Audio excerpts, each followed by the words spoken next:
What up, people? Beautiful people. Beautiful people. Get my stream thing ready. What's up, peeps? How's it going out there in UE2B land this Monday?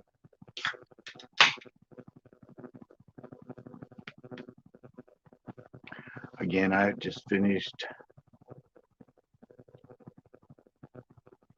She forgot about you, huh?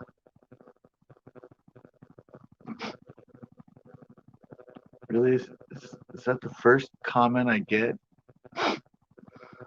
She forgot about you, huh?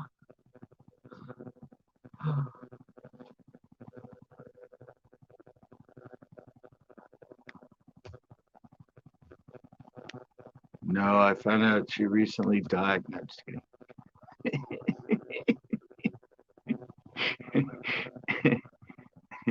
I didn't get a reply. I didn't show her the note though. And I said I have new insights on where I met her, but I didn't. I don't know. She hadn't posted since July 1st, so.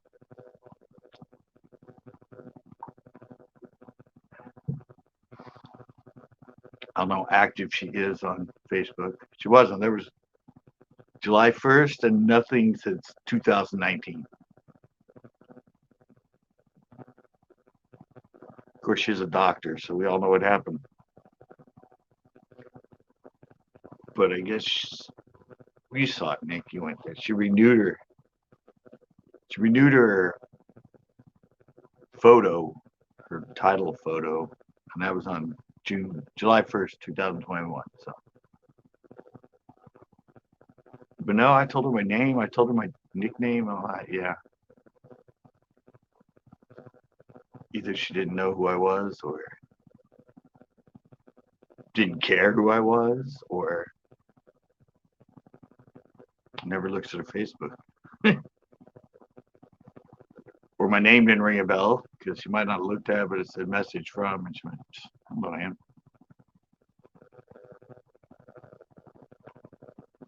I don't know.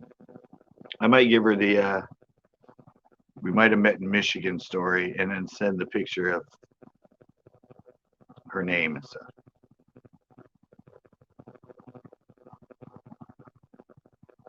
See if that one works. I was in Marion for 2 weeks in July.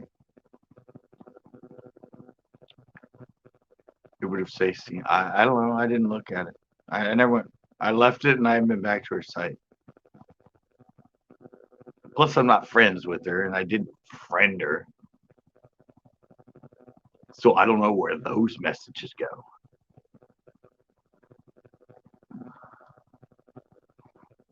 You know, there's a Western. You know, I just did those beginnings, my Westerns, where I got all that music from the Westerns. Now I saw Lunker's show yesterday, and he has this whole long song in it that's a Western song, like not country, but like a song that should be on a Western movie. And then I found out today that what Clint Eastwood's putting out a new movie, a new Western. I'm like, what? How did I come up with this Western theme? And then I saw a commercial or something too. A commercial or something too that had like Western music. So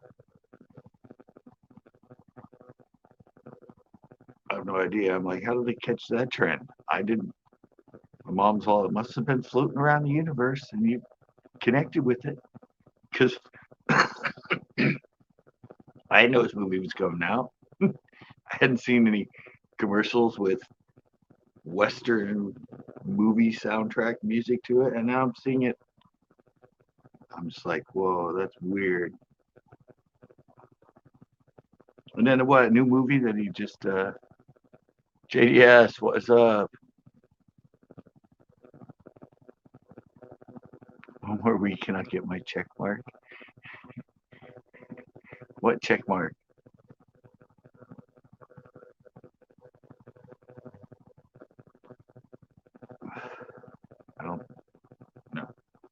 But anyway, yeah. And that's funny, Nick. I'm like,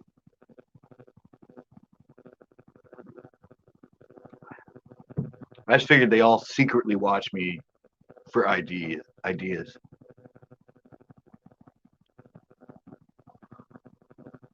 They send their editors and stuff, or the editors watch me because they're like, this guy's like really creative. Nobody watches him, so we can just copy the stuff he does.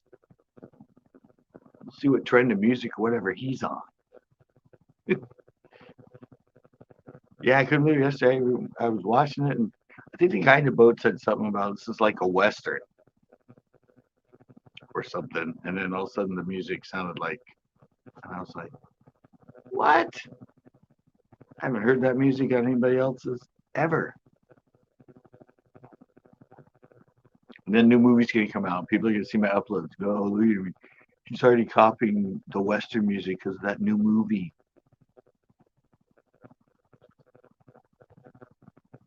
And they're gonna think it too because it's a Clint Eastwood movie, and all my music to start with is from Clint Eastwood westerns. That's just so bizarre, though. Well, when I saw this TikTok today, it kind of happened by you, JDS. I don't know when the crash was, but it was one of those, the semis that have their, now they're all doing it live, but they're broadcasting. Some car, there was a tow truck underneath the overpass in the fast lane getting a car. I think that movie took 2 years to make. Yeah, there was a car. Look at that flatbed that was picking up a car. And you see the one person in front of him move over, and this car goes by, probably doing like 70, 75. Straight just slams into the car. Then goes into the air and lands and gets hit by a semi. It shot forward, and then it bounces off like a school bus and then ends up against the rail on the fast lane. I don't know what they were doing. They're probably on their phone or something, but no brakes, no nothing. Just full on. Yeah, he said it was on the I-14 or the 14G or something like that by Fresno. I said I don't know how long ago. I don't know how longer the video was, but oh, that check mark. Yeah, so it was gnarly though. I watched it like 3 times. I'm like, I don't know what they were doing. It's like, even if you're on the phone, I'm never on the phone in my car, texting or whatever. You look up every few seconds, don't you? Because this car just came from just flying and just straight, and it landed, and then his semis just smacked her on the driver's side. Just smacked it forward, and it bounced off a school bus that was coming on the freeway. It was crazy. I don't think they lived. I don't know how they would have lived through that.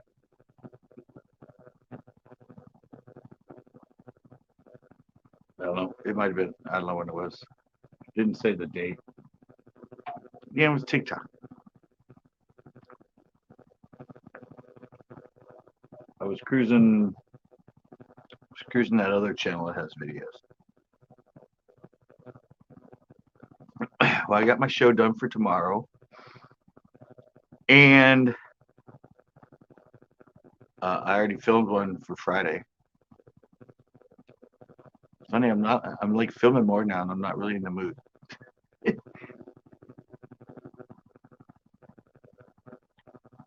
Yeah, and I filmed another one tomorrow, actually.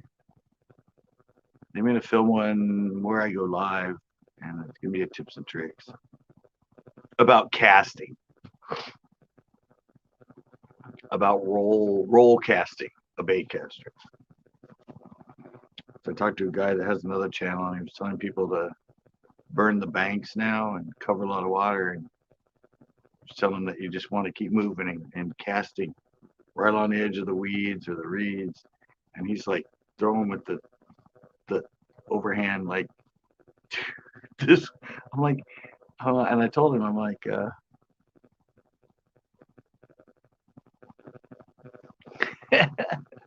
For the truck? Yeah, he's gonna go truck camping. Yeah, but I said you should have taught him the roll cast, and he's like, I don't I don't know what a roll cast is except fly fishing. So all right, I'll do tips and tricks on it and throw it up. I've always kind of wanted to tell people that it's okay to cast with one hand with a bait caster, and this cast is perfect for it. It's just a little.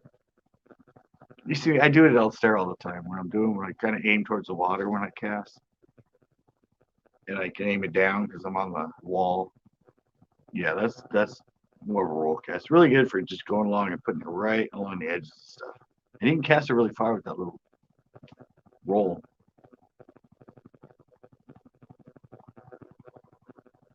People are always amazed that I only cast with one hand with a bait caster. I'm like, well, damn, dude, I learned on a bait caster with a pistol grip, a 5'6" pistol grip. Of course, I know how to cast one hand.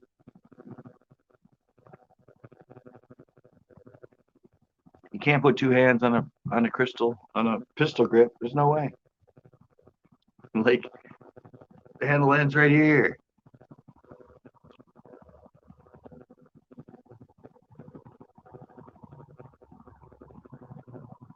Yeah, yeah, and he was showing him overcast, two hand overcast to go down the edges. He called that a bullet cast. Well, roll cast so much better. You just do it sideways. You can keep it pretty low to the water. I mean, I just started doing it in Elstera. I used to be really good at being able to keep it like just off the water as it's going to it. But yeah, it's really good for like buzz baits and frogs and even like jerk bait. Anything that you're throwing against the edge of something, even if it's like a cliff or something. It's just so I'm going to show it to him. Post that video. Yeah, I'm going to do it on it'll probably be next Wednesday. I'm going to film it tomorrow, I think. I'm actually going to use it's deep in the Delta. Steve Cooper. I don't know if you guys know him. I've helped him out on some editing tips before and stuff, but yeah, that's the way. Well, on a bait caster, well, a lot of people now skip on spinning, but if you skip on a bait caster, yeah, it's almost the same thing.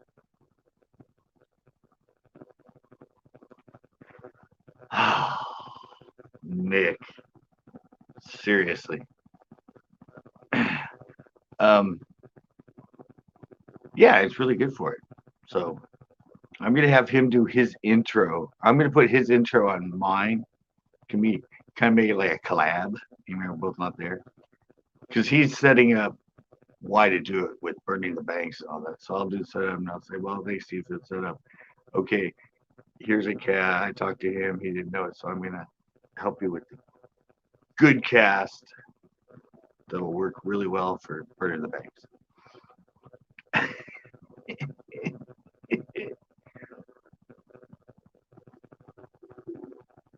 He's all Guggen now, man. He loves them. He even has Guggen poles. He hasn't put them on his channel yet, but I know he has Guggen poles, Guggen rods. Dax, what is up? Oh, I'm sorry, I'm in here. Duh. I always forget him. Show us the e-bike, Nick.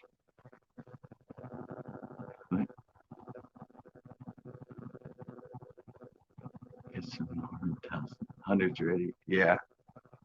Normans or no bandits? It's bandit hundreds. It's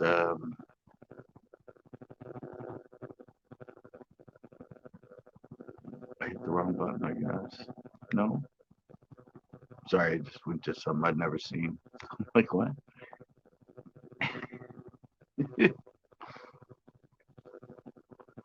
Oh, I didn't even do it. Sorry, I'm like way out of it. I'm just loopy today. Too much editing.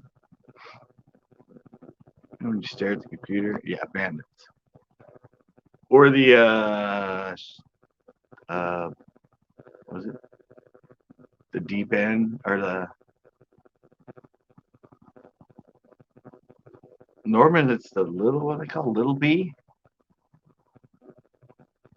something like that. They have them in like shallow, deep, and Norman, little N. I think that's it, little N or middle N. I don't know, middle, little, deep end, and it's one of the ends. It's like a little bit longer than that. It has a little bill, something like that. I showed it before.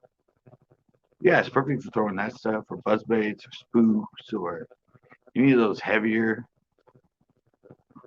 sort of baits that you're gonna be running like that. Perfect. And I'm gonna show it to people because both the rods I use are they? Damn it! See, everybody secretly watches me. Secretly watch me and like they follow my ideas.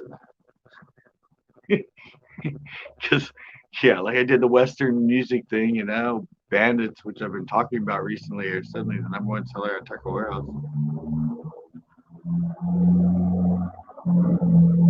Must be making a lot of money for somebody else. That's crazy though, really? Number one selling. I know a lot of people like the Bandits. They don't usually throw the 100 though. A lot of people throw like the 3 and 400, the big Bandits, the deep divers. That's probably why. It's probably all the deep divers because of you know, it's summertime, so all the fish are out deep. So you got to go out there with your deep divers, your little ends. I catch them on the next one up. When it dives like 10. That one I like. I kind of do the same thing though. I don't really bang it on the bottom. I cast it out a little further so it goes down that far, but it doesn't really hit bottom, and I do still kind of reel it fast.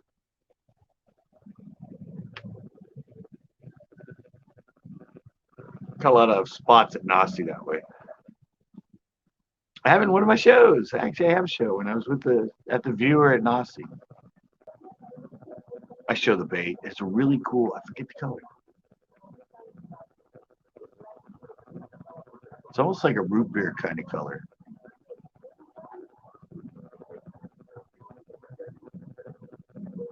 Yeah, that's true. But they're actually probably going to go out deep because it's dog days of summer. They're always out deep. Nothing's shallow anymore. Nothing's in 5 to 10 feet of water, Steve. Don't even fish it. Don't you watch the good YouTube channels? Not ones like me. They're all out deep.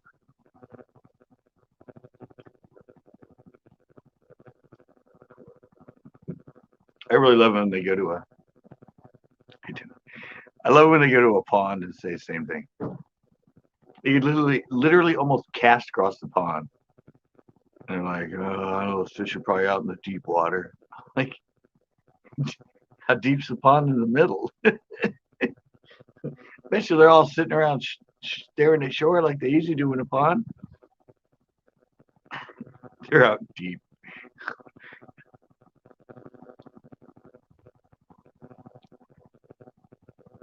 That's me. They're out deep. I'm like, how deep is the fucking pond?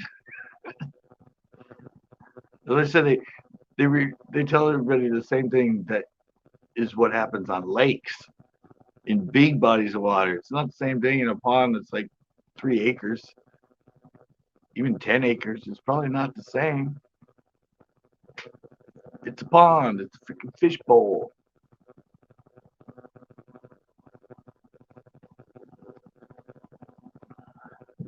Yeah, 10 feet. Most people are trying to go out now. They're probably, trying to get out to like 30, 40 foot of water. I mean, I consider, yeah, probably. I think I did a survey on it once. Yeah, you're running along the bottom of it, shallower. No, I did a survey once what people consider deep, and for me, it's like when it gets 30 and above, just deep. 20, 25, that's not really deep. That's kind of like medium. But once you get below 30, that's what I consider deep water. I don't consider I don't consider 10 feet deep. 10, 15 feet, that's shallow. I think that was one of the. I also looked up that survey. I haven't looked at. I'm putting up my surveys just so I can get information for myself. That's an opinion. Yeah, that's what I consider. But it's an opinion, but it's enough of the opinions that it creates to most people a fact. Because you ask the pros their opinion of deep water. As a lot of people say, ponds.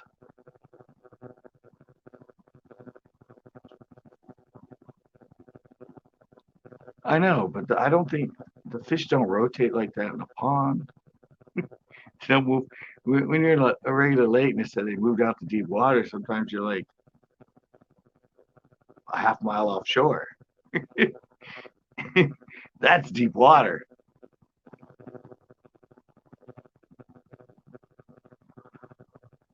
Yeah, but it's only in lakes that have current. Because in most bodies of water, if there was no current, how deep would have the thermocline under it? There wouldn't be any oxygen. But it's because a lot of that deep crank and all that deep stuff came in like Tennessee and the river system, the river lakes where they pull current. So that's why they're out there. Because yes, it is cooler and it has more oxygen. If there's no flow, it'd be cooler, yes, but it'd have no oxygen or very little oxygen.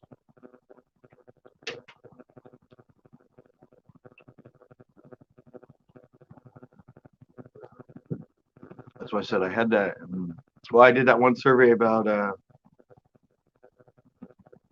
if new kids. I said what new kids. My last survey, and I kind of went back and forth with this one guy because he said, yeah, he learns from the new ones, and I'm like, he said, oh well, 3 to 4 years, 3 years, those kids aren't stupid. You can learn a lot from them. And I went, well, you can learn the fundamentals, but the hardest part about bass fishing is understanding the bass, and that takes years.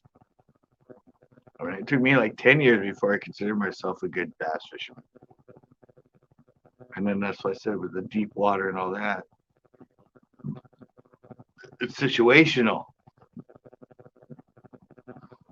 But like I also said, it doesn't exist in the pond. That's not where it came from. Now if there's a rock pile in the middle, I'd say yeah, throw out there. But they're teeny ponds. There's not much difference.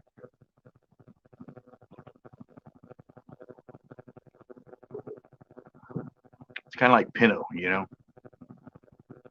Majority of Pinot is just, it's all like 5 feet, 6 feet to 10 feet, most of it. You can kind of go out a little bit and find like 10, 11 foot water. And in the middle, it's like 20. But it's not really deep water. It's the deepest water it has. But I don't consider it really deep. I actually did that when I did a collab with I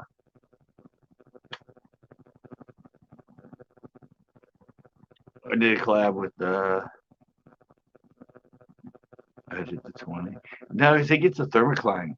And that lake has no flow. There's nothing down there. Very little oxygen and everything. You up a little bit further over where the 10 foot in that. 10, 11. There's some 18 you can hit, but it starts to get below that thermocline, so it's never that productive in the summer. Most fish you see me catch, even from shore when I'm casting out a ways, yeah, it's dead water down there, that's for sure. Most fish I'm catching when I catch a pinnacle from shore, it's casting's maybe like 8 feet. When I cast out a ways, it's not very deep. I think that whole side's like 10 or 11.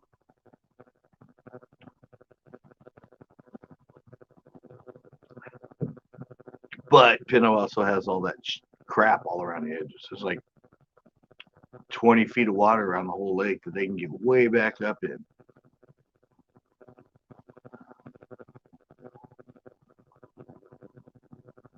So it's a fun name. Oh, there's one. Oh, I don't think he's jumping back and forth now. It says one. I don't know. I was thinking about changing my my channel name too. I don't know if I want. I don't know. I was thinking about it.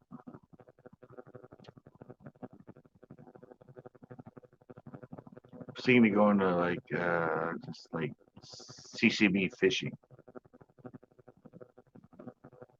instead of Central Coast Bass. Everybody says CCB anyway. And I found out there's like a Central Coast 831. There's like a Central Coast something. There's like a lot of other fishing channels that have Central Coast something in front of them.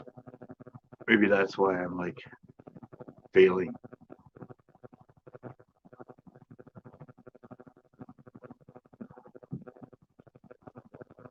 I need a catchier name.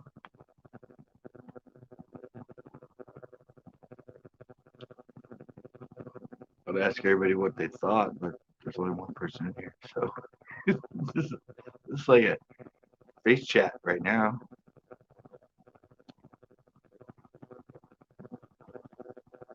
I don't know, it was this way last week too. Actually, I did get like 10 or 11 people in, but it was all later. It was when I started that story about calling that number.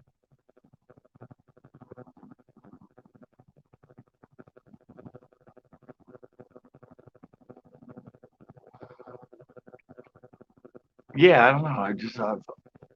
I've always had it. Yeah, I was thinking of going to just CCB fishing. Who knows? I was Cowabunga 66 when I first started. But then I changed it to Seneca's Bass when I turned it into just bass fishing. And that was the name of my show, but I said CCB. I changed it to CCB fishing. I mean, I've been on there 15 years. I've only changed it once, so I think now you're allowed. Originally, I think you were only allowed to change it once or once a year, so now it's like once a month or so. I don't know. Central Coast fishing. I don't know because there's a lot of Central Coast though. I mean, I think I'm in competition as far as searches and everything because down in Slow, there was a lot of places that were Central Coast plumbing, Central Coast, furniture, and even here in Monterey, a lot more Central Coast. So I'm like, maybe that's why I don't show up because I don't know.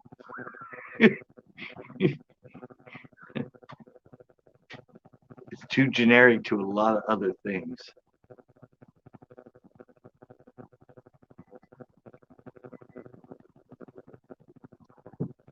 So I can keep the same icon, the CCB with the bass behind it. It's a fish. I mean, the icon is perfect, and it says CCB, so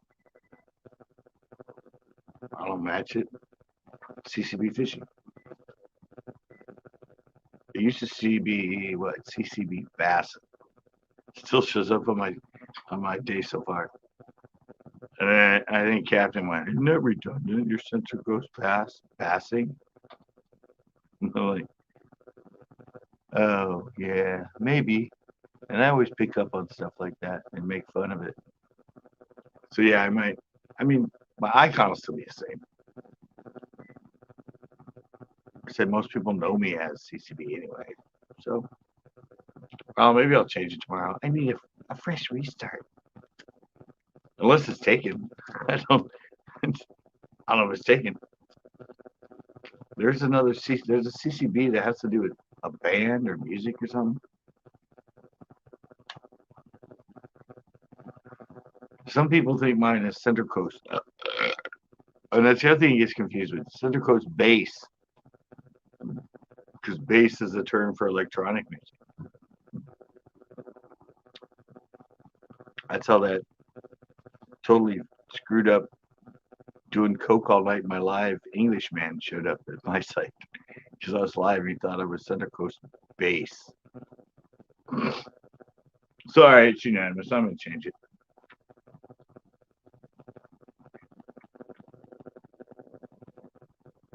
I'm gonna put a CCB bass. It just sounds better.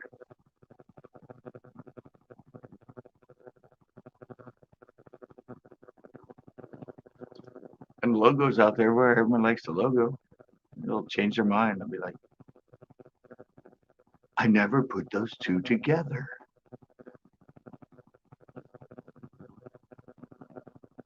I don't know. Sounds plausible. But it's another really slow night. What is going on? Mondays have gone like downhill. Oh, no, it says I have nobody. Oh. Keep it going. Keep it going. Don't flinch. Oh, now it says two.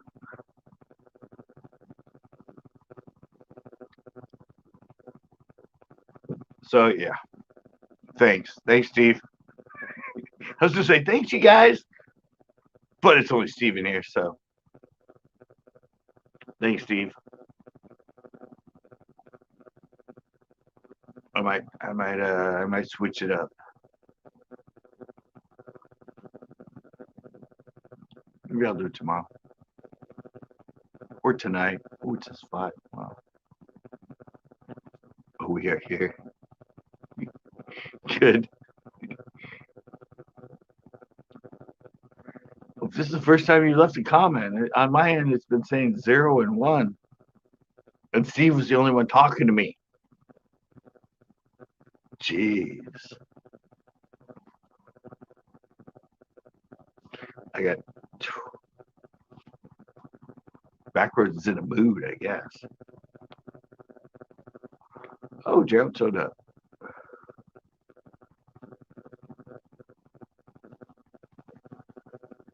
So what is up, Backroads? Gerald? Not much, Gerald. I was going to scan your channel today, but I didn't get time. I was looking for videos so I could work on the intro.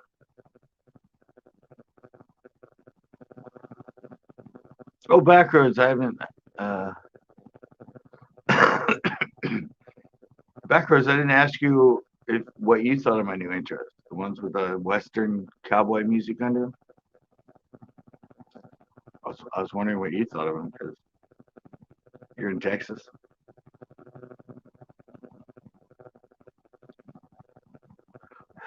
How much, Johnny? So you took the weekend off from El Estero?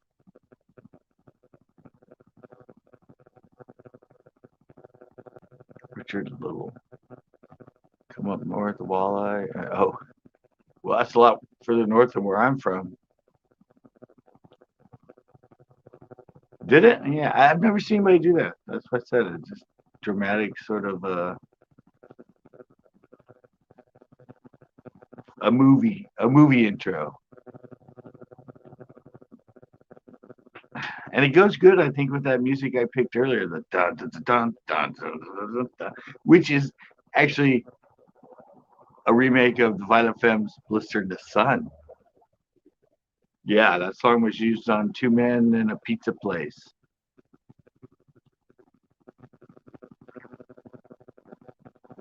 And it works too because in the background I have the sun setting behind a mountain.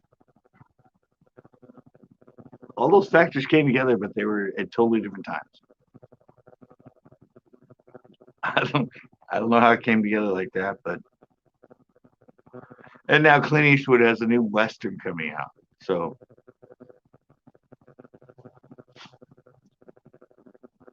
I hit something before it hit. I have no idea. I didn't know any of that was going on, but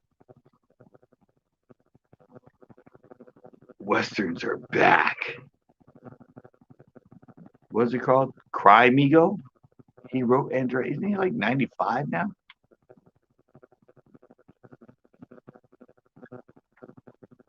Clint's pretty old. Maybe didn't he write, direct, and star in this movie? That's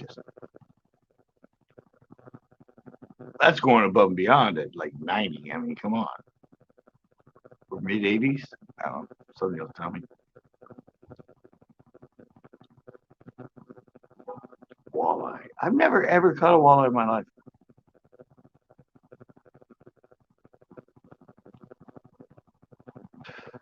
That's what, yeah, that's what's based off. Actually, the voice is more Harrison Ford, but the idea for it came from the old westerns and Clint Eastwood with his raspy voice, deep voice, and kind of that, yeah, the looks he gave in the movies. And me and Clint Eastwood are born on the same exact day. He's May 31st, and I'm May 31st. So, meant to be.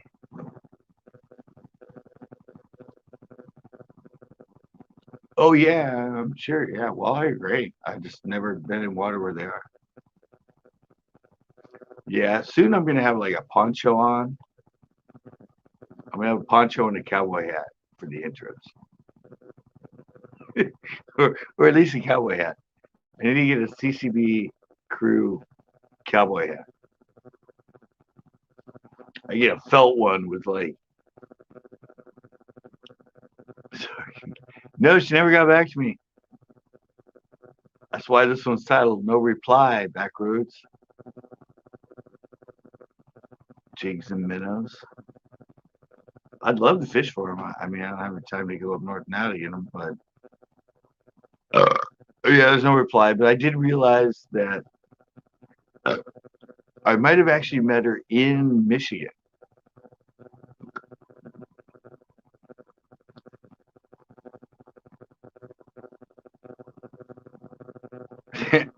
Really? Yeah, I was in Marion in '89 for 2 weeks for my grandparents' 50th wedding anniversary. And Marion is only 12 miles away from McBain, which is where she lives. And I was there for 2 weeks. I went to clubs a couple times. Yeah, I know. So I might have actually met her, but I didn't send her the picture of the thing yet. I just said I might have met you in Carmel because that's where I thought I first met her. She obviously didn't remember me just from that, or she's not very active on Facebook. She might not even have ever seen it.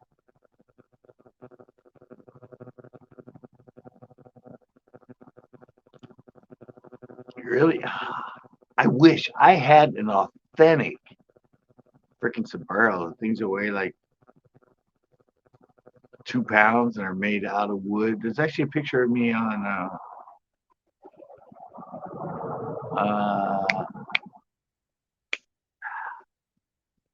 not photo Flickr. I think that's it. A friend of mine who's a really well-known photographer. I was at my friend's book signing and I had the hat on. It has this cool shot of my eyes and it's all just the hat. But I gave it away to somebody when I left San Francisco. Your lucky fishing hat.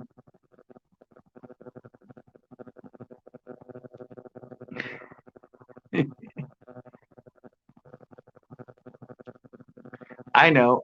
But see, I'm going to send her one where I say it might have been Michigan, And then I'm going to send a picture of the note and say, I've I've racked my brain and now I figured out I was near you for 2 weeks in '89. And I'm like, I just want to solve this puzzle. Here's the reason, because I've had this piece of paper ever since, and then send her a picture of the note. So that's the way I'm going to do it after this. Just to see, just to clear my mind, to know that I sent her two messages that might spawn a memory.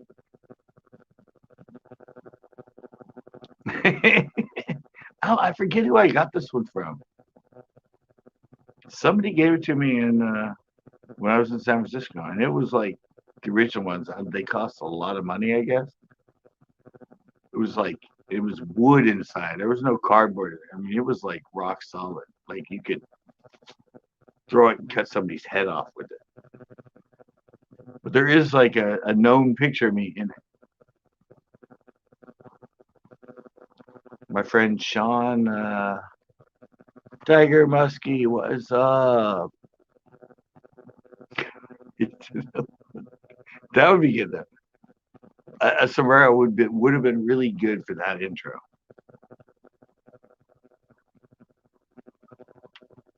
But if I find some place to do like a CCB crew cowboy hat, one of those felt ones, maybe that they can print on, that would be perfect for those intros.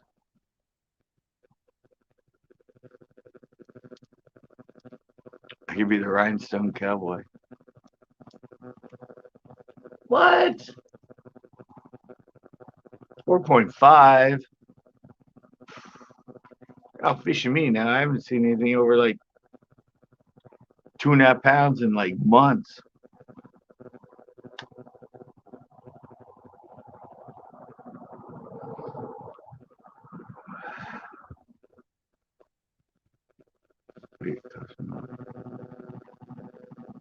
Premiering September 9th.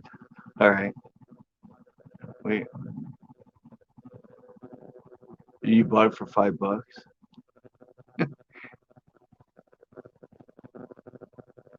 You got a 1.8? Wow. I don't even weigh one of that size. I'm like, it's probably heavy too. That might be a 3. If it's questionable, that might be over 4. Yeah, I'll put it. I don't even have my scale anymore. I left the batteries in it, and they like exploded and ate away all of it. 6. There we go. That's the biggest so far. Steve got a 6. Yeah, no, I haven't. I've been playing around with a little stereo. I mean, come on. In shallow water, 10 feet.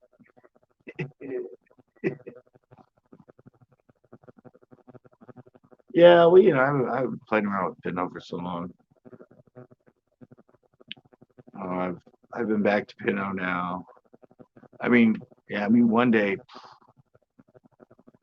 who knows? Where I'm fishing, I previously caught a 7.5, 8.5, and a 9.5, all from shore, right around that area. Plus, many at 5s and 6s. So,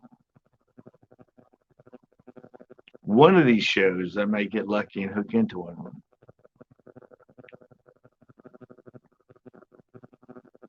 Summer hog. All right.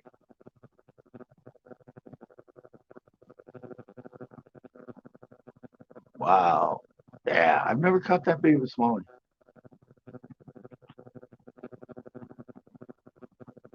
I mean, I'm here in California, but I have caught I think the biggest I've caught is like 3.5.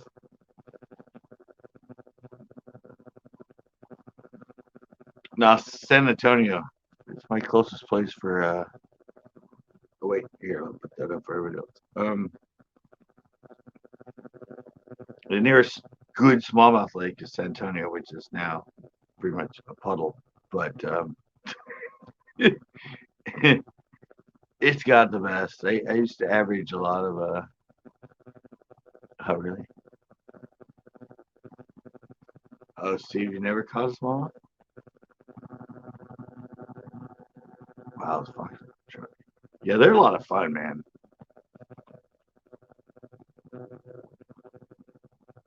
Smallies and spots are really fun.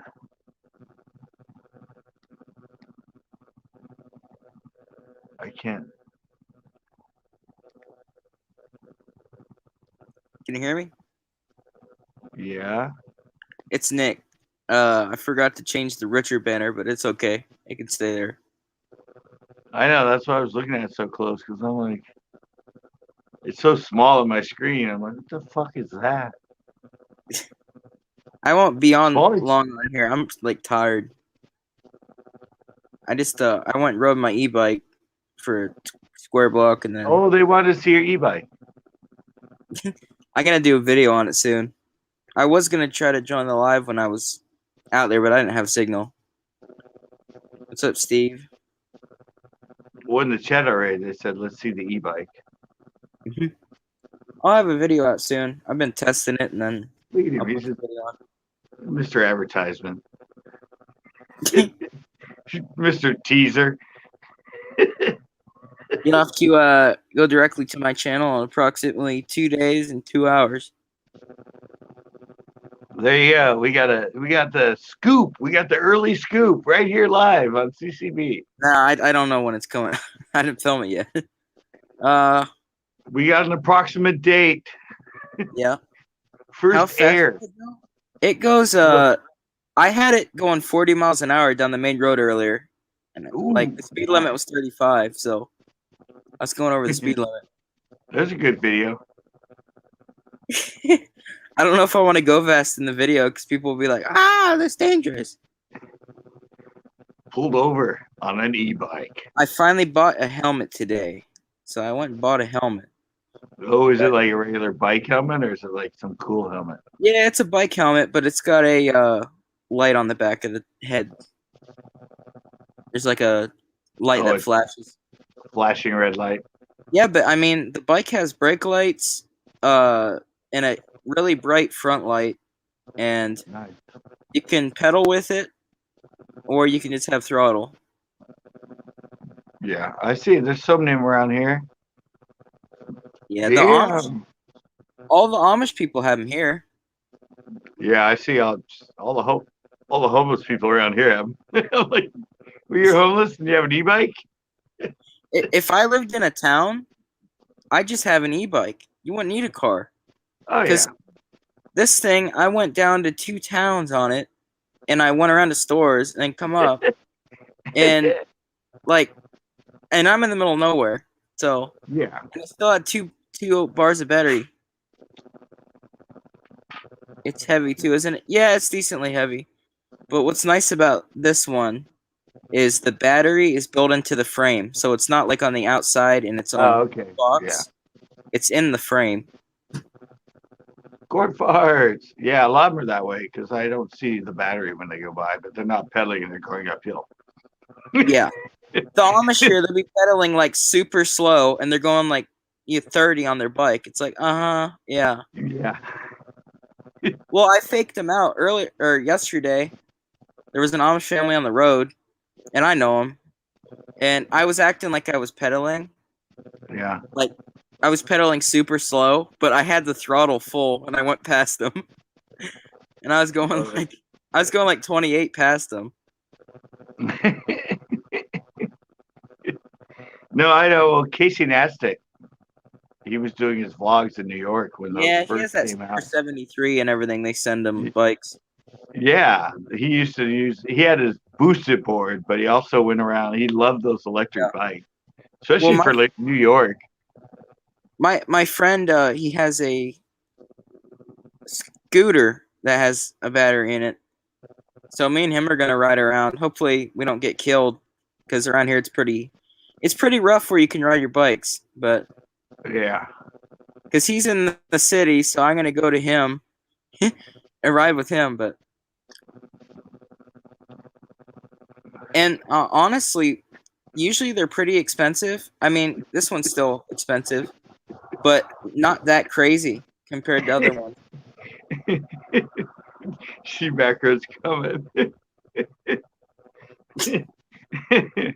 They're not. Well, he's in rural Pennsylvania. I mean, they should be in rural Texas by now.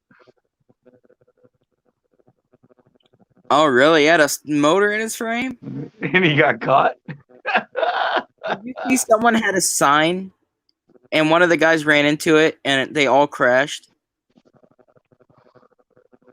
at the Tour de France? That guy had a battery in his frame. Did you see that though?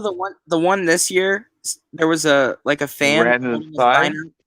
They held it out into the road where all the bikers were coming. A guy hit it, flipped the bike, and then 50 other people behind him just piled up because they were saying they're his number one fan. They crashed the entire thing. Oops.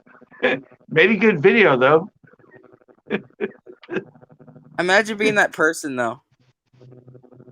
Hey, if the video went viral and they're making money, make a sign because you're a huge fan of the one that's leading, and then you make him crash, injure himself, and everybody else crash into a huge pile. You ought to see the video too. It's just I haven't seen it. I'll have to look for it. Wow. So he put a motor in his frame. That sounds hilarious, though. So and the lady looks so annoying. She's all out there shaking the sign and crap. In the middle of the road where all the bikers were going.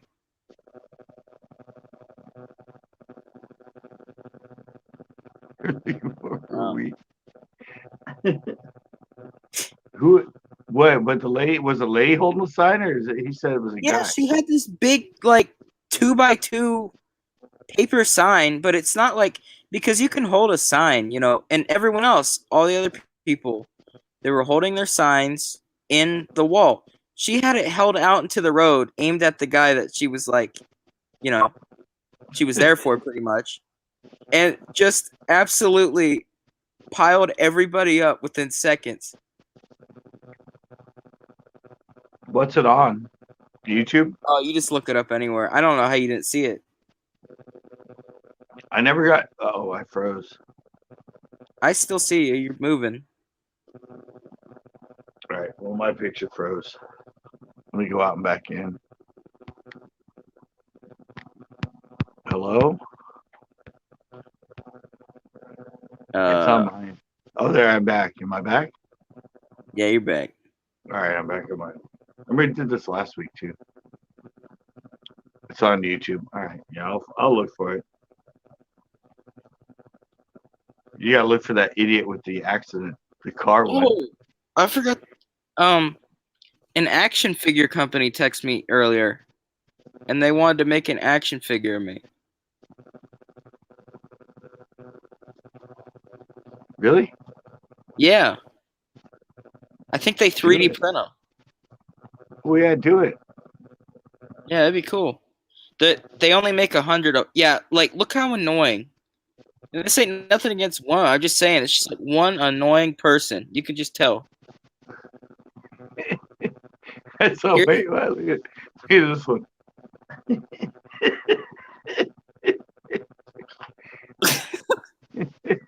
That's something Scott would do. So. Oh yeah, I'd do that. I'd be filming it though. There. Oh, that was her. That's moments before disaster. All right, now let me hold up. Yeah, look at this.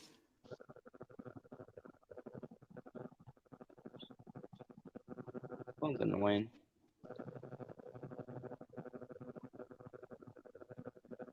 Oh, that was the aftermath. Damn. Look how far she has the sign out. I know. She's just right in front of him. Oh my gosh. And how fast is he going? 40, 35? No, what I don't get is he was literally right with all the other people. She could clearly see they were coming. And just put it in front of all of them. Yeah, my tramp. She was looking for a trending spot, shot.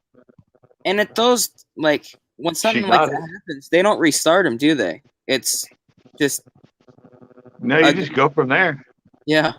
Whoever can get back on their bike and start riding is the one in the lead. And then, first of all, why do you need such a big sign? Like, that's longer than her. Like, it's taller than her if she stood it up. That'd be taller than me. Thing's massive. Well, yeah, well. Not everybody in the world's smart. I mean, come on. I mean, they might as well got that big hand from Jackass. That huge hand. Well, yeah. I need one. Just comes around the corner. Well, hear what he said? A couple riders almost had career-ending injuries. Wow. It might have been on purpose. I mean, I don't know how, like, I just don't know what you're thinking. Like, what are you thinking? Yeah. Like, yeah. I see that all the time. See the sign if you held it within the wall, but you stuck it in the middle of the road. Stuck what? The sign, like the size of a ladder. Oh, okay. Well, I don't know. What's up, Mud? Hey, y'all. Hey, Mud Tramp. I'm going to switch Hey, this Mr. around. Nick. There we go. That's better. Oh, fine. Wait, didn't you move? Put me on the bottom, why don't you? Yeah, well, you're holding us up. Yeah, you're our anchor. Women are men's anchors. So wait, yes, so you're below it. Okay. That doesn't sound right. I know. Didn't you move to Tennessee? No, I ain't ever moved to Tennessee. Well, I was asking because what about? I thought you were you anywhere near the hurricane or all the water? I'm not. You're still in Texas? Yeah, until I can get all this stuff finished. Oh, okay. But where are you moving from there? Wasn't it? Think of the beginning of the alphabet. Alabama. Arkansas. No. Yes. What? Okay, Arkansas. think of, yeah. Well, Pennsylvania starts with A. You coming here? What? Oh, no, that's Ohio. What are you talking about? No. Do you know your alphabet? No, Canada starts today. Get it? Canada starts with an A. Thank you, Mr. Kevin. Nah. I had a blast doing that tournament. I was actually hoarse yesterday because after talking 12 hours straight, doing that tournament, and then another like 4 or 5 hours straight on somebody else's Sunday. I mean, Great. yeah, Sunday, Saturday. I don't even know anymore. But so I was a little bit hoarse. I'm doing a little bit better today though. But man, I had such a good time.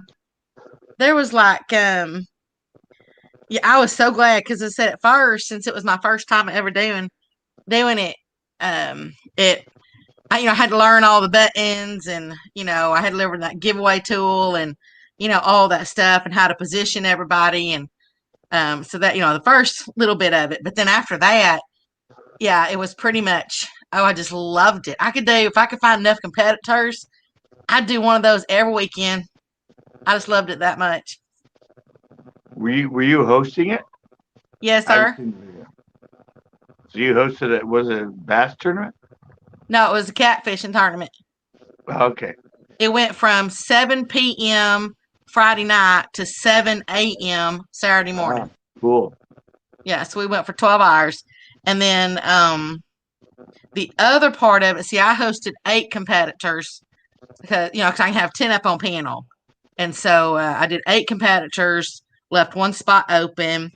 And then this Friday night, Two Stands is going to host the remaining competitors on his channel. It's brought to you by Catfish Regulators, but he didn't want to do it on his channel. Plus, he had to work Friday night, so he asks us to host it, and man, I was on cloud 9 after that. I was like, I'm hooked. I won't do it all time now. Well, I had one I was going to do. I was going to do competition on my lives. That's what this is. Yeah. What? Really? I had that idea a long time ago. I said I was going to do. There's been catfishing tournaments forever. Fishing tournaments go back for geez, they go back 100 years. Well, no. I'm talking about a live, where it's live. Oh, we do all those lives all the time. Yeah, I was going to do one on my Tuesday night fishing and have somebody else fishing somewhere else, and we just. Yeah, that's what I'm saying. The catfishing community, they do tournaments all the time, live tournaments all the time. It just depends on who's doing it, who's hosting it on their channel. Palmetto does the Iron Cat tournaments, and then something he came out. Matter of fact, he does. But the community, votes on them. Yeah. He even has the Whisker Awards that he does. He started it last year, and he's doing it again this year, and he calls it the annual Whisker Awards. Yeah, I did it. I thought of it like a year ago, or a year and a half ago, and I never did. I've never ate cat. What? I've never ate catfish. There's a bass tournament, a live bass tournament that's coming up on the 20. Geez, and I can't remember if it's the 20. No, it's the 28th. Yeah. It'll be this Saturday, and that's going to be on Jesse Lopez Outdoors. He's the host channel. It's his tournament, and I think all the spots are filled now. But he's going to be doing the same thing like I just did for the catfishing side. Yeah, we did have a full house. We had during the first half of it, we averaged around 130 people, and that was viewing it at one time. Yeah. And then when you hit more of overnight, of course it's going to dwindle off. Because people are going to bed and all that stuff. But we still averaged like anywhere from 70 to 80 people, even, at one time, on the overnight. Huh. How long they've been doing these? I don't know how long for sure they've been doing all of them, but I know they've been doing them for more than a year. Yeah. I guess I should have done it because I've never done it, but I thought it was a while ago. It was on one of my lives that I told. Yeah, it really wouldn't matter because it wouldn't be your concept. I mean, it's they whoever wants to do it, they can do it. I just said at the time I've never seen anybody do it. Oh yeah, as I said, they have them all the time. Yeah. Now there's a lot of people that is sub to me that hasn't seen those before because I'm part of a lot of different communities, but the cat, I will say, and I know everybody's going to hate me on this side, but I will tell you though, that catfishing community, those are some of the most, family type, passionate. Well, I mean, they're just, it's like you're always talking to family, even though some people don't like their family. But it's like that's everybody, weird. Yeah, everybody comes together. They help each other. I mean, they're just, it just feels like you're one big family, Yeah, Backroad said it was the first one he'd seen. Yeah, as I said, because I said the people that come in here are probably more of the bass side. Yeah, I do them both. I like to catch any species that wants to bite my hook. I've done catfish shows. Yeah. I've caught catfish forever. That was I caught catfish as much as I caught bass when I started. Well, I know, but you're like Central Coast bass. That's what I'm talking about. A lot of people that come to yours are like bass fishermen, though. Yeah, but I'm thinking about changing my name too. I'm thinking of changing it to CCB fishing. Yeah, see, that would be more general, cover everything. Yeah. Yeah, because I just don't do bass. I know a lot about bass, but I catch rockfish and catfish and bluegill. Wait, so it'd be Central Coast bass, fishing. Right? Will be it'll be CCB fishing, not Central Coast Bass Fishing, because that's Will. Well, what would CCB then? CCB. Central Coast. No, he's going to change Central Coast Bass to Central Coast Fishing. No, just CCB Fishing. Oh, CCB Fishing. Yeah, that So one. the CCB would just kind of be like a nickname kind of thing, and then fishing. Yeah, because everybody, most people know me as CCB more than they. Yeah, they that's call what I'm saying. I just didn't know it. Like if you had Central Coast Bass and then fishing, because it'd be CCB Fishing. But CCB, it's more like a nickname now. Yeah. Kevin, you crack me up. You crack me up. You crack me up. What?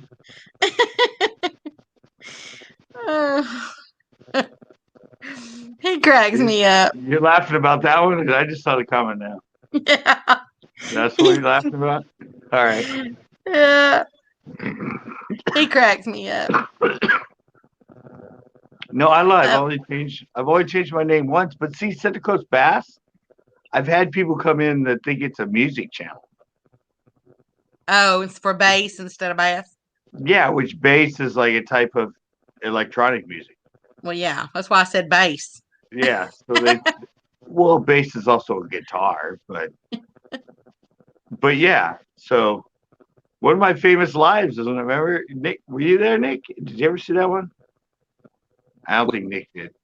No, I was here one night and it was like late here. It was like 1 o'clock. It was on my I remember you told me about it a long time ago, but I wasn't here. Yeah, this guy came in from England and he just got back from obviously partying for hours and hours. And he clicked on me because he thought I was a music channel. And then I kept him on. We got to know him, and the whole time that he's on, he's going in the background of the table and doing lines of coke. And everybody was loving it in the chat. They're all like, "Keep this guy on. Let's keep this guy on." You just didn't know where he was. He thought he was on another techno channel, but he's on a bass fishing channel. Yeah, and I happen to be a DJ, so I know music, and I made my own techno house and bass songs and that. So we got along on that side of it. But he had no idea he was coming into a fishing channel. And he probably. You're back? Backroads, it was there was 130 catfish caught. Wow. During the tournament. So how does it work? Like, so for you, what? Because I wasn't there. You throw a line in the water and you catch catfish. Well, no. On your side, were you fishing in it? No, I was hosting it. Okay. And as hosting, like, were people on the panel or? Yeah, they were. All the fishermen was up on the panel live. Oh, okay. You'll have to go check out the channel, Mr. Nick. Well, I looked you up a minute ago. I didn't have you subbed on my main channel, so I just did that. Because I go. Here, I support you and mod for you, and you don't even have me. I think I'm going to cry. I thought I had you on my main channel. I don't. That's why I didn't get any notifications for your live streams, because he had you on. He had you on his sub channel. What's that say? No, that's the one. That's the one I like. Sometimes go and watch stuff on. I'm just par. You know, I'm like par. No, I'm not up all the way. Here, I can post it, and then y'all. I mean, you don't. I mean, if you want to, you can go watch the whole 12 hours. But I just wish that YouTube would make it to where you can click on someone in chat and then go to their channel again. Like, I just wish they could have. Yeah, I remember that. It's so annoying. Like, normally you could click on someone in chat. So, like, the only way I got Mudshrimp in the other one, I went. Someone shared their link out in chat on another live stream, and then that's when I went on my co-account. Oh, but yeah, we had now. If you catch the total fish caught, it was 133 because they also caught 2 white perch and 1 12-inch crappie, I think. But as far as catfish, there was 130 of them caught. The biggest one that was caught was a 35.22 pound blue cat. Nice. What? So did everyone have their own like little pocket scale? Yeah, I mean everybody's got their own scale and they weigh them and everything. Yeah. And you have to catch them. You know, you have to catch them like when you're the host. You have to catch them where we can see it.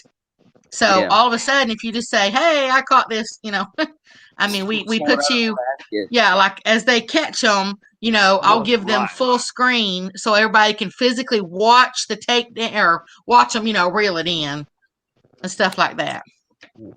Yeah, mine was just gonna be one-on-one, no host or anything, just me, and then them next to me, and a one-on-one contest to either catch the most or the biggest bass. Yeah, there's one of the channels that's doing that right now on the catfish side. I think they're calling it. I think he's calling it 1v1 or something like that. 1v1, that's what they call it. Yeah, but we had let's see, one competitor he caught 35 just by himself. He caught 30. Well, the categories that are going to win prizes are the biggest catfish, the most catfish, the smallest catfish, the biggest channel catfish, and the biggest flathead. Those are the 5 categories. And so one of them, he's got the most catfish so far at 35. And he also has the largest channel cat right now at 4.12 pounds. And then another one caught 23. Another one caught 4. Another one caught 8. One of them caught, where's my number? Caught 33, and he's got the smallest catfish at 0.07 pounds. That's the smallest. Yeah, I don't think anybody's gonna beat that. But and then the one with the largest, he's caught 27, and he's the one that caught the 35.22 pound blue cat. He also caught like a 20 point something pound blue. I think he caught like maybe a 23. It was a 14 pound. Yeah. So he's on fire. I catch catfish, but I like them too much. Like I don't like killing catfish. I don't know why. They're all catch and release. None of them are harmed. Yeah. Every one of them are catch and release. You can't keep a single one. And they keep them in those little cradles like they do when they catch the carp, so they don't even touch them. And well, some of them, you know, they unhook them, you know, themselves, like, you know, with their hand, you know, like with, you know, pliers, just just you hold them up and do it. But if they get really large, then then they'll use those nets in there to have, you know, lay them down in so they can weigh them. Otherwise, they're gonna hurt their mouths. Dobson caught 30 something. They're small ones. Yeah, he's the one that's got the lead now for the smallest, and he caught 33. Wow. I do a live panel with that, like going against people crappie fishing or crappie, whatever you say. Oh, I do. Well, and this is like Backroad said. You know, the good thing they're honest. This is just a fun, you know, just a fun competition. They do a lot of smack talking beforehand. Trash talk. You know, trash talk. Yep, they do a lot of trash talk, and that's the new term. Trash talk. It's ever on YouTube. Yeah. So it was just fun. It was relaxing. It was, you know, even the rules, you know, were lenient. I mean, we still had rules, but like if you wanted to change spots, you could physically change spots if you wanted to. All that you really lost was your fishing time, you know. Yeah. So, you know, and if they had to go to, you know, we don't like the Iron Cat Challenge. There's a, you know, there's more specific rules. Like, okay, if you're off the panel for more than, say, I can't remember if it's 10 or 15 minutes, then you're out. You have to come back. This one, you know, we were like, okay, if you need to go, you know, if you need to go do your little tinkle, or, you know, if you need to do, you know, I just pee on camera, do something else or whatever. It's got to be family friendly. You know, if you got to do something else, then you can go do whatever. But you're losing your fishing time. So as long as, you know, the more time that you're gone, people, and as fast as they were pulling them in, holy cow. It was nonstop action. And we had every time, I think we had maybe a couple lulls where we had like maybe 15 minutes that were like maybe nobody was catching anything. So that's when I would do like my giveaways. And there's also other people that donated stuff to give away as well. But as soon as I'd start one of those, they'd go, fish on, you know. So then it got to where all of a sudden we had like, 5 minutes or something. They're going, okay, it's no time for a giveaway, you know. So as I said, it was just a blast. But Steve, yeah, feel free to go over there, check it out. As I said, and that that's actually my first thumbnail that I had ever made. So is it really? I'm really proud of that. What's up, Ace?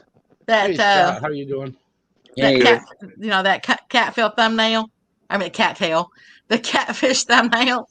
Yeah, I was really proud of that. So now I'm like cooked into thumbnails too. So I've been going through and doing a whole bunch of thumbnails. Yeah, that's my that's on my back. That's my background, Steve. Because yeah, Southern girls do get off on foreplay. Are they gonna have you do the be the host again? Oh yeah, he like the one who put that on. He told me, he's like, yeah, you can host mine anytime. I'm also gonna get to the lady angler. The lady angler challenge is coming up too. At the beginning of September, and that's going to be Palmetto Cats holds that, and I'm going to get to be like a co-host with him. It's on his channel. I'm going to get to be like a co-host. Hey, Backroads, how you doing, buddy? Hey, I mean, if you're going to be doing a lot of catfish stuff, if you put maybe catfish in your name or something, that'd be. No, I am not just a catfish channel. No. She's a mud tramp. No, Catfish I do. love the mud. It's yeah, the same I thing. do hunting. Hunting's my passion. Yeah. So, hunting for me would come first. That's why hunting. That's why I had trouble with my name, and I ended up just putting outdoors. Yeah, but me, it's not going to be just outdoors either. So I mean, it's going to be hunting and fishing and mudding, and I'm going to do some cooking, and I mean, just really. You could do mud crab outer space. What's wrong with what I got? Well, no, I liked it. You said you were going to change it. I thought you were talking about the name, not your channel. No, I didn't say I was going to change it. Oh, okay. Nick said that I should change it. No, I said she. Oh, your fault, Nick. Catfish and stuff, but I know that she does. She's all over the place, like me with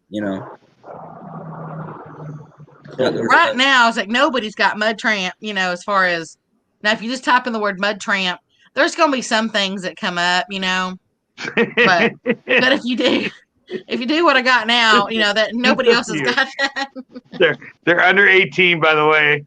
Hopefully on YouTube. Because I thought about dropping the 0715 off of there. Yeah, why does everybody do that? Well, at first, that's just, I don't know, that's just what I wanted. But isn't that your beginning of the area code or something? No, that's actually my birthday. Oh. 7th month, 15th day. She just didn't put the year. Yeah. Yeah. And happy birthday, Mr. Ace. Today is Mr. Greg's birthday. Oh, thank you, Becca. Happy birthday, Ace. I didn't even know. How come back? I'm so mad at you, Nick. You come right up here near me and don't even stop and say hello. Well, we ended up going all the way around Michigan. I did not feel like going through this huge strip of Ohio again. I just didn't want to do that. Nah. You're in Michigan, Ace? I'm in Wisconsin. He's in Wisconsin on a trip. Oh. But I went down to Ohio on a trip too and didn't holler at him. Well, I was going to ask you if he's ever met Becky. No. Who's that? He's in the area. Central Coast Bass. His old girlfriend from 1991. He's supposed to call her back, but he never did until the other day. So Yeah, I called her on my live. You called her 30 years afterwards? Yeah, on my live last week. Ace, Backroads is telling you happy birthday, and so is Mr. Steve. Yeah, I just said thanks to both of them. Oh, I didn't hear you. Yeah, I called her on my live, and what it was Leanne Michael, wasn't? She's the one that found out who she was and found her Facebook page. Pretty boring birthday though. Birthdays are never boring. That is for me. His was. I'm stuck sitting home. I got a nurse that comes every 3 hours. They deliver my food to me, and yeah, it's just another day. I've never been a big birthday guy. I'm like, yeah, I'm getting older. I'm getting close to dying. But yeah, let's celebrate. I just turned sweet 16 today. So what are you talking about? Nice. I didn't. I keep thinking I'm 18, but I'm 19. I don't know. Like I keep going to put I'm 18. Like it's stuck in my head. Well, I thought I turned 53 when I actually turned 54. And now I'm 55. I was like, wait, what? Ever since I've been out of school, I don't even know what day it is because I just don't care what day it is. I didn't keep an eye on my sugar level. My blood pressure was way sky high, and That's just because you were at the doctor, man. They tried to tell me that, and I went on pills for it. And I'm like, I started testing on my own. I'm like, I'm always low when I'm not at the doctor's office. When I go there, it goes through the freaking roof. Because I want to go to the doctor just so I can use, they can weigh me because I don't know. I went for like a week with just a real bad headache. Felt really tired, wore out.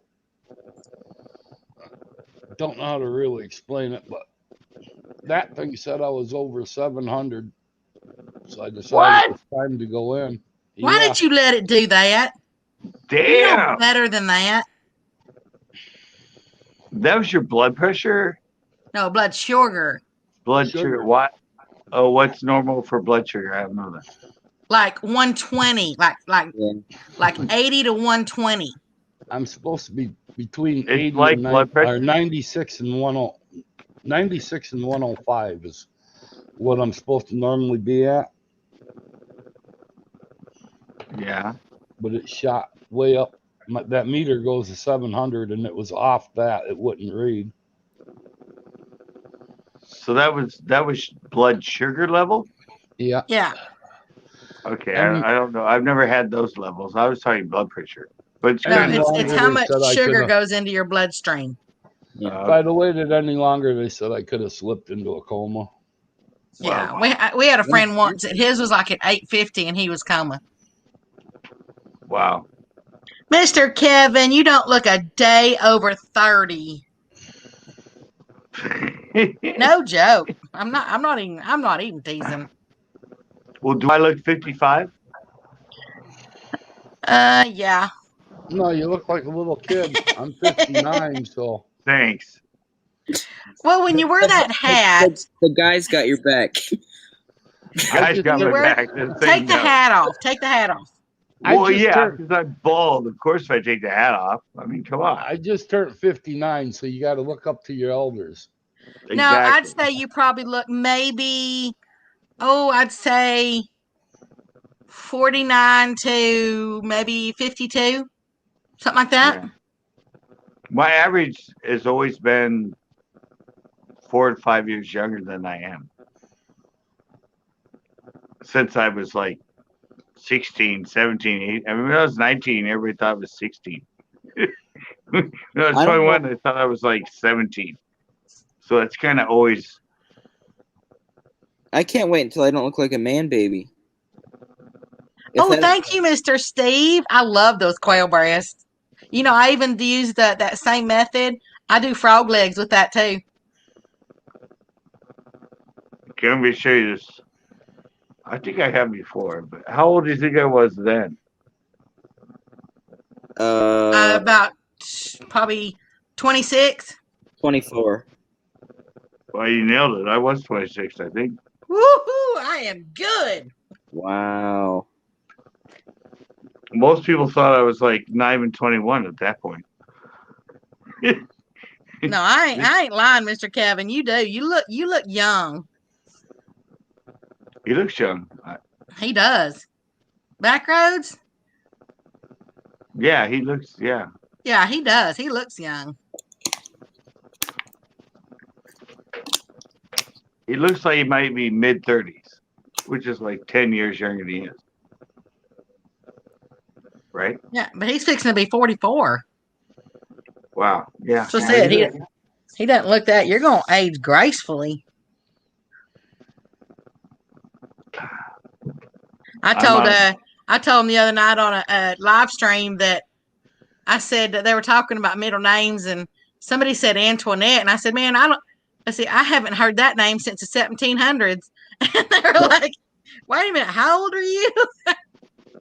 I told him, I said, well, I built this time machine and I go back and forth, and somebody said something about, being a vampire or something. I said, no. I said, I filed my teeth down because Frankenstein asked me out on a date. Lynette? Is that the word? Antoinette. Oh, Antoinette. Yeah, like Marie Antoinette. Yeah. Yeah. You're going to find some frog legs. Well, there's a bar I keep driving by, and I might stop sometime because they got this huge sign that says frog legs. Like, they got normal signs for burgers, and then they got this huge one for frog legs. I'm going to be so good and not say what I really want to say to Backroad's last comment. You said you know where Porky's is, right, Nick? I know where Porky's? Nick. Yeah. On Highway 2 there? Like, I know roughly on the map where it's at. I'm not good with highways. You should hear what they're doing now. They're fencing it all off so people can't fish there anymore. Really? Yeah. Wow. Do a video on it. I can't do a video on it because that's down in Ohio. I'm up here in Wisconsin. Oh. The kid Nick, where'd you say you could find those frog legs? There was just a bar by me. Oh, Steve's asking where. Where? Where? Yeah, Mr. Steve down there's asking where. Where? You can go online and order frog legs. I mean, you can get them sent to you packed in dry ice. See, honestly, my favorite amphibian, like one of my favorite things is just frogs. So I'll eat the frog legs, but I'm not killing the frogs because I love them too much. It's just like catfish and frogs. I just feel so bad killing them.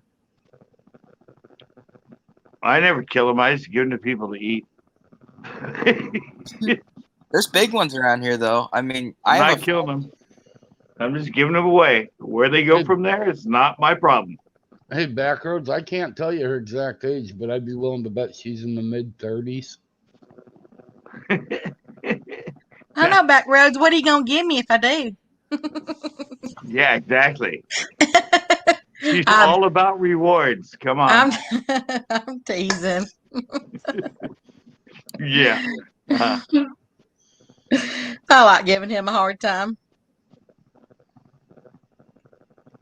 He will give you this brand new. He's going with 37. What was this? Guess Becca's.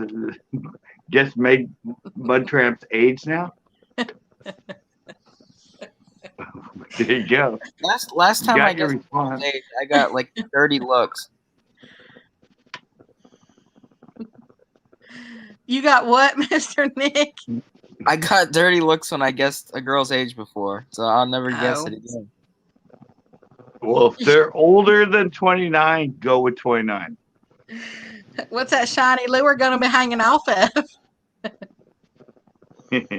Wait. Now, keep in mind, you're talking to a bass fisherman there. What champ? Wait. That's right. Those rods are shorter. I have the lure she wants right here. Nick, can I ask you a question? I have the lure she wants right here. Just get it in plain silver instead of black. Hey, Nick, can I ask you a question, buddy? What is it? What is a bass? Is that one of them ditch pickles? It's one of them, like, fish that has, like, black beady eyes and just... Catfish bait. Yeah. There you go. Yeah. Oh, hot dogs. Hot dog. Apparently, those are now called glizzies. Yeah. Hot dog? Glizzy. Well, it's... Rappers used it in songs, and people said they were talking about glizzy, which is like a wiener. So now hot dogs are glizzy. Yeah, see, I'll call them weenies. I just call them hot dogs. Is that what they're calling them these days? I call them hot dogs. They're called glizzies with a G. No, I'm not saying glizzies. That's... So if I was with a woman today and I got undressed, she went with nice glizzy, then I should be impressed. If she knows what a glizzy is, yes, you should be impressed. Don't ask her if she wants a bite of your glizzy if you're eating a hot dog. Because that means she knows her catfishing. Well, I'm a fisherman. I might meet a woman. That's what I'm saying. Catfishing. Yeah, and I'd be if she knows what a glizzy is, then you might have a keeper there. Right. If she, yeah, but I said I'd be confused, but now I'm up to terms with catfishing. So, Steve, how big a channel cat have you caught? Biggest catfish I caught was a channel cat, and it was at the YouTube meetup this spring. Mr. Backroad's gonna get me in trouble. My biggest is 18 pounds. My biggest channel was 29. Well, Backroads, that's where it's supposed to go. If you haven't noticed. Overall, what catfish? CCB Monday Night Panel. Where else is it going to go? I mean, come on. He's got me up here. Where do you think it's going? Yeah. This is my non-fishing panel, mostly. It can go anywhere. You start up north and you go down south. Exactly. Do I have to teach y'all everything? And hopefully there's hands in the hair and all that on the way down, you know.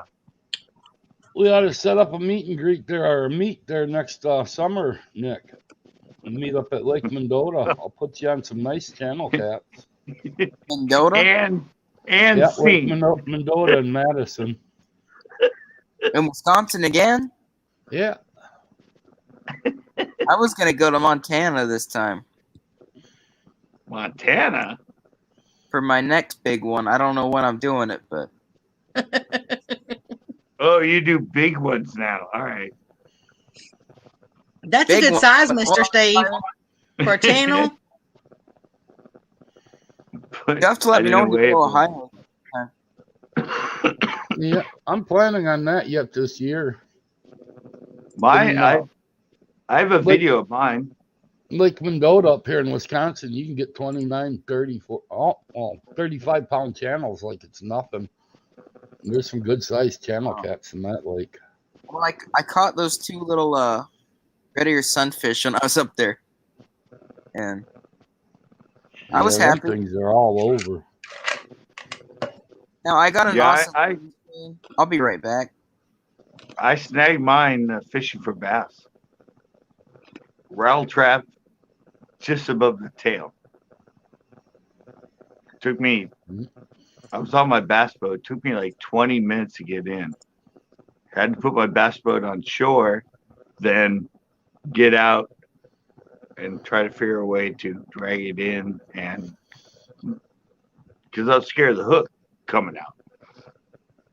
And I didn't have a net that big enough for an 18-pound freaking catfish.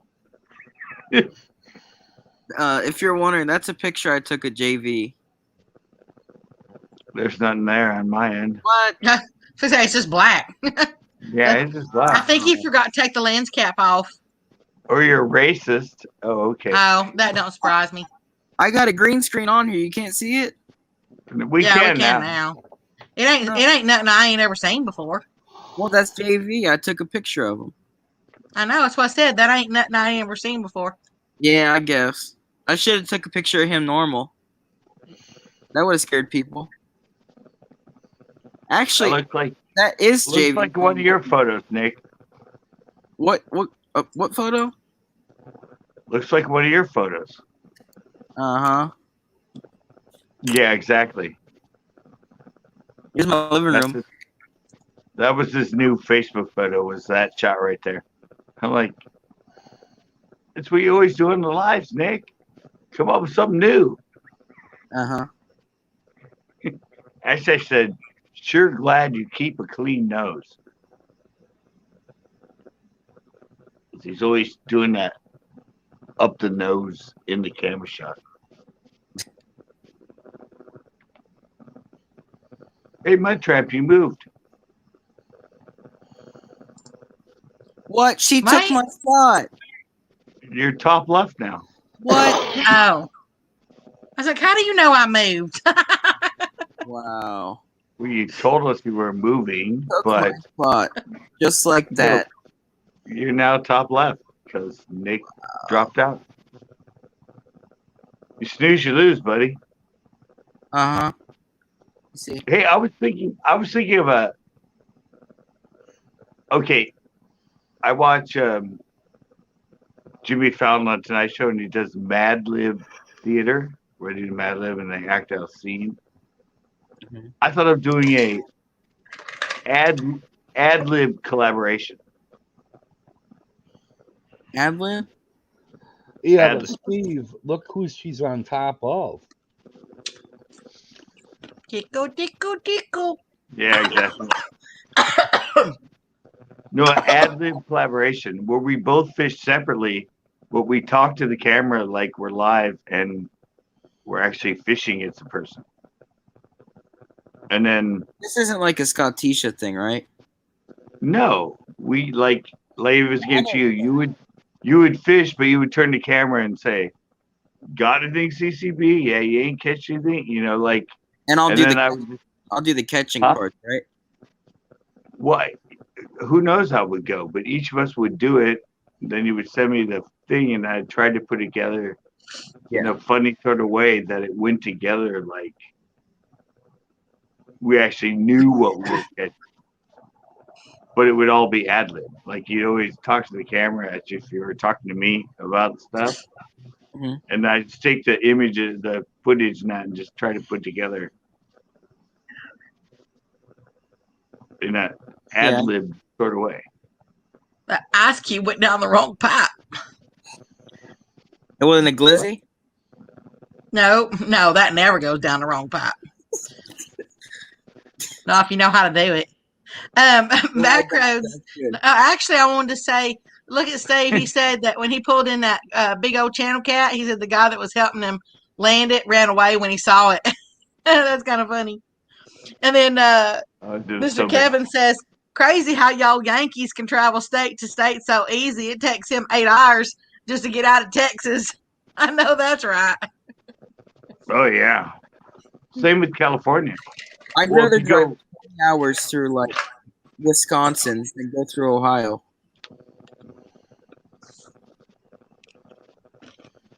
Well, California's the same way if you go north-south. California takes like 10 hours to go from the tip to the end. Wait a minute. Say that. I'm sorry. What did you say about tip to the end? If you tickle it from the tip all the way to the balls, California takes about 10 hours. Or a normal sex experience with Mudtrap. I was going to say, it could be. It just depends how long you can last. Whenever I come to California, I'm probably going to just take a train over to there. Because I want a gold pan in California for a couple of weeks. We do a video at Jamestown, man. Jamestown, the iconic Jamestown. There's like right there. Towns around me that are pretty big. They ain't out in the West, though. This is where it all started. we found all your fucking gold, man. I'd be curious to know where, like, I don't know, like, you look at a 1 ounce round of gold and just think where that gold come from. If maybe it's been mixed before, or from the same place, or most of it's California. We had an 1840 gold mine. I mean, the gold rush, all that. California's Yeah, and you can come here and we can go to Jamestown. It's been around since the 1840s. The town's still there. It's all built up. There's people on stage. You can pan for gold there. I've always wanted to rent like an actual. Man, I was just gonna say it and then I lost it. Well, you're getting old, man. You're 19 now. Yeah. Mine's first to go. What the heck is it called? I just had it in my head. What, a sluice box? No, not a sluice box. A claim. A claim. I wanted to rent a small claim, or how it works. You lease it for so many months. And order an actual machine so you can like. No, like just rent because some people will split it to acres. Just do it like that, and just go like with a personal pan. Nah, you need to come to California, Jamestown. Yeah, that's what I'm saying, like up there, because Jamestown's been in movies and everything else. A lot of places like there, it's gonna be like commercialized. Well, of So course. you really think there's any gold left? Oh yeah. Oh yeah, they find it when they're there, just traces and stuff. But I don't know if they go upstream and pour in the gold flakes just so people find it. But that's what I'm saying though. Like if you get a claim, a lot of times the big machinery don't, they won't work certain cracks, or they didn't see them maybe. And then there's tailings. I mean, if you get tailings from when they did it way back then, there's a lot of gold that they missed, but a lot of that now has still been recovered. So, but then you YouTubeize it, buy a big nugget, go to Jamestown, be panning, slip it into the pan, and roll it around, and go, "Oh my God!" That's too much work. You just got to paint a golf ball gold. And then I know a real gold nugget. All right, back roads. Yeah, but I know you. You would spend. Are you back now here? For the video, you would spend $1,000 for the nugget to make a really good video. I already had a nugget. Well, there you go. Use that one. I got all kinds of nuggets. We use that. Oh. Choking my glizzy again. How much? I really need to quit eating ice when y'all are up here talking. My one English teacher, she'd tell us to all be silent. And she'd literally, while we're in class, go through a whole cup of ice with her mouth open, chewing it, and everybody it's like in asylum. That's all I could hear was ice cracking constantly. Well, you choked out Mud Tramp, and she said she never chokes on anything, so I'm impressed. No, I just said, I mean, I won't check. I won't choke on, well, okay. I'm not going to say that. You sound like that rooster. What's his name? Yeah. All right. In like 15 minutes, nobody remember this. All right, let's keep going. I mean, if you know how to do it right, then yeah, I mean, you can choke. But if you don't, then no, you ain't getting a choke. But it was just funny because he made you choke, so it was kind of funny. I mean, maybe she's seen it and laughed. No, I'm just picturing. I'm picturing a weenie and a Vienna sausage. And the one's pretty salty compared to the other. Yeah, I don't know why you guys are so salty. Yeah, I've been with a guy from Vietnam. Oh wait, we're talking about something else. Never mind. I wanted to take my grandpa over to England for a trip. So we're talking about trips, kind of. There goes. A little bit. I wanted to go over there because my family's over there. Meet them in England, and then I wanted to carp fish over there because I know they got big, big carp. So I want to try that sometime. No, if you want really big carp, Nick, go to Idaho or Lake Pymatutic. Wonder Lake, Illinois. They got some big carp there. Go to Idaho. I'm telling you. Idaho? Idaho. Close to 40 pounders. Really? Yeah. Watch the video I'm uploading on Wednesday. Yeah. Pictures, proof. It's a long story. I heard this joke earlier. Y'all just made me think of it, and I have no idea why y'all made me think of it. But it's and Ace, if you were there, don't say the answer. If you're an American going into the bathroom and you're an American coming out of the bathroom, what are you while you're there?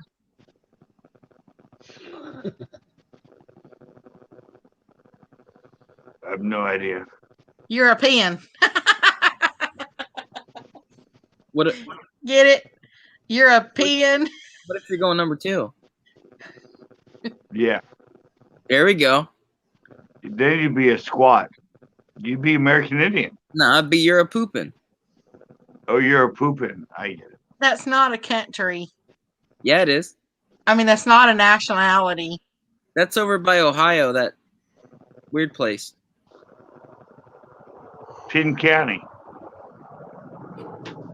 Hi there, Tito 831. How you doing? I'm gonna look up Mud Tramp Road and see if that's a road. I'm guessing it is. Tito's actually in here. What are you doing there, Tito? He just came in here. Don't you watch your chat box? I'm gonna learn you yet. Don't you know who Tito is? It's Tito. I just said hi to him. I know. He's a fishing partner of mine on like half my video. I'm looking up Mud Tramp on Google. Is this good? Oh, wow. Is he the one that's actually catching all those? What, Tito? Yeah. Yeah. Yeah, Tito catches the fish so that CBC can show him off as his. Yeah. CCB, you're just the net man? Yeah. Are you the Joey? No, I throw them back out and then film them with me bringing them in. Or you could be like me and record once you set the hook. Yeah, we kind of do that too, He hands it to me and I go, guys, I didn't have the camera on, but I caught this good one.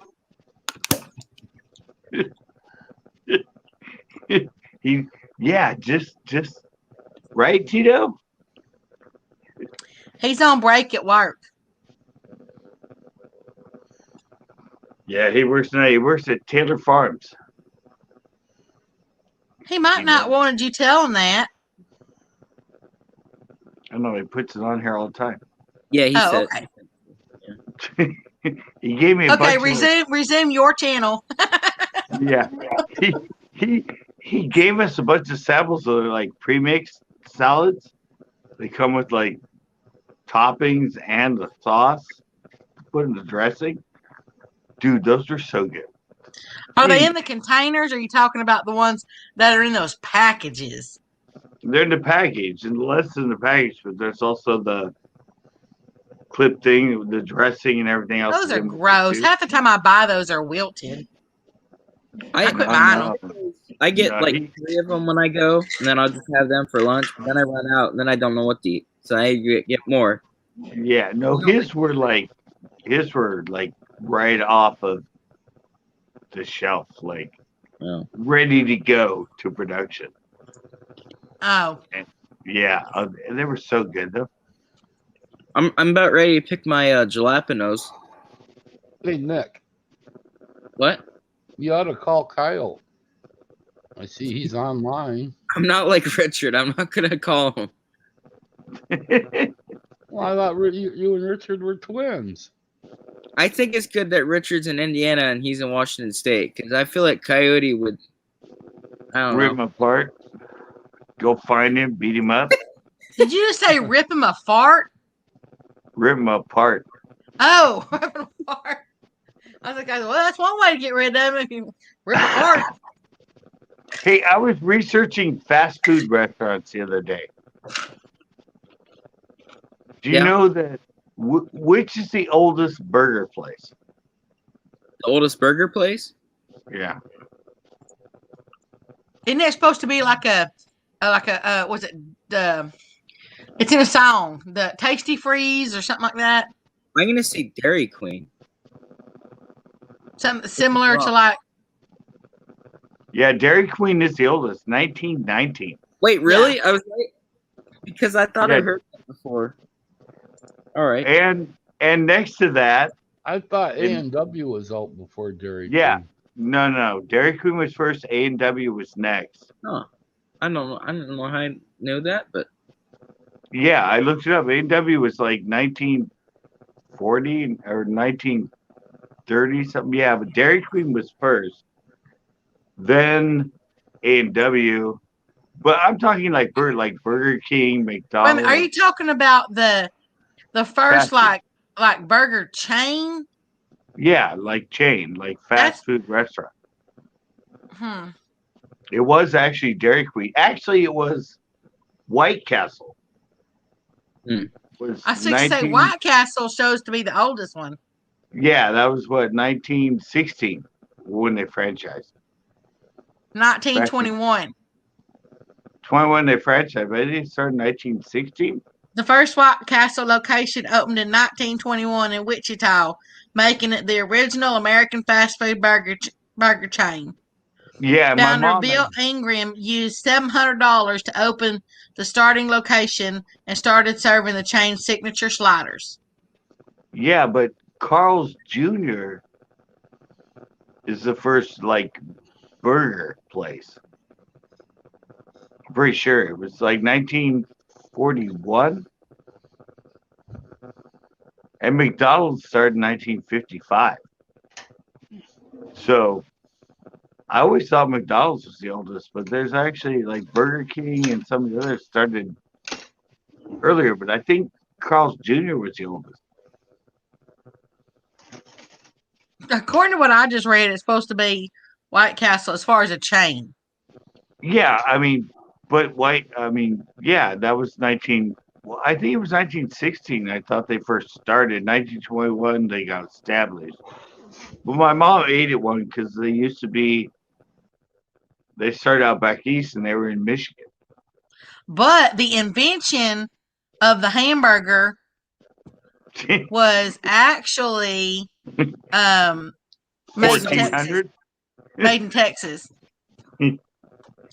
But the funny thing is, we research a lot of the fast food, like their Wiener Schnitzel, Taco Bell, all the things we think of fast food, probably 70% of them started in California.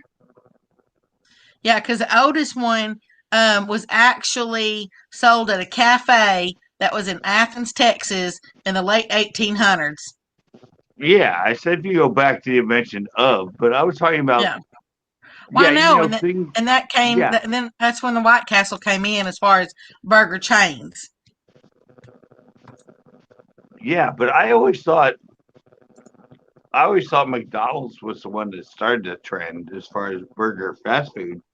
No, Burger King was founded in 1953. Yep. Then you got Sonic was 1953. Yep. Then you got Jack in the Box, that was 1951. Yep. Then you got Dunkin' Donuts, which is 1948. Yeah, I looked all those up too. Denny's, Bob's In-N-Out Burger was 1948. Yeah. McDonald's was 1940. And Walmart's been around since AD. Yeah. 182 AD. KFC was founded in 1930. Yep. White Castle was founded in 1921. A&W was founded in 1919. Oh, that was the 1919. Okay. A&W. Yeah, so it was A&W, which was the 1919. Yeah. Yeah, I just got on there and I was having a conversation with, because I told my mom In-N-Out. She goes, In-N-Out? That's only been around for like 20 years. I'm like, no, it's way old. She goes, no, that's a family business. They started like, I'm like, and I looked it up and I'm like, check this out, Mom. And then I started going into all the rest of them. Wendy's and Carl's Jr. and Burger King and McDonald's and Arby's and Let's see. Tito says in the bags. Well, the one I get are made that same day. I've seen so many in the stores, and they look old, like she said. Oh, those the hamburgers. Yeah, Tito. Ever since I've been on my diet, like I like really watch the fast food. I don't eat it at all, but I start looking at the menus and how much is in like a simple burger, and it's insane. Oh, dude. Like, dude, the highest breakfast one, the highest breakfast one at McDonald's is like 1,200 calories. Yeah, for a sausage biscuit, it's like 450 calories. Yeah. And 20 grams of fat, or something like that, 30 grams of fat. Yeah, it's which fucking is insane. it's insane. Like, it's crazy. Like, oh, I'll get something small McDonald's. That's still like half your day's worth of calories. I said the biggest, last time I checked it, the biggest breakfast they had, which is whatever it was called. It's the big breakfast with hotcakes. Yeah, it was 1,250 calories. I'm like, what? You see that one shake from Sonic? It's like 2,200 calories. Yeah. Well, look at your Starbucks coffees.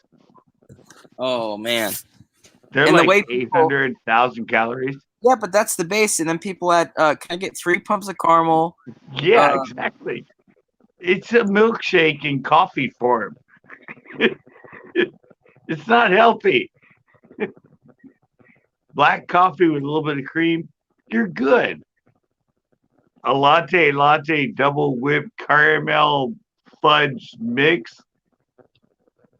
3,000 calories. Like, even before my diet, I wouldn't get a lot of fast food. Like, if me and my friends are out somewhere, I'd get a burger, or like I liked McDonald's breakfast. I'd get that sometimes when I was out.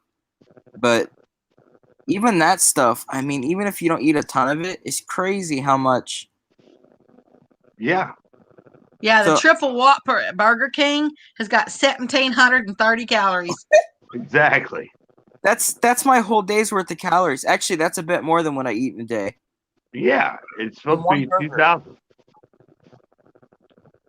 And Becca, they're getting that plus fries, plus a soda. That's I'm like, okay, we got to get this to as base as possible, as low as possible for this burger. No, it's insane. I mean, look at a bag of chips. Yeah. Hi there, Mr. Tommy. How are you doing? I'll go to have some chips, and I'm like, nope. Like, the calories aren't bad, but I look at calories and fat, because, like, everyone's telling me not to do that, but I do. Like, if the calories are higher, there's probably quite a bit of fat in most of the stuff.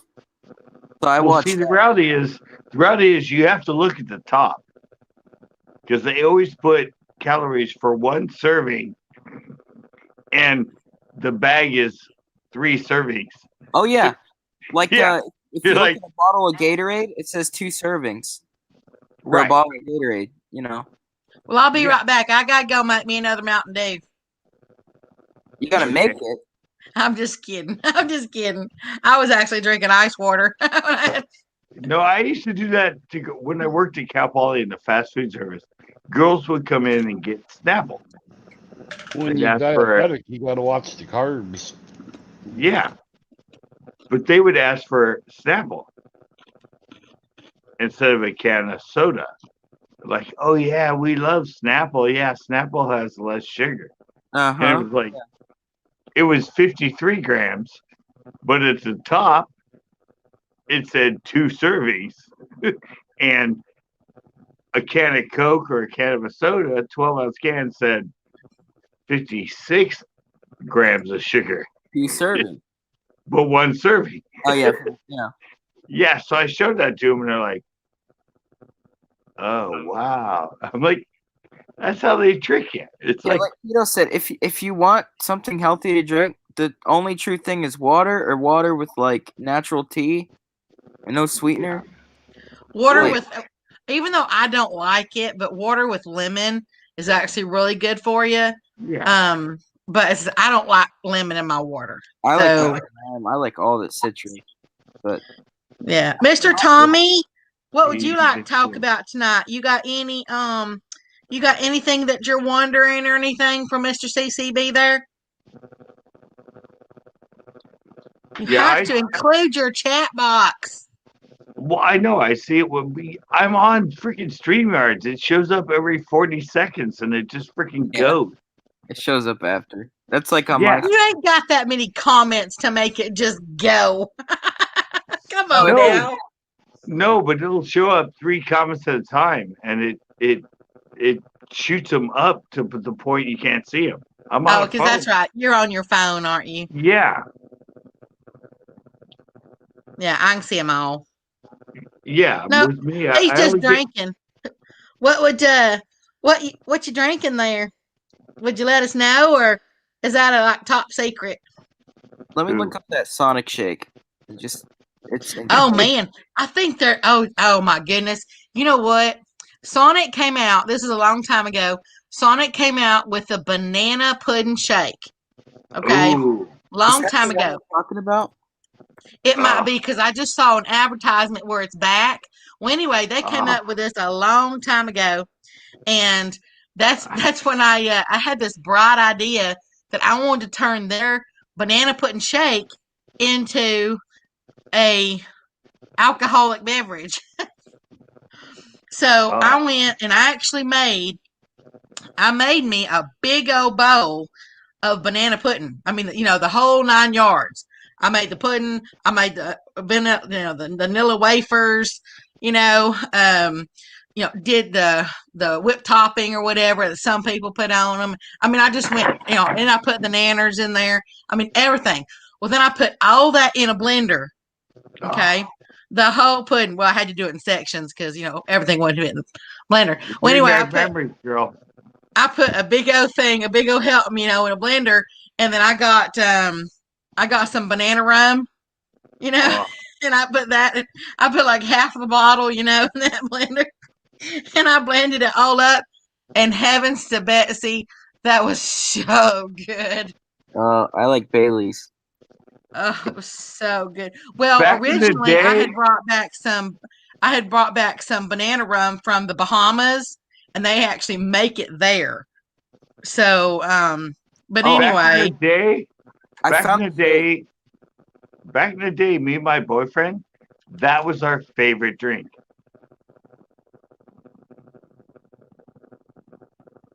what, banana pudding rum or banana pudding alcoholic beverage? Yeah, we'd go to Sonic, we'd get that, we'd have fun, and then Well, they only came out with it like in the like the early 2000s. All right, I found the shake. and it's yeah, I'm older though. Remember? It's Baskin Robbins. It is 2,300 calories. 2,100. 2,300 for a shake. It's a Heath Bar shake from Baskin Robbins. Wow. I really want a banana pudding alcoholic beverage right now. I can just taste it. Holy cow. What are you talking about, Richard Tito?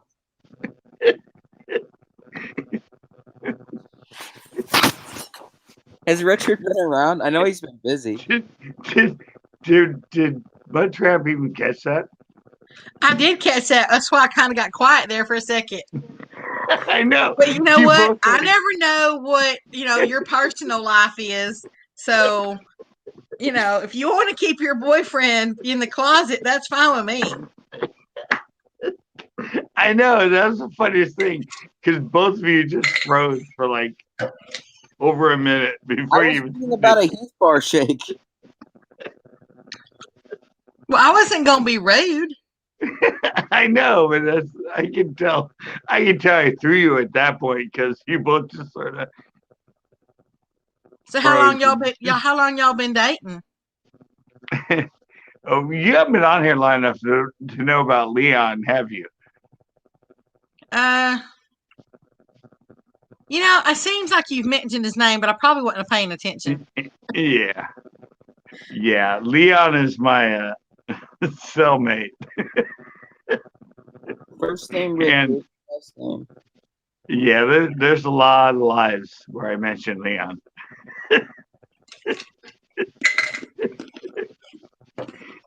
Whenever it kind of goes to a gay reference in that, I say that reminds me of my old cellmate Leon. So, as long as you are fully satisfied, that's all that matters. I know, but yeah, Leon, my ex cellmate. We had a lot of firsts, let me tell you.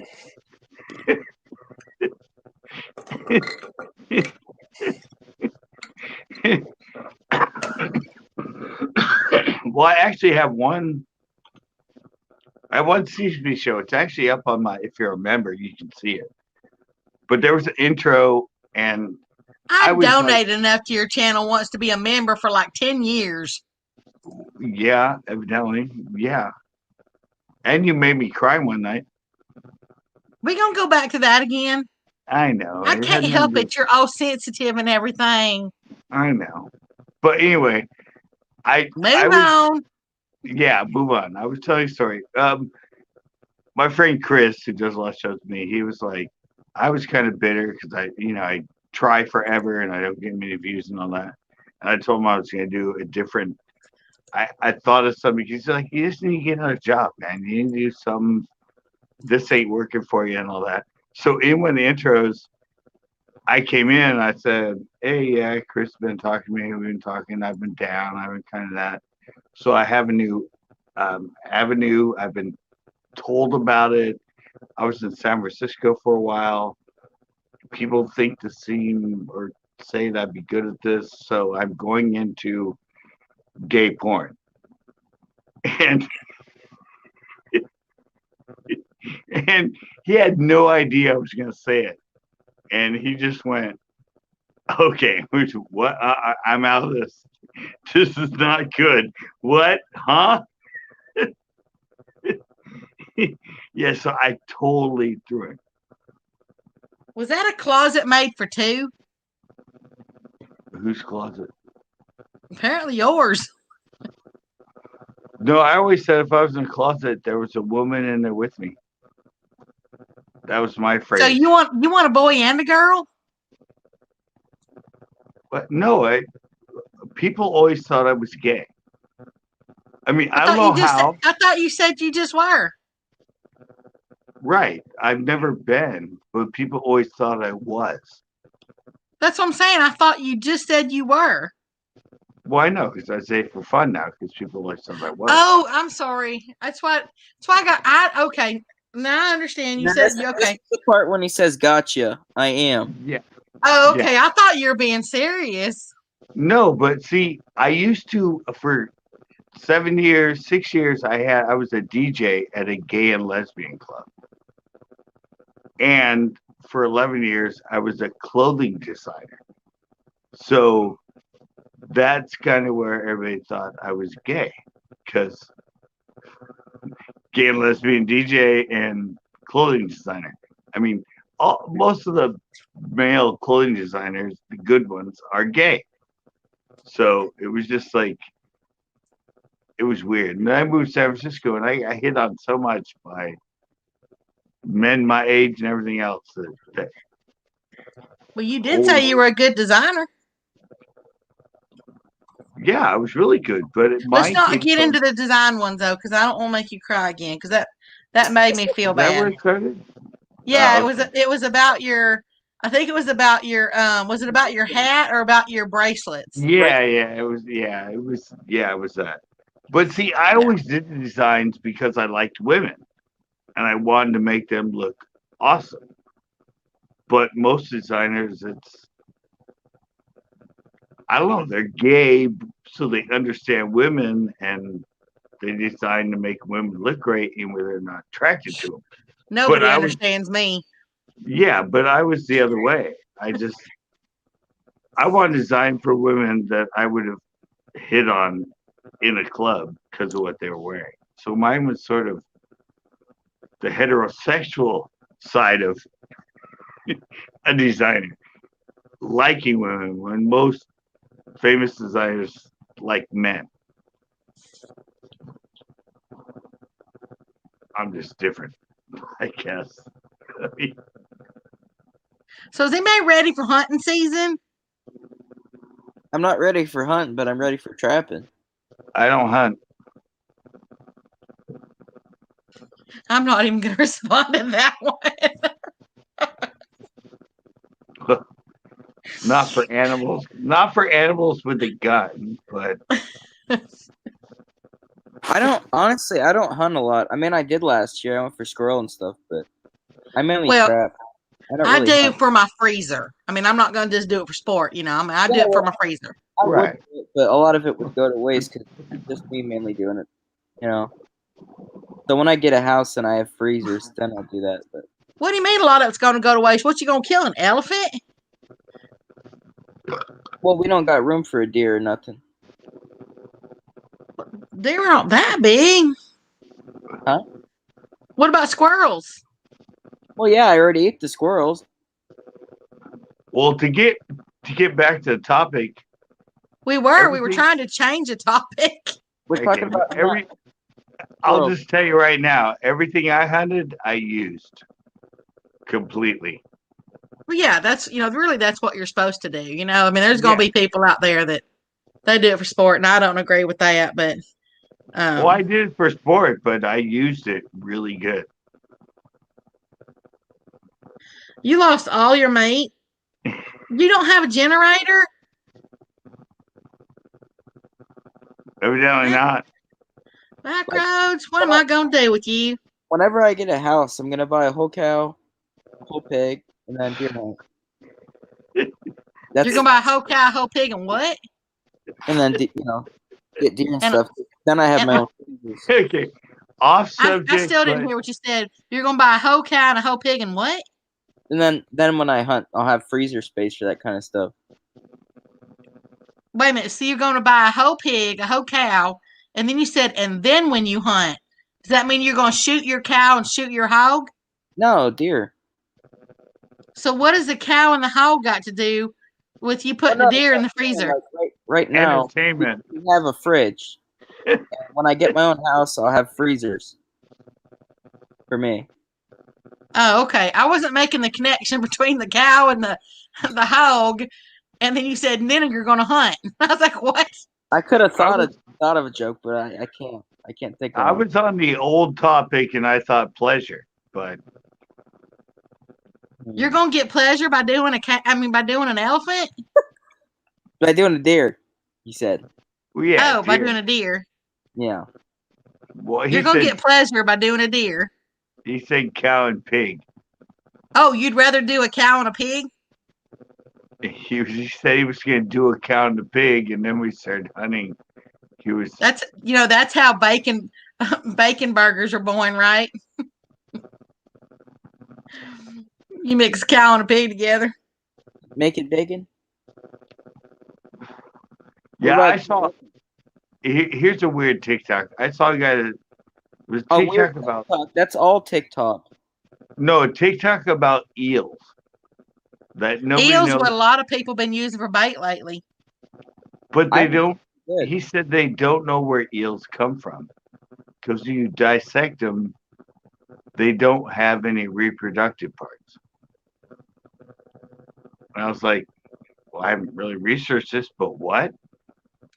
But then he went on to say, but they're really weird too. There are freshwater fish that goes into the ocean. No other freshwater fishing in existence goes into the ocean and comes back into fresh water. And I went, okay, I did. This is bullshit now because you don't even know that. I mean, salmon, trout, striper. There's all kinds of species of fish that go into freshwater and go back into the salt. So it's like eels lay eggs. I don't know. I haven't researched them. I just saw this TikTok. Well, I know eels. They'll get into like balls, pretty much, of like slime. Well, they do external fertilization. Yeah, they get in balls and like produce a ton of slime, and they stay in kind of ball, and then they, Yeah, because when they release their their eggs and stuff, the other one just kind of swims by. It says, "Here, grab hold." Broadcast spawners, like take cars. It on down. It's like those hag fish. Yeah, hurry up, swaller. But there's a lot of them. White bass do that. Stripers do that. Carp do that. White bass. I mean, there's a lot of species that do the broadcast. Anything to have in a fish tank could be an eel. I know, but he tried to come up with this conspiracy that nobody knows, even scientists don't know where they come from.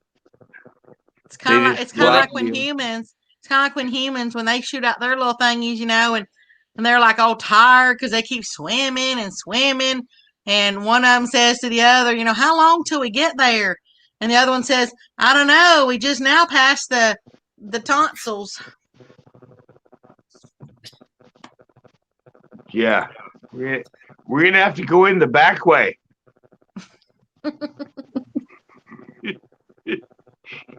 Yeah, boys. It's going to be a long swim. Follow me, though. I've been here before. When we hit the small intestine, right around the third turn, there's a little opening, duck left. Then go down, and you'll drop into this weird thing. Look for the oval, and start drilling. I don't know how you've been there before. It's not like they returned from whence they came. I'm just thinking the scenario. Once they're gone, I hope you know this, but they do die off. Well, thank God. I mean, come on.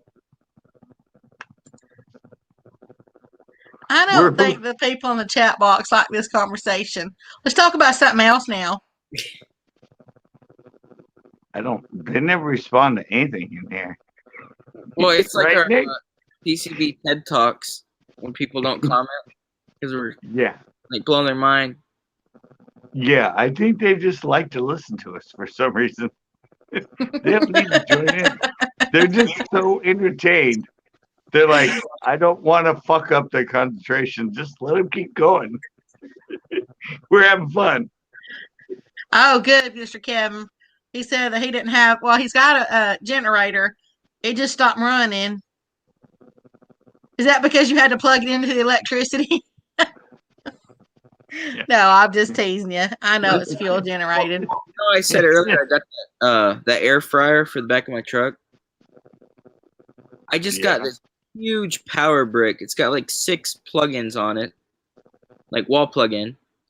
So I'm gonna have a kitchen set up in the back of my truck for when I camp. So I have an air fryer, like a griddle, and I'll have a dicer. Well, that's roughing it. Yeah, exactly. Well, all my other like camping videos are, so now I'll finally do these truck camping videos because they always want me to do it, but I just did one, but I feel like it might be boring because like you're in a truck. Who is they? Well, like my followers. You got followers? Yeah, he has a few. Are you sure? He's losing him more than he's gaining him, but he's gained a lot. I was at our one local fair has been going on for like 2 days, and I went yesterday. Your local ferret? The fair. Oh, fair. Yeah, I need to go get me one of those little pole thingies with a little white cottony stuff on the end. Well, I was waiting in the line for a slice of pizza, and this little kid runs up to me with like a perfect rat tail, and he's like, "Are you Dick?" I'm like, "Yeah," and he shakes my hand. He said I loved my channel, and then he like ran away. He just ran away. Oh yeah. I was in the pizza line. That was the only time I was getting food. But it's weird.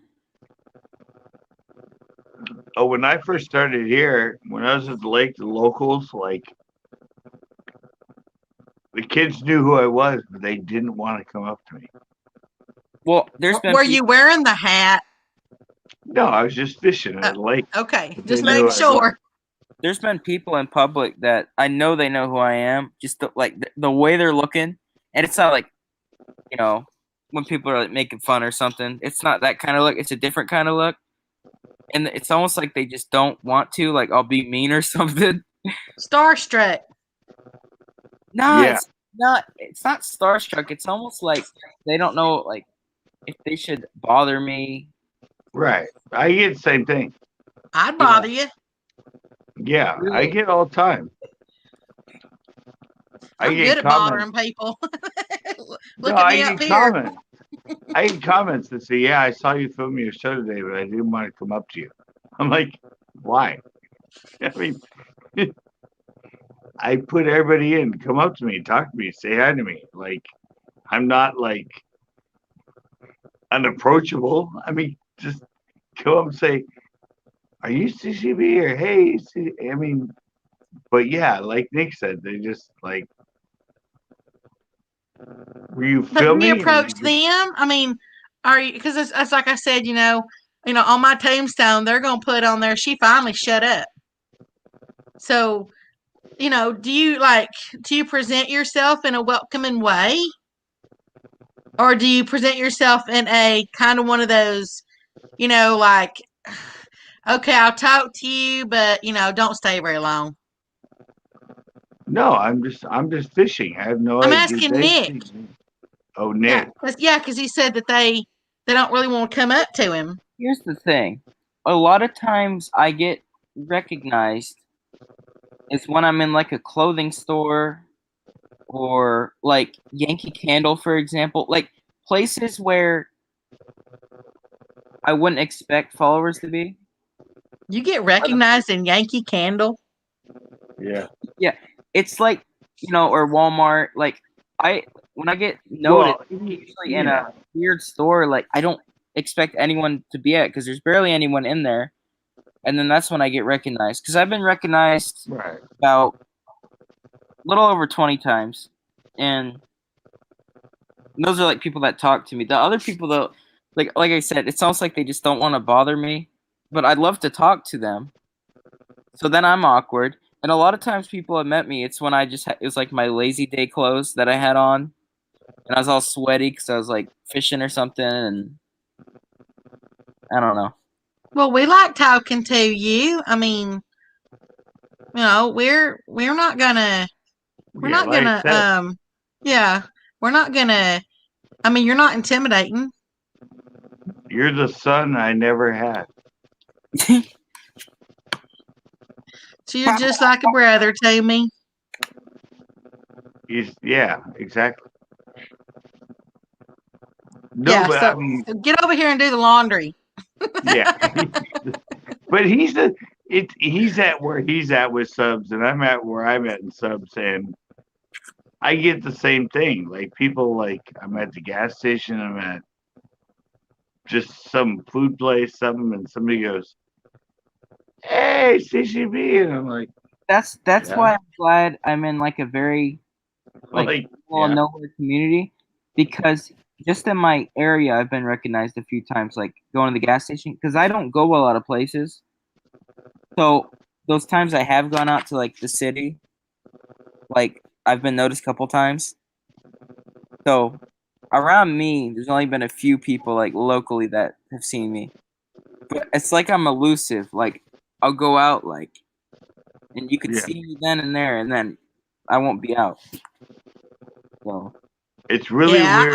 I've been recognized a few times for my OnlyFans page. I'm just kidding. It's really weird. I really am teasing. It's weirder when they want to take a selfie with you. You know, I've never had anyone want a picture Really? or I've autograph. had like Always just said, like your channel. And there's a few I talked to for a little bit longer. But a lot of times it's kind of a quick, I like your channel. Hmm. You know, it's cool seeing you. But like I said, no one's ever wanted an autograph or picture. really, I've had like at least like 6 or 7 people. Yeah, no, haven't had it. It's so, and a lot of times, like I said, they kind of like run up, like they're finally like, okay, I'm gonna go like ask if it's him.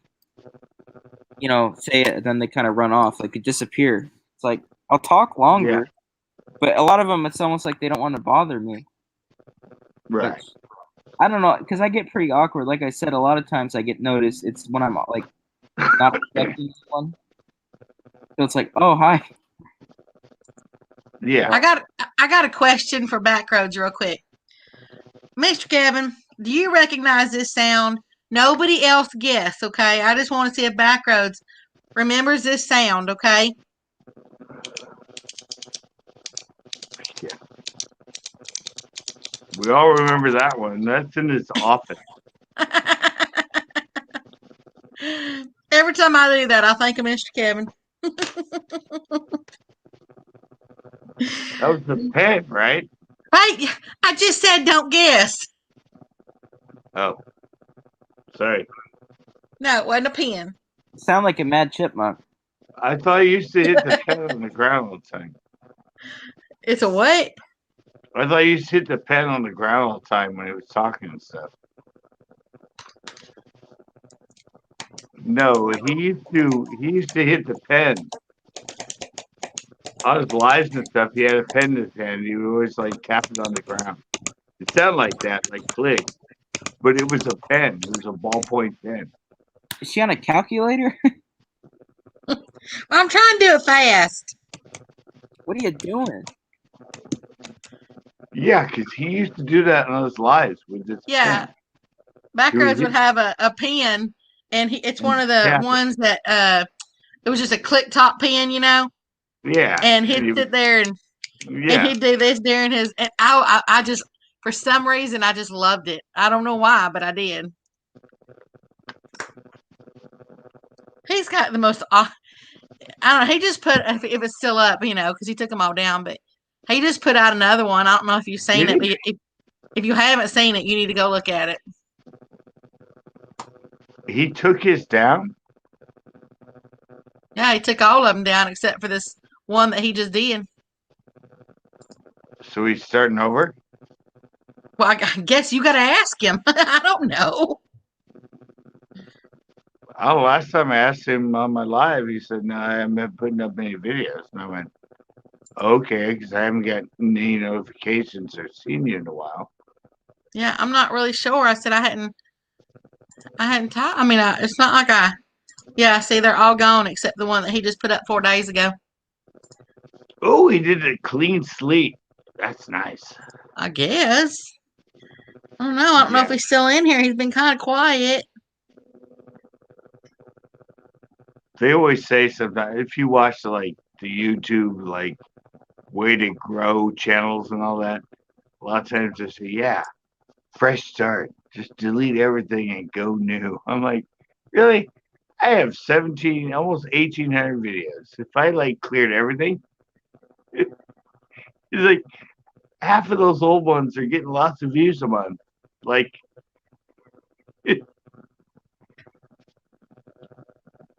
Yeah, I watch for your live streams because that way, you know, it's why I come over here to see if Backroads is in here.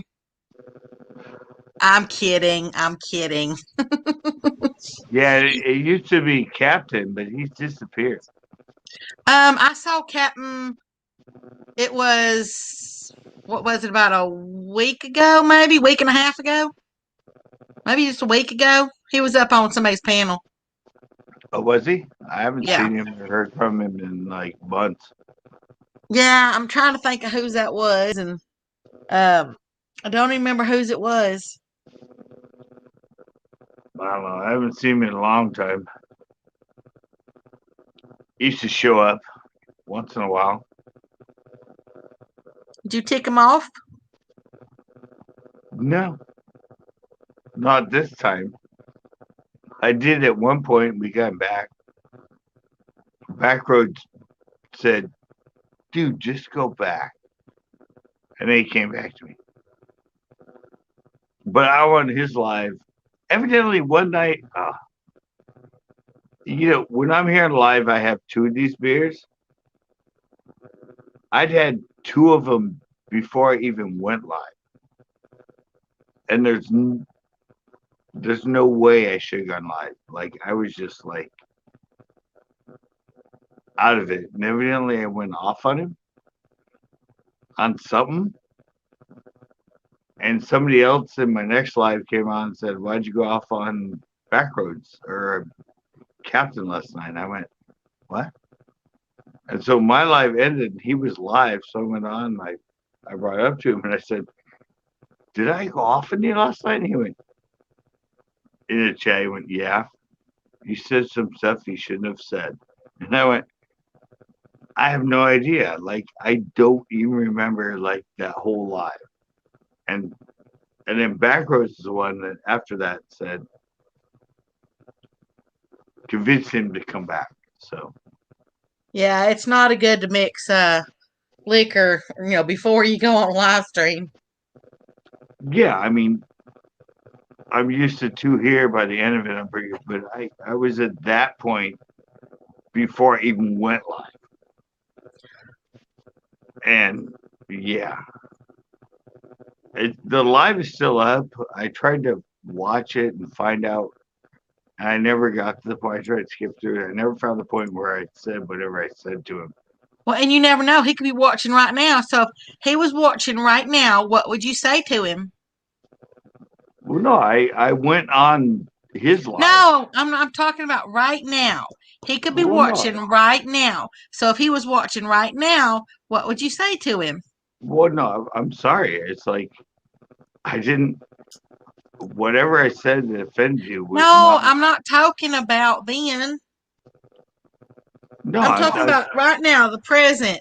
If he was watching right now, what would you tell him? I'd say the same thing. It was never intentional.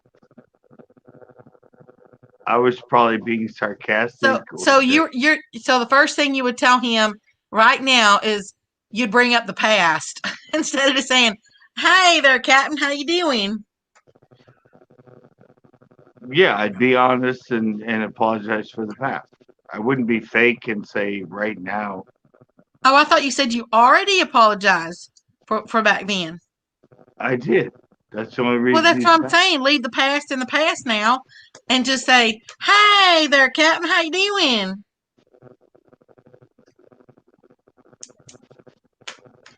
Does that make sense what I'm saying? Not really to me. Does anybody else know what I'm talking about? I mean, Captain? He knows I love him and knows I've already apologized. So if he came in and say, "Hey, Captain, what's up, man? Haven't seen you in a while." Exactly. That's what I'm saying. I wouldn't bring up the past.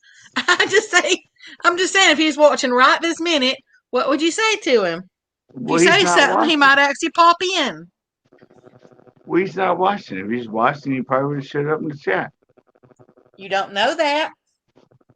Well, There's 5 people in there right now. No, 6 people now.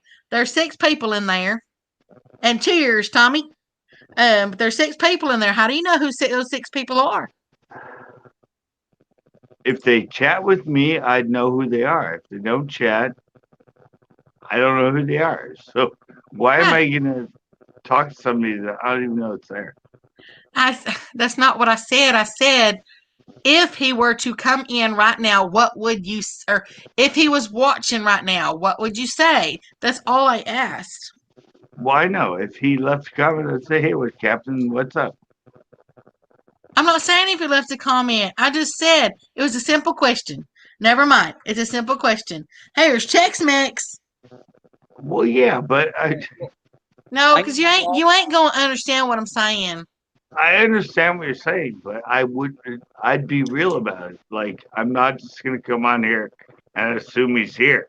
If he shows up, But it was a question I was asking you. That's what it was. I'm not saying he's here, and I'm not saying he ain't here. It was just a question I was asking you.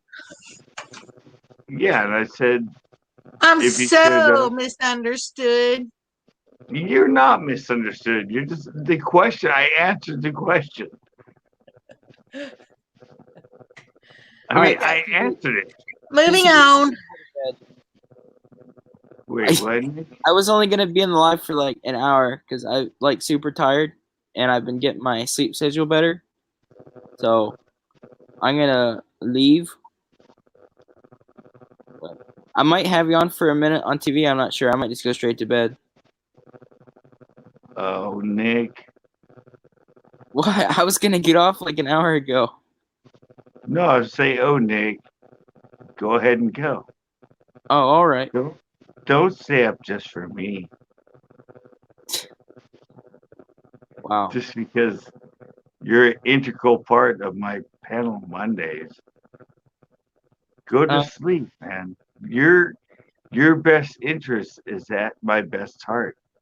Go to sleep. Yeah. Go to sleep. Wait a Go minute. to sleep, Mr. Nick. Yeah. Ooh. Yeah. There you go. I said that. I was getting ready to say that. This is like the perfect exit. And he went, and it, yeah. And scene.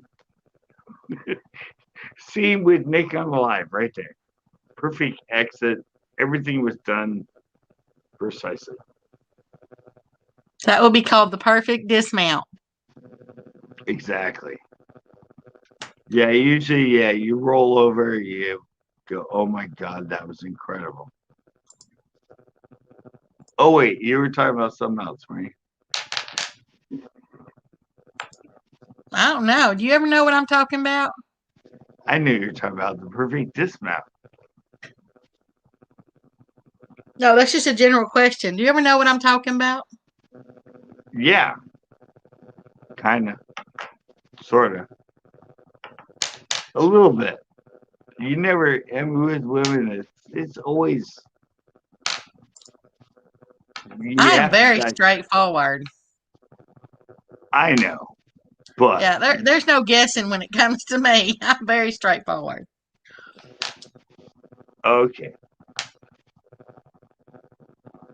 So you're not like the rest of women. Everything you say is exactly what you mean. Pretty much. Wow. I mean, why say stuff you don't mean? Most women do, though. Like what? I mean, why would you say something you don't mean? Mostly because they're insecure, but I'm assuming you're very secure. Well, I mean, everybody's got some insecurity about themselves. And if you say you don't, then you're lying. But well, that means you're very secure. But I'm just saying, I mean, why waste the energy and say stuff you don't mean? Well, see, you don't know women. Okay. I mean, you might not. You might not. You might be a woman, but you don't know women. Okay. As far as we know them, you don't know women.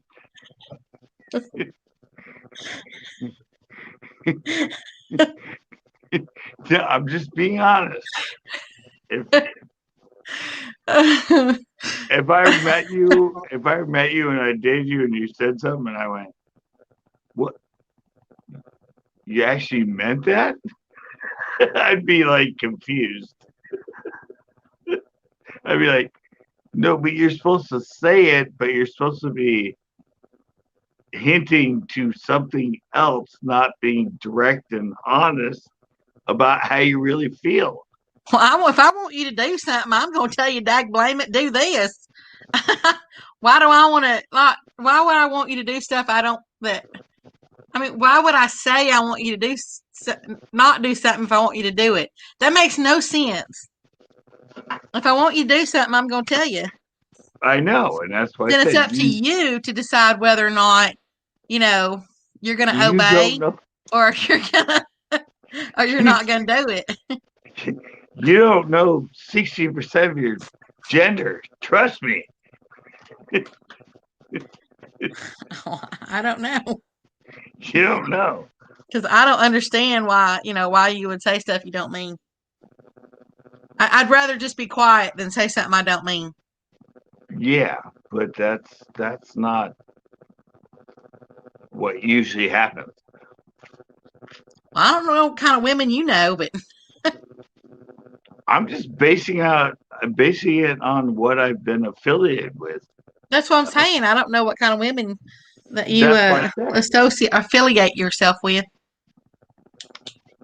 That's what I'm saying, though, is that's my take of it. I just said it earlier. If I met someone like you that was actually that way and everything, it'd be golden. But I mean, how many times have I come up here and I'll shoot you straight, I mean, I don't, if I say I don't know something, I don't know it. And if I say I don't understand what you say, I ask questions. And I know that's not most women. It's just not. I mean, most women aren't that secure that they're that way. It's a great quality, and it's like amazing. Hey, we got 7 people in here now. Yeah, people come and go. Tex Mix, how'd you end up coming up with that name? Is it because you like cereal, or is it because you like a mixture of things, or do you like to make yourself a little spicy? He's half Czechoslovakian and half Mexican. Oh, okay. That's a good way to come up with that name. Yeah. Do you know this for a fact? Yeah. He's been on here for like 5 years. How'd they come up with the name Chex Mix for the cereal? I have no idea. Maybe they were half Czechoslovakian and half Mexican, the people that started. Yeah, he said yeah. So that's I was just curious what came up with that name. I always wonder about people's names. Oh, you doubted me again. I told you the story. I said, he said yeah. So I was just reading what was in the chat box. I asked you if you knew that I said, do you know that for a fact? And you said yes. So I said, okay. But then he said yeah in the chat box. And like I usually do, I'll read your chat box, unlike yourself. And you didn't believe me, but when he said yeah, you went, oh, okay, yeah. Like I was telling you a fake story. Because he said yeah. Well, you didn't believe me when I told you, but you believed it when he said yeah. I said okay. But you didn't believe it until he put yeah. Oh, good gracious. Are you one of those men that I got to sit there and really pump you up, make sure that you know that you're high and mighty and you're right and la la la la la. No, I will just call you when you. But you said it, and I said, do you know that for a fact? And you said yes. So yeah. But after you lied to me once on your live stream, you kind of, I gotta kind of have to wonder about you nowadays. So you just admitted right there that yes, you didn't believe me until he went yeah. No, I wouldn't have any reason for you to lie to me. But then I lied to you before. But then I remembered that yeah, you did lie to me before. Yeah, see, that's I'm testing you on all this stuff right now. But I didn't think about that until after that, and you started making a big deal of it. I know. I said that's when I'm on here. I call people on stuff. It's fun. Like they call me out in the channel time. I say something and I double back on it and say something else. And they're like, but you just said. I'm like, I did. Oh fuck yeah. You're right. I'm sorry. I did just say one thing and I kind of said the other thing. Oops. Now I don't even know what you're saying. No, because I don't know. You're getting me all confused. That all this happened like 5 minutes ago. Oh yeah, it's 21st second world. 5 minutes ago. No, I had a thing though. One time though, this is really interesting. Let me get your opinion on this. When you have a girlfriend, I don't know. I ain't never had a girlfriend. well, or a boyfriend. Well, I'm saying keep going. All right, I'm saying from my point. If you bring something up to them that was like 2 months ago, they call that. That was like 2 months ago. Why are you bringing that up? Why are you bringing it up? And then you get in another kind of argument or something, and they bring something up that was from 4 months ago, 5 months ago. And I'm like, well, you can't bring, oh, yes, I can. Oh, yes, I can. I can. But you just told me that I couldn't bring, and that's the way it works. Like, they can bring up something of the past, but men can't. Well, I mean, does it have any relevance to the conversation? Whatever they're bringing up, does it have any relevance to the conversation that you're having right then? Yeah. Well, if it has relevance to the conversation that you're having right then it's okay for them to bring it up. But if it has no relevance to the conversation that you're currently having, then why bring something up? That just means somebody's wanting to start crap. But my relevance to the conversation was 2 months ago. It doesn't matter. Oh, so you brought it up first. That's something from Right. 2 months ago. And Right. you're wanting to know why they're bringing something up from 4 months ago when you started it. No. That's what you just said. No, but separate confrontation issue. They will bring something up from 4 months ago. After they just told me 2 months ago, it doesn't matter. And when they say 4 months ago, That's what I'm saying. No matter who's saying it, okay, whether it's you or the girl, does whatever they're bringing up, does it have any relevance to the current conversation? If it does not have any relevance to the current conversation, then they're whoever's bringing it up is just wanting to start crap. They're either wanting to start crap or they're wanting to not let the other person forget, what happened 2 or 4 months ago. But what I'm saying is, or when they want to start something so y'all get in a fight, and then you can make love after you make it. But what I'm saying is, when they bring it up, it's relevant. If I bring it up, it's not relevant. Well, stop them in their tracks then. Just ask them, say, is there any or just say, what's the relevancy to this? And see what they say. Get their point of view on it. There's always two sides to everything. It doesn't matter. It mattered to me. Well, I said you don't understand women for some reason. Well, number one, I ain't going to bring something up from 2 months ago that has no relevance on the current conversation, because usually that leads nowhere. Right, but 9%. Yeah, I want new content. I don't want to relive something that already happened. I want new content. Well, didn't I say this earlier that I want a woman like you because I've never experienced a woman like you, because this is what they do. And you're like, that's stupid. That's dumb. It kind of is stupid. Yeah, but most women are the opposite. Unless it has relevance, like I don't know, say for instance, I don't know, and I really don't know if this is even a good example or not, but say that you that you're out late one night or something, and maybe you were drinking, and you're at the bar, and then you come home, and then maybe the man or the woman, either one, says, where you been, and you tell them some lies over at so and so's house, and and then you're really at the bar, and then 2 months go past, you're out late again, and you come home and they say where you been, and and then they're catching you in the lie or whatever. You see what I'm saying? I gotta grab my battery. Keep talking. You gotta grab your battery. You gonna put it in your vibrator?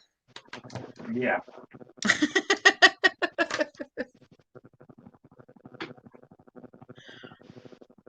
Well, good. While he's gone, I gotta get me some more ice water.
All right.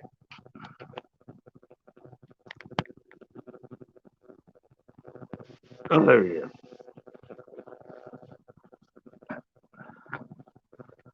No, my battery was out. My battery in the phone, so I had to plug it in.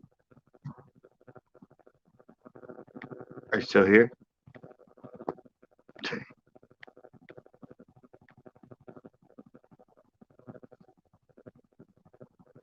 Yes, no, maybe so.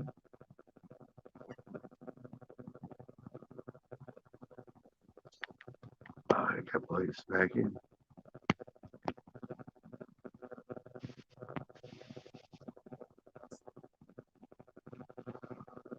It's still not charging. What the hell?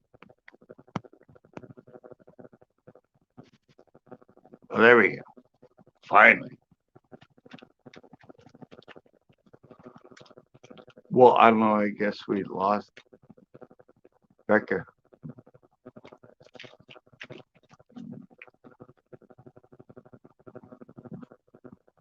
Yeah, I left her out of the loop too long.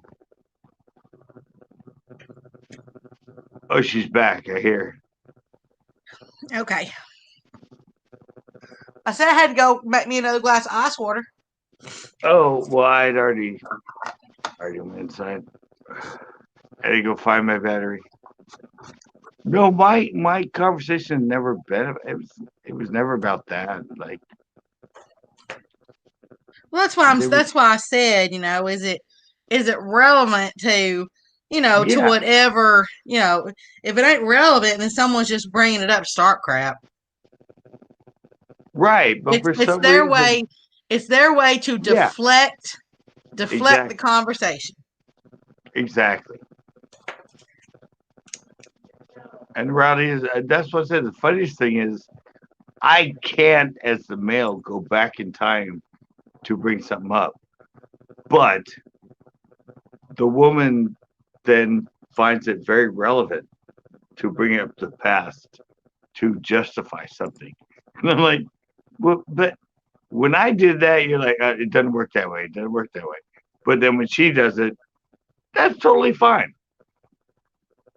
I know. We lost everybody in here. Well, no, there's one person that came back in. No, somebody else came in. I think everybody went to go make themselves another drink. Yeah. They're like, fuck. They're going deep. I need more beer.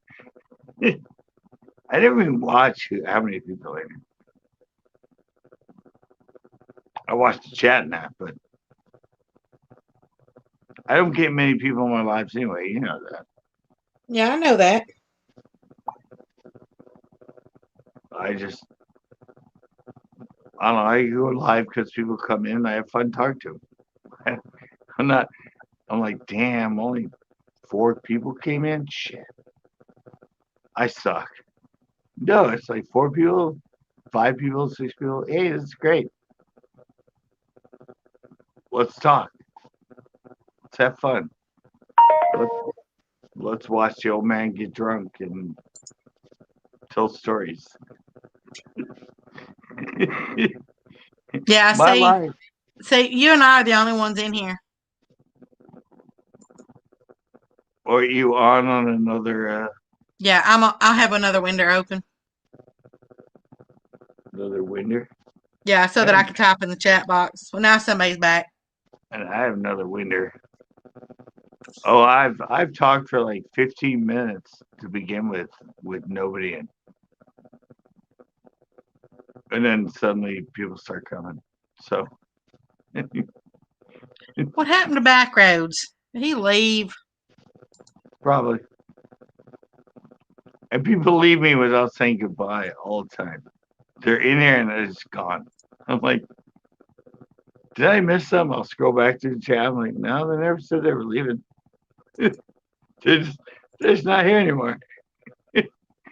Like, rude ass fucking people. Jesus. That's At least not very nice. These are your people who support you. Don't be rude to them. I don't. Yeah, no, these are my live people that come in. Now I know why you only got like 1 people watching. Well, what do they want? Have you ever asked them what they want? Yeah. If you asked them, it says, "Hey, what would you like to see? What would you like on my live streams? What would you like to see? What would you like to watch?" Yeah, it's more tomorrow when I go live fishing.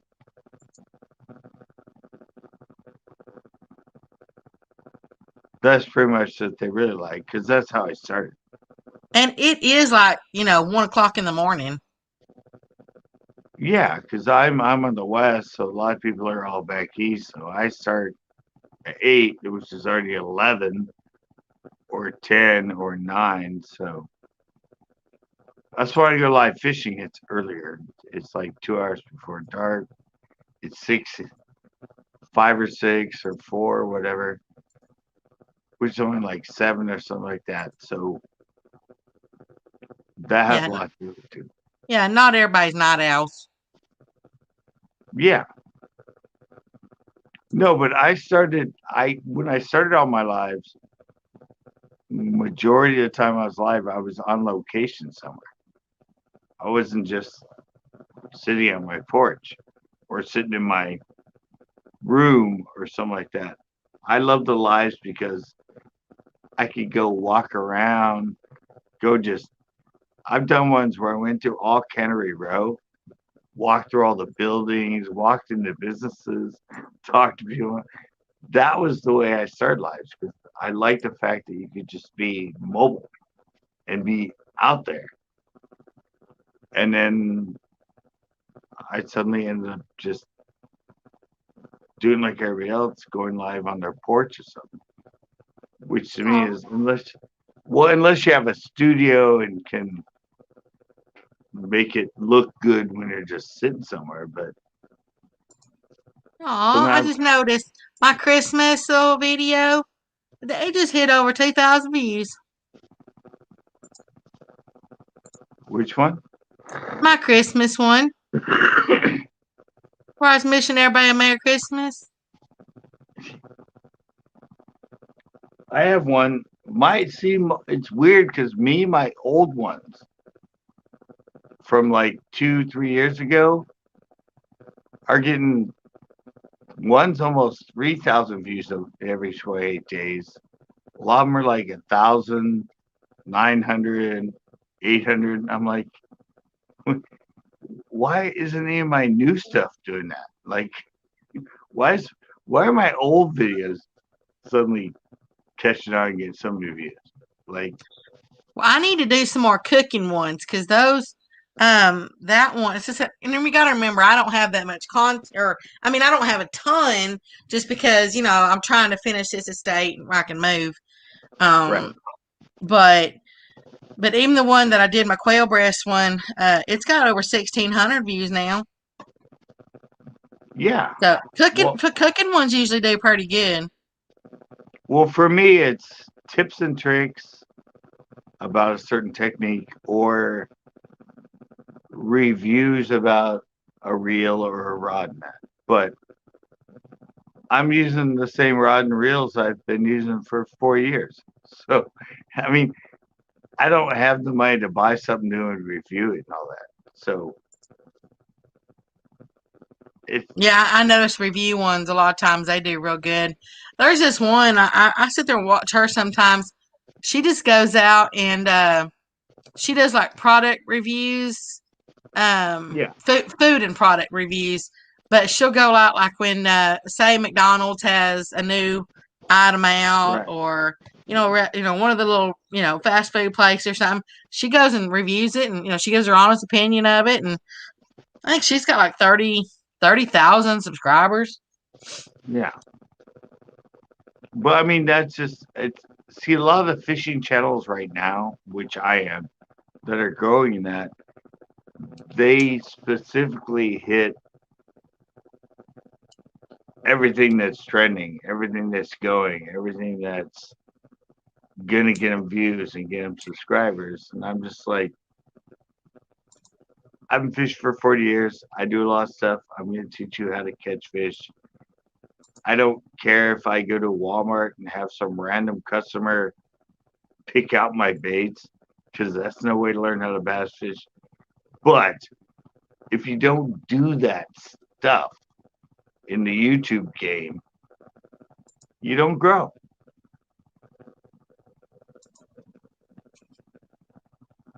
Well, I said I love all the people that are, part of my channel and everything. I'll get more done once I get moved and stuff like that. And I just want it fun. I want to have a good Right. time. And if it ever becomes something like it's gonna be work, then I don't Right. want to do it anymore. I just want to have some fun, and hopefully everybody has some fun right along with me. Right. But like I said, I've been on YouTube for almost 15 years, and everything has been what I think is fun and what I like to do as a person, as an instant human being, is tell people how to fish and hopefully entertain them along the way. But the way fishing channels are on YouTube now is you have to be in with the new reels. You have to be in with the new baits. You have to be in with the new everything. You have to follow what's trending, what's going on. And I'm like, I'm not that way. I didn't start that way. Why? So why don't people want to actually learn from somebody that's not being a salesman and jumping into the sponsored game and all that stuff? Yeah. That's what's driving it right now. Collaborations with someone that's huge, selling Goo baits because they're huge, fishing at Shimano DC because they're huge. I mean, it's just on and on of stuff that's not pertinent to learning how to bass fish, but it's a YouTube trend and it gets the views. And if you don't do that, you don't grow. And I Yeah. won't do that. I won't do that because that's not me. I've never fished a Barbie pole. I've never had random employees pick my baits for the day. I've never picked the most obnoxious, bright baits. I've never done anything on my channel that's not curtailed to teaching people how to catch more bass. And that's why I've been 15 years and only have 3,000 subs. When I've watched hundreds of channels that were around me that are now into 100,000 viewers, 100,000 subscribers, 40,000 subscribers, 60,000 subscribers, million subscribers. And that's just not me. I won't do that.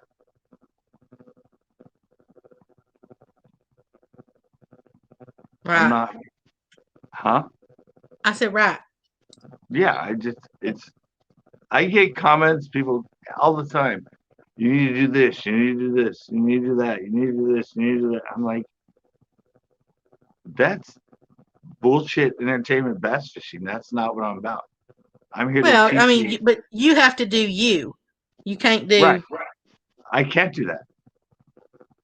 And that's why I haven't grown too much, because you have to be in with the in people on YouTube. You have to be in the niche. And as far as bass fishing, I'm not that person. I'll teach them a hell of a lot more than those people, but I'll never ever be that person because that's not me. Right. People have told me that all the time on my channel. They're like, you have integrity, and I honor the fact that you stand by everything you've ever said on this channel. Yeah, that's what I said. And that's the whole point. I mean, it's your channel. Exactly. You know, you can do with, unless you ask people's opinions, like, how can what do y'all want to see? Or, what's your opinions on how can I make it better? Or, if you're asking people, that's one thing. But otherwise, I mean, you just have to do you, Exactly. So, and as long as you're enjoying it and everything, then, But the reality is, the way I'm doing it and the way I've been doing it, unless I fall into that sort of side of it to make it something that makes me money and become a business. Well, it just depends on what your goal is. It's where how do you want to, how you want to see your channel grow? Do you want to, do you want to just do it the way you've always been doing it because that's the way you like it?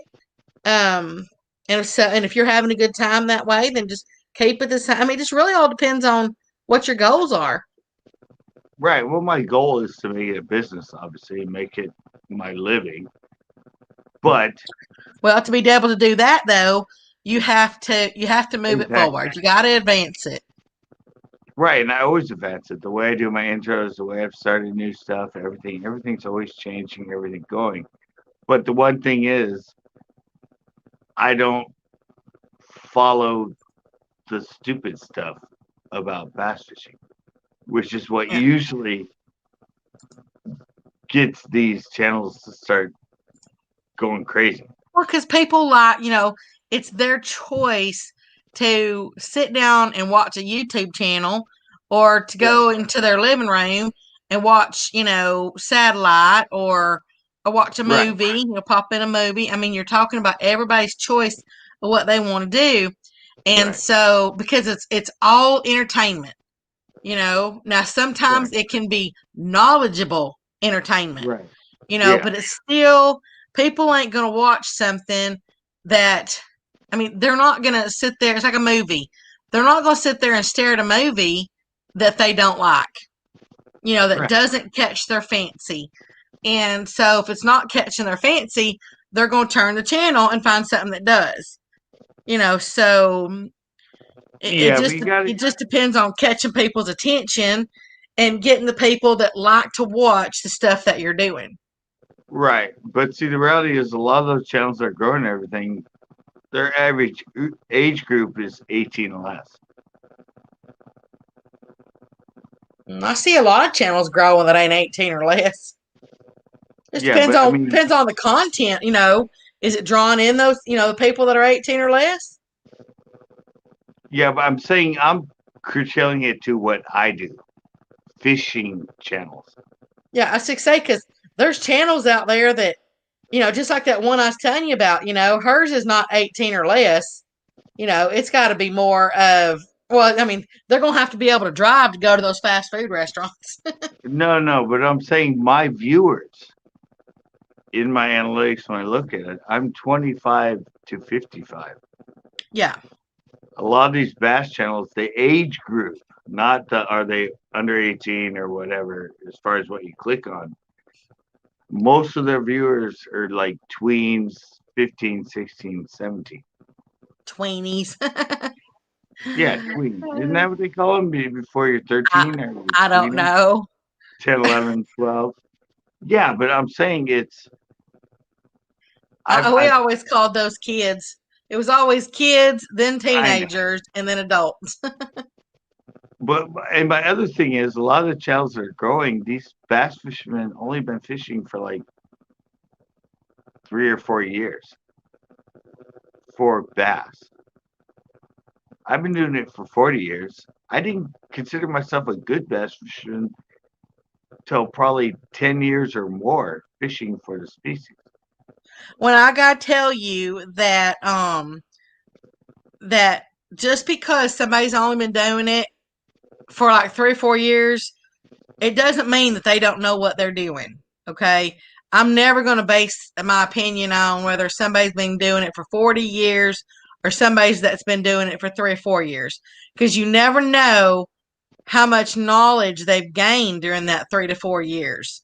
Yeah, Now, yes, I understand that a lot of the old timers, they, their ways and things, I mean, they're proven. There's no doubt in my mind that their ways are not proven, because I'm very much old school. I really am very much old school.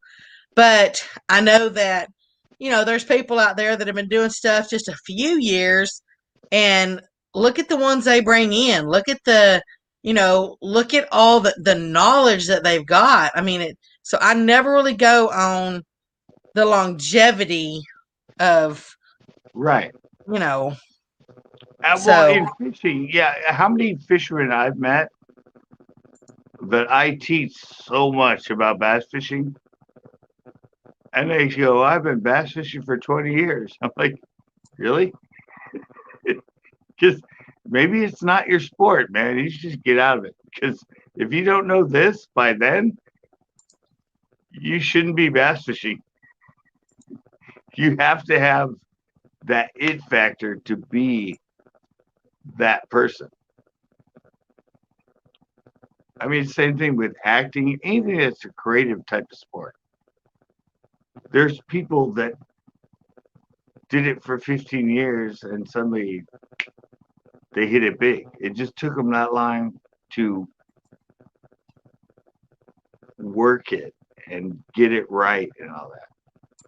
But yeah, I mean, I totally understand what you're saying about knowledge, but with me and my knowledge, when I watch these channels and the way they fish, the way they cast, the way they work a bait, I can tell that fundamentally, as far as having the right content and talking about the right bait caster and the right reel and the right lure, but I can immediately tell by the way they're working and the way they're fishing it that they don't know very much about bass fishing.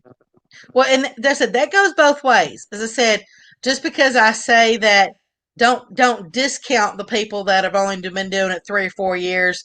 The people that have been doing it 3 or 4 years, they can't discount the ones that have been doing it for 40 years. Because it's 2 different sets of, 40 Right. years ago, people grew up a little differently than they do now. Just like 100 years ago, those people grew up different than the ones from 40 years ago. I mean, it's an ever changing world, and so you have to remember that. Just like me, I'm gonna listen. I'm gonna listen to everybody, because everybody's got their own way of doing something. Okay, right. But in the end, it's my decision on how I'm going to do it for the best way for myself. I don't, I'm not claiming that I know the best way to do this or that or whatever. All I know is the best way that it works for me, or the best way. It's kind of like, just picture holding a pen. You're sitting there holding a pen. There's like 5 different ways you can hold a pen. Well, what somebody says, oh, this is how I write it, right smoother, blah, blah, blah. And this other person says, oh, no, you need to hold your pen, with your finger here and your thumb here. Well, it all works. You just have to see what's best for you. No, but what I'm actually curtailing it to is YouTube. What people are learning, at least me in the fishing world, off YouTube. Because see, I thought I you were just learned. talking about people in general. I didn't know you were No, talking about yeah, YouTube I'm channels. talking. Yeah, I'm talking about the way it goes because I learned from fishing channels on TV and like Bill Dance, Roland Martin, Jimmy Houston, Gary Do you Klein, know? Dog Do you know? Grigsby. I was in a chat box the other day, and somebody was talking about people that inspired them or whatever. And I had put, and someone had mentioned Bill Dance in there, and I Yeah. had put Jimmy Houston in there because Jimmy Houston's the one who kind of wanted to always, the person I always wanted to own my own bait shop, because of watching him. Well, But anyway, I put in Jimmy Houston in there, and I had a few people say, "Who's Jimmy Houston?" exactly. See, that's what I'm saying though. YouTube now, you're learning from people that aren't that knowledgeable compared to, at least in fishing channels. When you learn from somebody that was on TV, not everybody could have a TV channel. Nowadays, anybody can have a YouTube channel. But Jimmy Houston's still around. That's what tickles me. Right. So is Roland Martin. So is Shaw Grigsby. Hank Parker's still around. Yeah, but they were already extremely proven forefronters and knew everything and set everything up for what bass fishing is. And that's who I learned from. But now you got YouTube, a lot of these kids are learning from someone that's been fishing 3 years. They've learned from people that are on YouTube that don't know shit about bass fishing. They're just all into oh, it's good baits. We gotta do good baits. Oh, it's this, you gotta do a fast reel. Oh, you gotta do this rod. Oh, you gotta do this. And you know why I think that people are doing a lot of that way? Because it's accessible. Where else are they going to go that they can learn stuff that they can physically see? Like you can actually watch a video, you can watch the person doing it. If you're going old school, like say like Jimmy Houston again, on his shows you'd have to watch reruns, and stuff like that. So a lot of people turn to YouTube to find all that stuff. Or there's the new ones now. There's like Twitch and but they're going to the internet. But that's what I'm saying is, but they're getting these channels pop off and suddenly start growing, and they're not teaching them anything. Half the time they're fishing golf course ponds. They're getting kicked out of ponds. They're fishing places that are easy to catch bass that nobody fishes in that. And that's sort of where I'm so upset with what, as far as bass fishing, YouTube is projecting for the next generation of bass fishermen. It's not, hardly any of them fish public water. It's always pond fishing, pond fishing, pond fishing. And the video grows and gets millions of views because they show a sign, no fishing, private property. And it's like, you're doing crime. But that's what starts getting a bunch of views. That's what starts getting a bunch of subscribers. Suddenly, they're a huge bass fishing channel, and they're teaching people crime. They're teaching them to not obey signs, find their way to get into a gated community by cheating the gate or knowing somebody that lives there or something like. It's all criminal activity. And that's 90% of a lot of channels that are growing right now. Yeah. I hear you. Yeah, and you got to remember how many channels are out there too. Well, there's like 2.2 billion YouTube channels. Yeah, YouTube, especially during the whole COVID thing. YouTube just blew right up. Yeah, but not only that, like fishing, like every single bass fisherman in the world for some reason now has to have a YouTube channel. It's like it's it's so just it's such a compact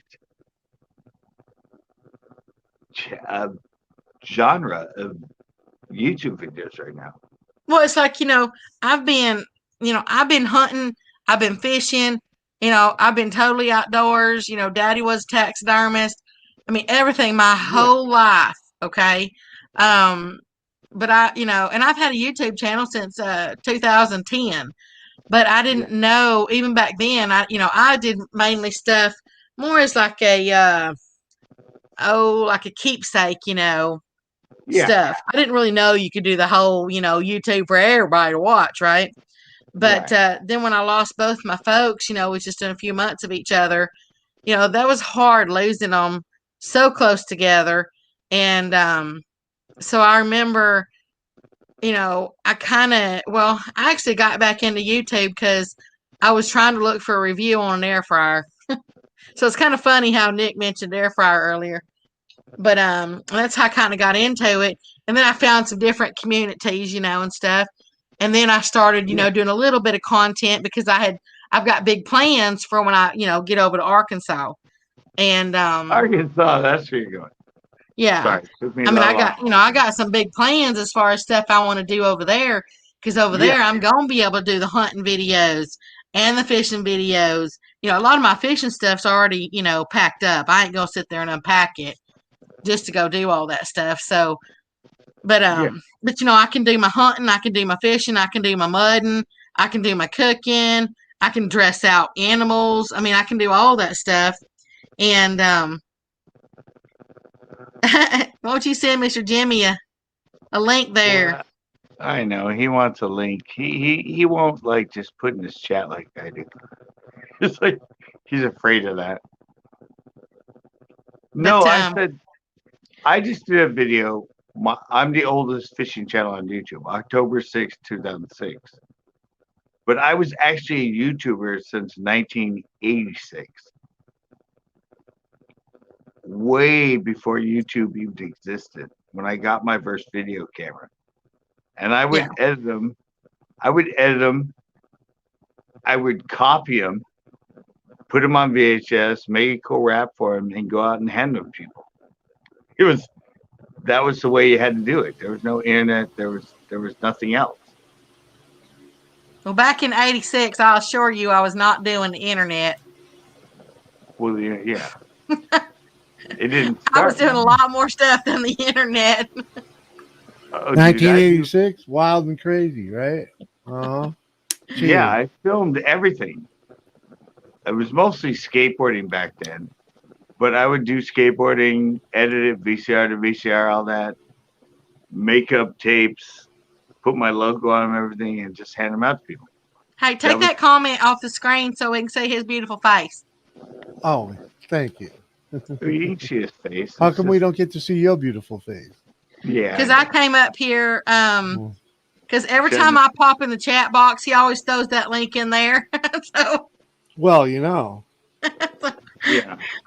I wasn't, I'm not appropriately presentable for YouTube. Sure. She always says that. She doesn't have her hair on. She doesn't have her makeup. Well, what do you want me to do? Run around here all day with clothes on? No.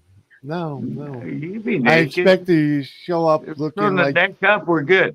I wouldn't be upset if you showed up looking like you. You know what I mean? Like you're real you. Not the not the I'm the camera you. You know what I mean? You just saw me the other day for 12 hours. Well, I was in and out of that. Well, you're supposed to be in and out. That's how it works.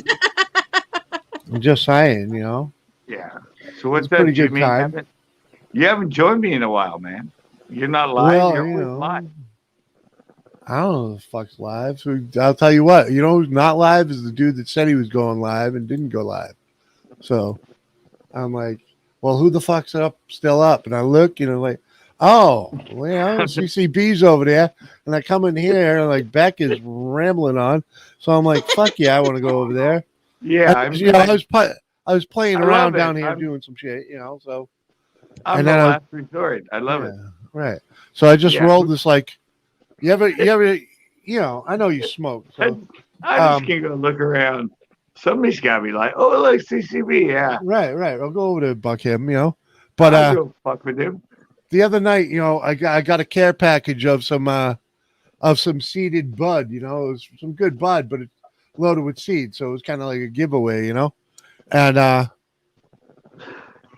went through it real quick, freaking pulling seeds and anything that was about the size of a seed, it was just out of there.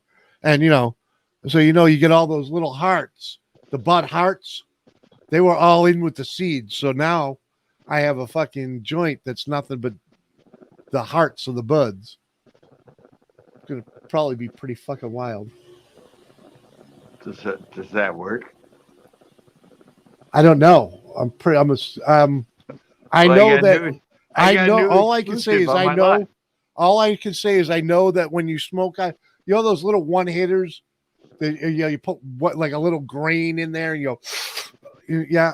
Well, when you use the hearts for that, that's when I know that using one of those, the hearts are the best to put in there and freaking, the little, you put that little heart in there and then and you get pretty stoned.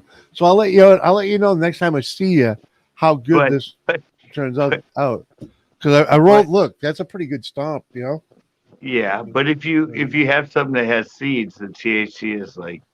Yeah, I tell you, it knocks it down a little bit. You know, it doesn't go that bad. It's not that bad, dude. It's just as you get the nice buzz, it just doesn't last as long. You know. Yeah, no, I used to, you know. Let's just say back in the day, like you, where it was all seeds. That's all you got was seeds back in the day. You know? Yeah, when you got stuff without seeds, it went like. Yeah. Let's just say though, it was free, dude. It was free. It was free. Yeah. Well. It was free. It was a gift.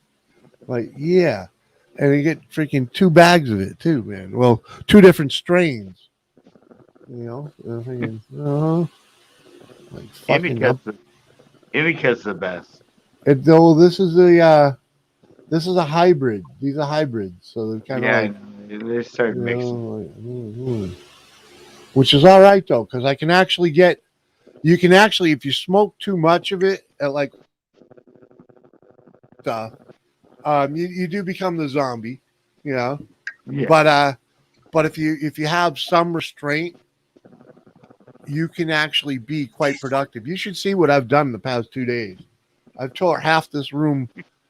I mean, the room was already half tore apart, right? Because I'm in remodel mode, and I'm doing it while I'm in here.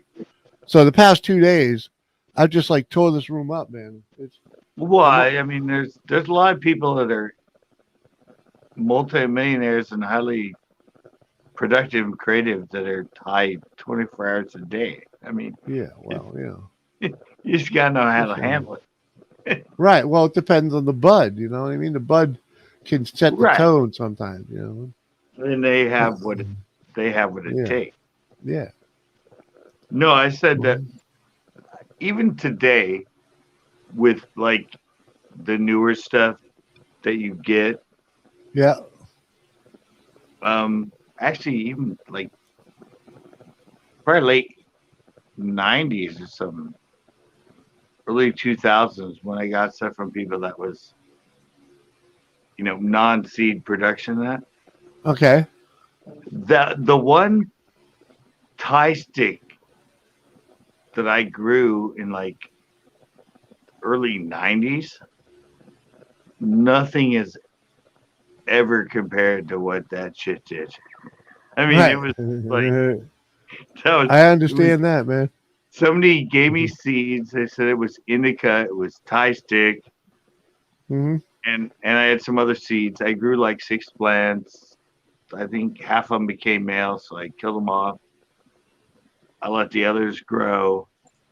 2 of them were like sativas, and the one was this Thai stick, which and it grew totally different.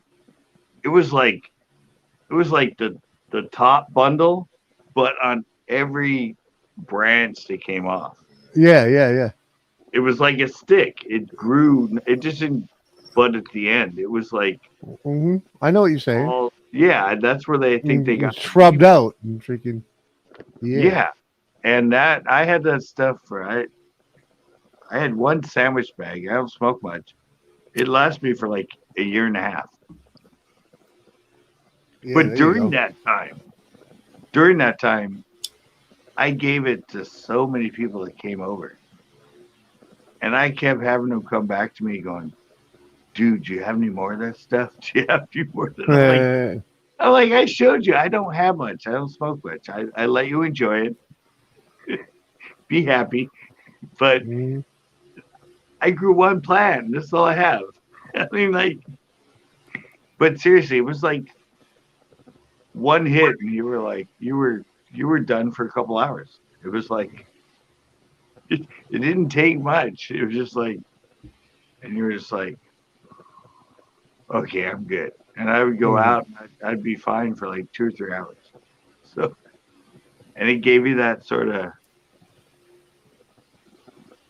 you know, when you get that like that focused, like mellow. Yeah, but you kind of get that like feeling coming down to your face from it. Like, it's like, yeah, it was like, I haven't had anything like it since.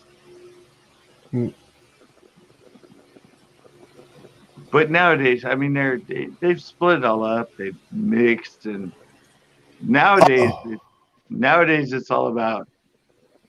It's this, that, or the other thing nowadays. Yeah, it's the difference of the high. Then it's like medical stuff. That's the kicker about today, though, because you can go and experiment and see if you would enjoy the ride of this bud as opposed to that bud. You know, right. This one, you know, and you can learn the difference of the different rides. You know what I mean? So yeah, and you know, that's what I said. Nowadays, it's all about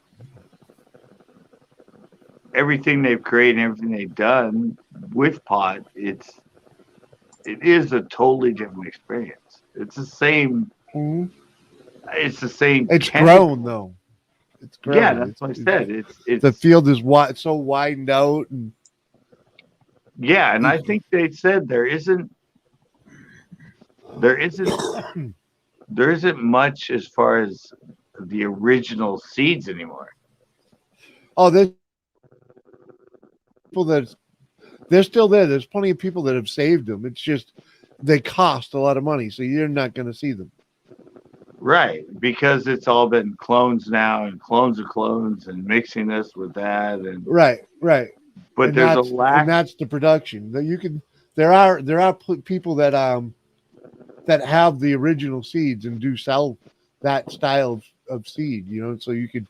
Yeah, some from back from like the 70s, yeah, the 80s, 90s. You could still get Acapulco Gold right now. You know. Can you still get Thai stick? I have not seen that in a seed bank, no. But I've definitely seen Acapulco Gold. I've seen Panama Red. Yeah, I still have some of those seeds somewhere in my storage. I don't know if they'll still be good after all this time, but hey, all you have to do is put them in some water. If they float, then they're good.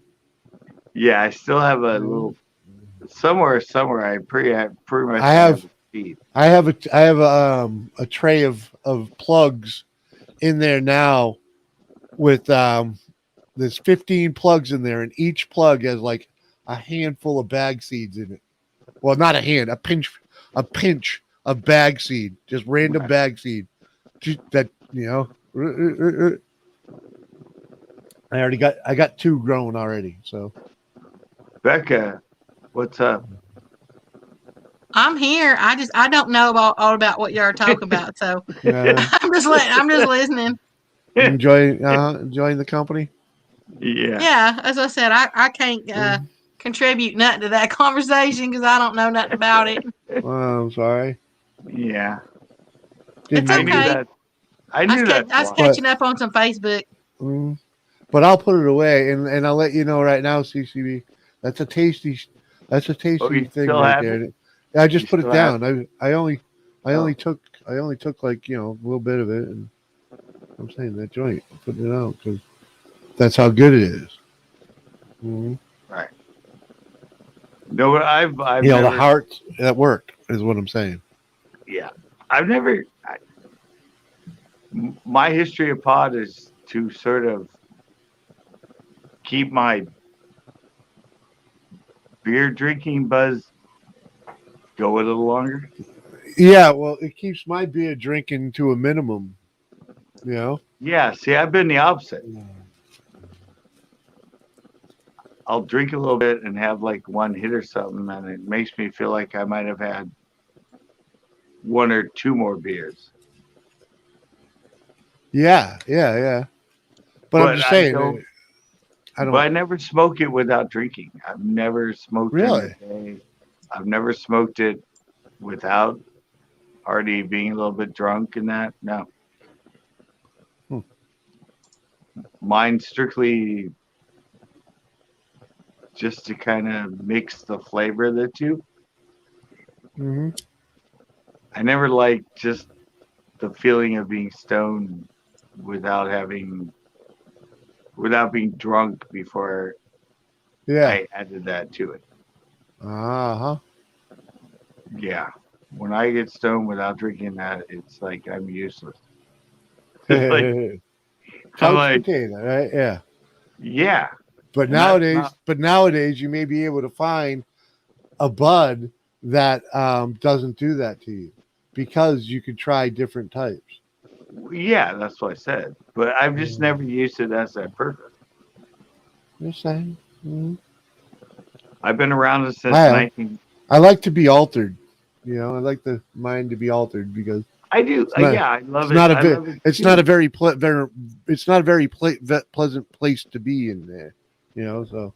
Yeah, I use it the same way I use alcohol is to be altered, but the pot to be altered without beer in the picture just doesn't do it for me. I don't know why, but it just like it doesn't work. I'm like, wow, I'm like really fucked up. But when I'm on the beer now, I'm like, I'm feeling good now. Ooh, I have an idea, and then I'll go work on stuff and do things. But if it's just a pot on its own, it's like I don't want to work.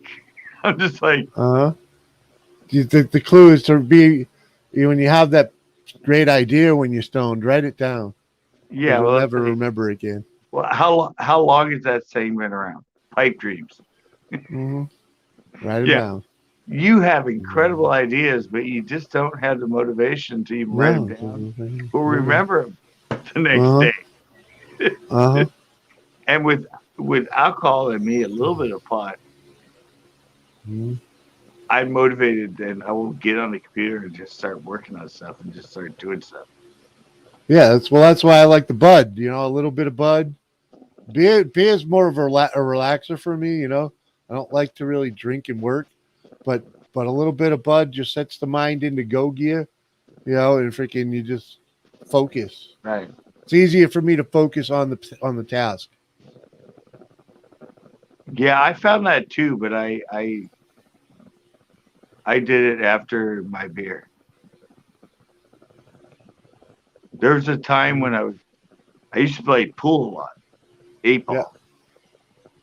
Yeah. Hey, there's a subject I know about. Well, there you go.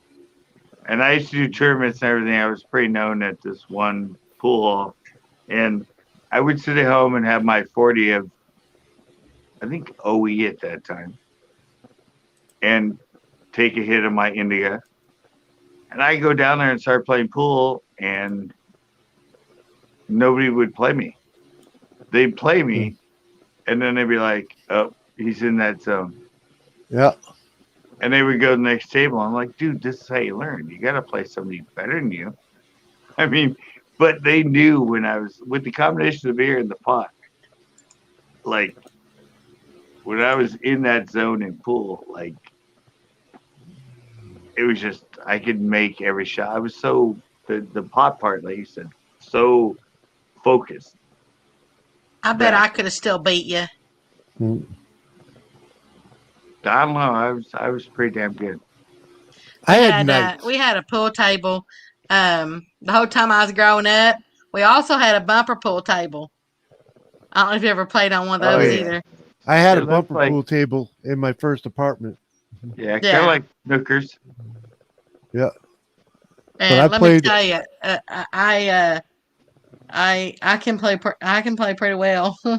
Yeah, I was fortunate. I was about 8 years old when my father taught me how to play it while we were camping once upon a time, and just always kind of had a knack for it. You know. Yeah. I mean, I won't say that I was like great, but man, I could fucking rule the table fucking on a good night. You know, we just fucking drink for free all night because like no one can beat me. Oh yeah. Yeah, it's happened. But I mean, I also got jumped walking out of the bar that one of those nights too. Yeah. when you, I mean, I had a knack at it. I could cut a ball. I could make any ball, any shot. But then eventually I learned to control the cue ball all the time. I can make any ball take a shot. Yeah. More ways than one, huh? I can take a shot on your ball. I bet. Never mind. But see, never mind. Never mind, Jim. See, pool's a chess game, though. You got no offense. Well, I take a shot off your chest too. Yeah, but that's the difference. I mean, when you play people that don't know defense in pool, they're the easiest person to beat. You can beat them constantly. You gotta know how to leave it laying. Yeah. Right, and then a lot of people don't play legally. Yeah. They don't know the rules. They don't know when you hit a ball, either the cue or the ball you hit has to hit a rail, or it's ball in hand. All that stuff. It's like the people that think they're really good don't know how to actually play professional 8-ball rules. Yeah, because not many people play that way. Most people play a house rules, fucking bank the 8, that's it. Maybe freaking no scratch shots, fucking, Yeah, or call the pocket on. But it's like, when you're playing someone, when you're playing someone, right, and they don't have a shot, and the cue ball is like an inch from their ball. Yeah. And it's in the middle of the table, and they just barely hit the cue, so it hits their ball in the middle of the table. Yeah. And that's just it. And they go, okay, your shot. And I go, all right, ball in hand for me. And they're like, what? Y'all are rough with the balls. I'm like, you have to be gentle. Yeah. You know the rule is if you hit either you hit your object ball, it has to hit a rail, or the object or the cue has to hit a rail after the object, or it's ball in hand to your opponent. And they're like, what? I'm like, he hates when I come up here. Who? CCB. No, you don't. You should have heard us earlier. Yeah. He's just trying to, I didn't play bar rules because people play bar rules and they do all that stuff that's like not really legal in an actual 8-ball game. And you'll lose to them half the time because they just do stuff. And on my end, I still play legal with them. Yeah, well, when the table ain't fucking, full size table, there's different rules, man. Yeah. Well, 8x6. If you got to put quarters in it, there's different rules. Yeah, those are usually 8x6. Yeah. 9x6 is the regulation. Yeah, exactly. If it ain't full size, fucking. If you get good on 9x6, oh my god, the 8x6s seems like. Man, last thing I put quarters in, it vibrated. Oh, we had vibrating pool tables too. Yeah. How'd you keep your balls still? No, that was Oh. part of the game. You had to hit them while they were sort of slowly rolling around the table. And it was funny because I would always play on the vibrating table, and there were all these women sitting on it. So I'm like, why are you sitting on my table? Oh, Well, this is the vibrating personally, I table. wouldn't be sitting on the table. I think I'd be sitting on the ball.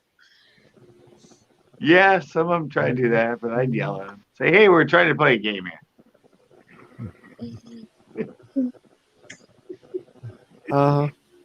See, Becca, I'm pretty much the same way at pool as I am in fishing, where you got to play by the rules. You know? It's like... There ain't no rules in fishing. Well, I mean, as far as teaching people, there's some rules. Oh. What, put bait on the hook and throw it out and catch fish? No, there's a lot more to it than that, but... The hardest part about bass fishing is understanding the bass, not understanding... Well, you just said fishing. You didn't say bass. Yeah, but bass itself, well, pretty much any fish. Put a worm on a hook and throw it in, throw it in Uh-huh. a tank or something. I mean, you're gonna catch something. Throw it in a tank. Yeah. Tank. Tank. Yeah, a tank, not a lake. Not a What? Not a lake, not a stream, not a A brook. hatchery. Fucking Throw tank. a hatchery. Okay, y'all say pond, whatever. Well, a pond is not a fucking tank. Tank. I know. Tank. A Yeah. tank is the body of tank- water that you go fish in. A tank is a man-made, like It's a container. 100-gallon tank in your Yeah. living room. No, it's Yeah. not. Might be on a tanker truck, Yeah, she's fishing Yeah. in the truck that's coming to stock the pond with trout. So yeah. Stick I the watched worm the in the- coolest video today. It was actually on the news, one of my news feeds, and they were stocking a lake in Colorado, and Colorado. they Colorado. take this. They said that the little trouts were only maybe about 1 inch long or an inch and a half long or something like little that. fries. Yep, little fries. Yep. Yeah, and they take Uh-huh. that plane, and I mean, really, it's just a bag full of fish. Yep. That's it. And they put them in that plane, and they go, they fly over, and then they release them. And they said that as they fall, they actually turn vertical, and they kind of just go straight in the water like that, so it doesn't hurt the fish. Uh-huh. There's something about their head is heavier than their body. And that's why it makes them turn like vertical. Yeah. I just thought that was interesting. Mm-hmm. They're just like teardrops falling from the sky. Yeah, one side's heavier than the other. They said that there's a survival rate of like 90. It was 90 something percent. Yeah. What's fun is when you see the freaking eagles fucking go to town after they drop them. Those poor fish. Telling But- you. But they gotta. birds I mean, are they gotta. crazy. They gotta spread out though, because No, when the they're little- falling the in the little wind, fry- they're going. yeah. Yeah, they're going everywhere. Yeah, Well, up the here funny thing is, when they But- stock stuff up here, man, they do it with freaking like 6-inch fish, freaking hardy fish when they stock ponds and rivers and lakes. well, no, what I'm saying is, like, everybody always says, like, I did 7 shows at El Stero when they stocked.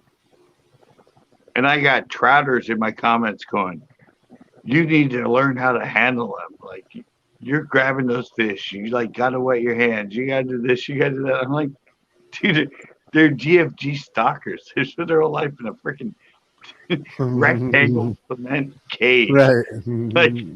Because I would just grab them and show them to the camera and then unhook them. Because I don't keep them. I don't eat fish. And I'd throw them back. And I'd get comments going, Yeah. First thing I'd say is I ain't gotta do nothing. Nope. yeah.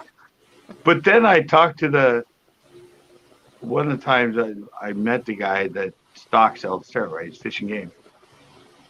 And he goes, because they go here. Mine is they can't put the pipe all the way into the water. They back up. It's like a 5 foot, 6 foot drop. as I shoot down Yeah. tube and fly out and land in the water. He goes, "Oh yeah, we stock some places. We back up the truck. It's 150-foot drop to the river, Uh huh. and we open up and drop them that far. Mm-hmm. And 10 minutes later, they'll go down because a lot of times they have to go check the water temp and that. And they'll go down, and people are catching them. It's like they just dropped 150 feet Well, and slammed into the water, and they're eating like 10 minutes later. mhm. How fragile are these fish? They're not. They're not. Mhm. But the YouTubers that are trouters get on me all the time when I do my Yeah, I know. stocky ones. I'm like, That's if it's that. Is that the rule on your pond? You do it on your pond. Well, it's not the rule in the pond up here. You know? yeah, I'm just like, In fact, up here, they don't. Most of the places around here don't want you to catch and release.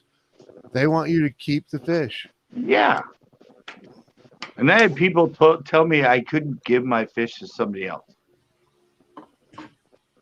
They think it's illegal. I'm like, Sell it. You can give it. You can't sell it. yeah. Yeah. Just And tell I them did to it. read the laws. Tell I- them I follow the fishing game laws in my area. Yeah, I did a show on it because Mhm. people always told me that. I had a guy that was around my age, and he was trout fishing in one of my shows. I didn't put it in the video. I kept that part out, but I like that, Steve. He's like, we watched the bass sitting there waiting when they dump the trout in. oh yeah, the fishing game guy showed me one from, I forget which lake it was, but he showed me on his camera. He goes, "Yeah, we stocked this day, and look at this." He had a picture of like a 2-3 pound bass, Yeah. maybe 4, and he took a picture of it, and it was sitting there, and it had a trout tail sticking out of its mouth. I'm like, oh yeah, they know when it's coming. I mean, they hang around there. If you stock trout in the lake, Mhm. they learn. They don't know the exact day and that, but they know that eventually there's going to be a lot of great food for them. Those trout don't know anything. But yeah, I tried to hand this guy the trout because he only had 2. He said he wanted to leave, 5's the limit. And I said, oh, here, you want this one? Yeah. And he knew I was filming that, and he went, no. Mhm. And so I threw it in, and after that he goes, "You know that's illegal, right?" And I went, "What?" He's like, "You can't give me your fish." I'm like, You most certainly can. What you can't rightfully do is go and catch freaking your limit again. right. But because you but if gave you one of look your it up, limit away, you know? gifting a fish is legal. But like you said, you can't sell it. Exactly. But everybody thinks you just can't give somebody a fish. No, I think that was just that guy. No, I've had like at least 15 people tell me that. And it's always people that are like my age or older. And I'm like, I don't think that's all. I think that's just hearsay. That's not the law. You can't sell a fish. You can't own more than 5 fish. I could give somebody 8 fish when the limit's 5. If Fish and Game comes, they have 8 in their possession, they're going to get a ticket. If he turns to me and goes, that guy there gave me 3 of them, he's going to look at him and go, well, why'd you accept them? You know, It's like, it's not something like, Exactly. I'm writing you a ticket too for giving him 3 more than his limit. I'm like, No. no, that's not the way it works. No. Said he wanted him. I didn't ask him if he had enough, if he bagged out or not.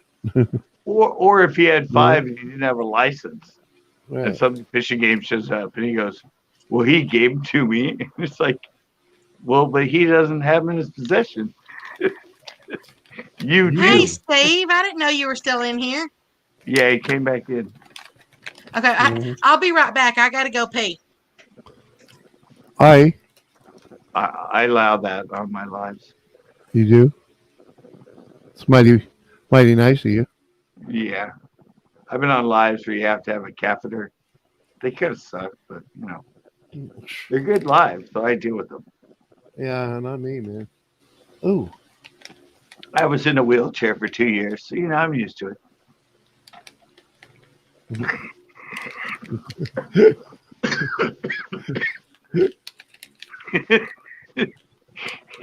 Here's a good thing. When you go to the bar and say you're with a bunch of people and they say the one about if you have to go leave the table and pee, you have to buy the next round.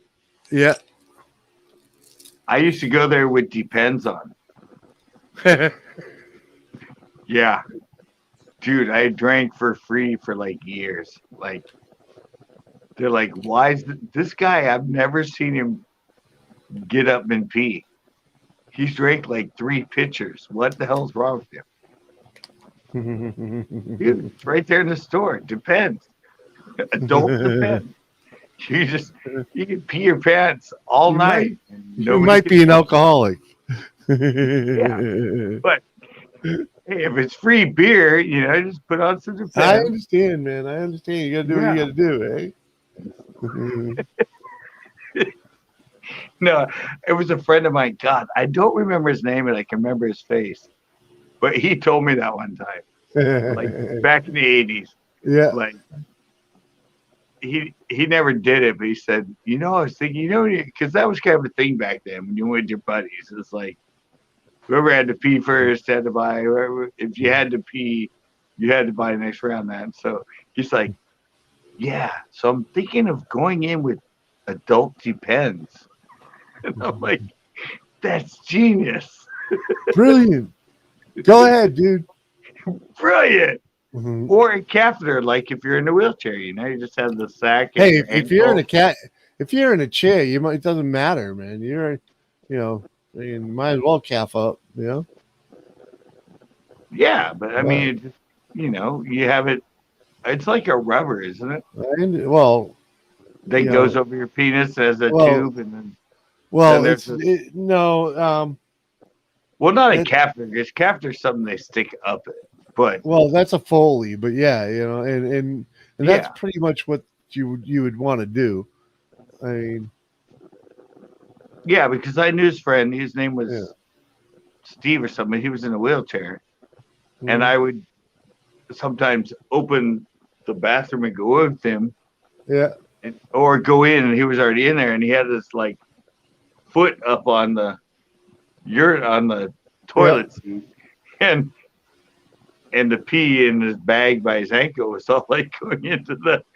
And I was like, I was like, oh, what, what's that? And he goes, oh, like you gotta drain the bag, man. Yeah. So, but he could do like 2 or 3 pees into the bag before he had to go drain it. And so my friend came up with the idea of just wearing Depends because. Well, yeah. It'll absorb, a couple peas, and you get a lot more free beer out of it. We were in college. It was all about the economy, cutting back. Because they ain't cheap.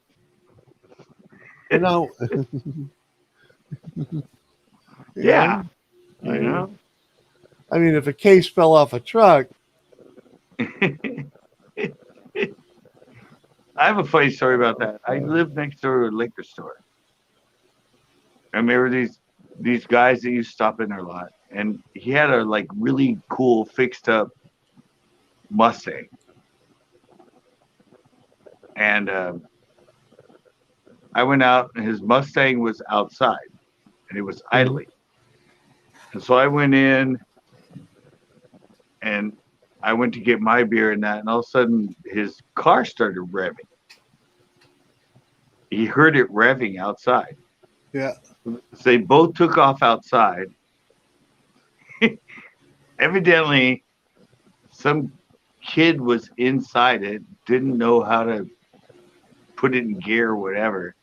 Yeah. So they pulled him out. They kind of got in a fight, and he ran away.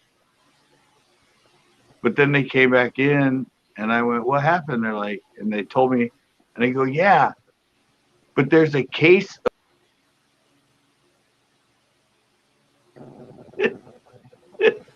Oh, you cut out there. There's a case of what? Budweiser was in their back seat. Evidently, he went into 7-Eleven that was like a block and a half away, stole a case of Budweiser, was running down the street, heard their car idling, saw nobody was in it, jumped inside, threw the case in the back, and tried to drive away, but he didn't know how to put it in gear or whatever. Yeah. So he didn't steal their car, and they didn't have to buy the beer because he left it. So they just right? Why not? Yeah. That's lucky.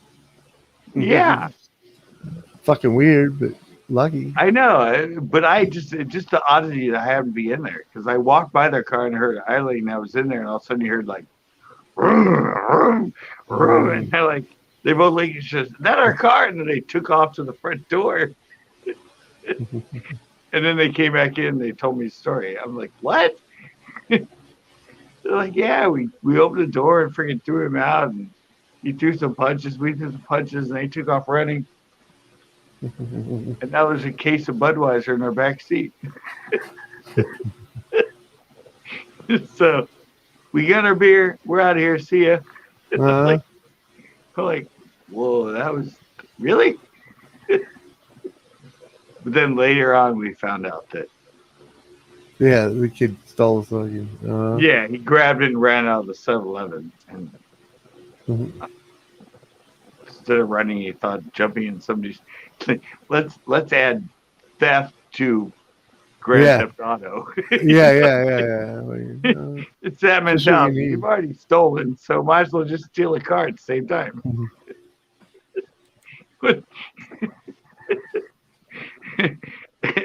It's easier than running the 4 blocks to your house. You just steal somebody's car, park it outside, leave it, pretend like you were never there.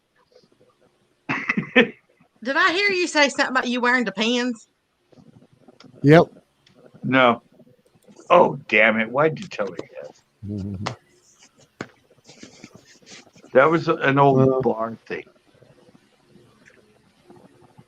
Oh, were you playing like that? Get the game where, if whoever has to go to the bathroom or something's got to buy a round or something.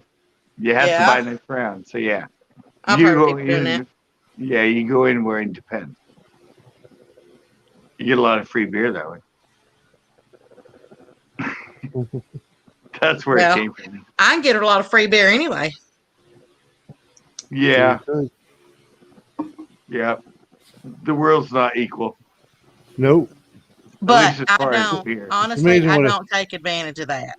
It's amazing what a pretty face can do for you. Yeah. I always buy my own beer. I always got women to buy me beers or drinks. I don't know why. I would meet someone and start talking to them and everything else, and then all of a sudden they'd be like, "Oh, I'm ordering another. Do you want something?" I'm like, "Sure." Steve says, "When you got lap dances at the strip club, you wore them too." No.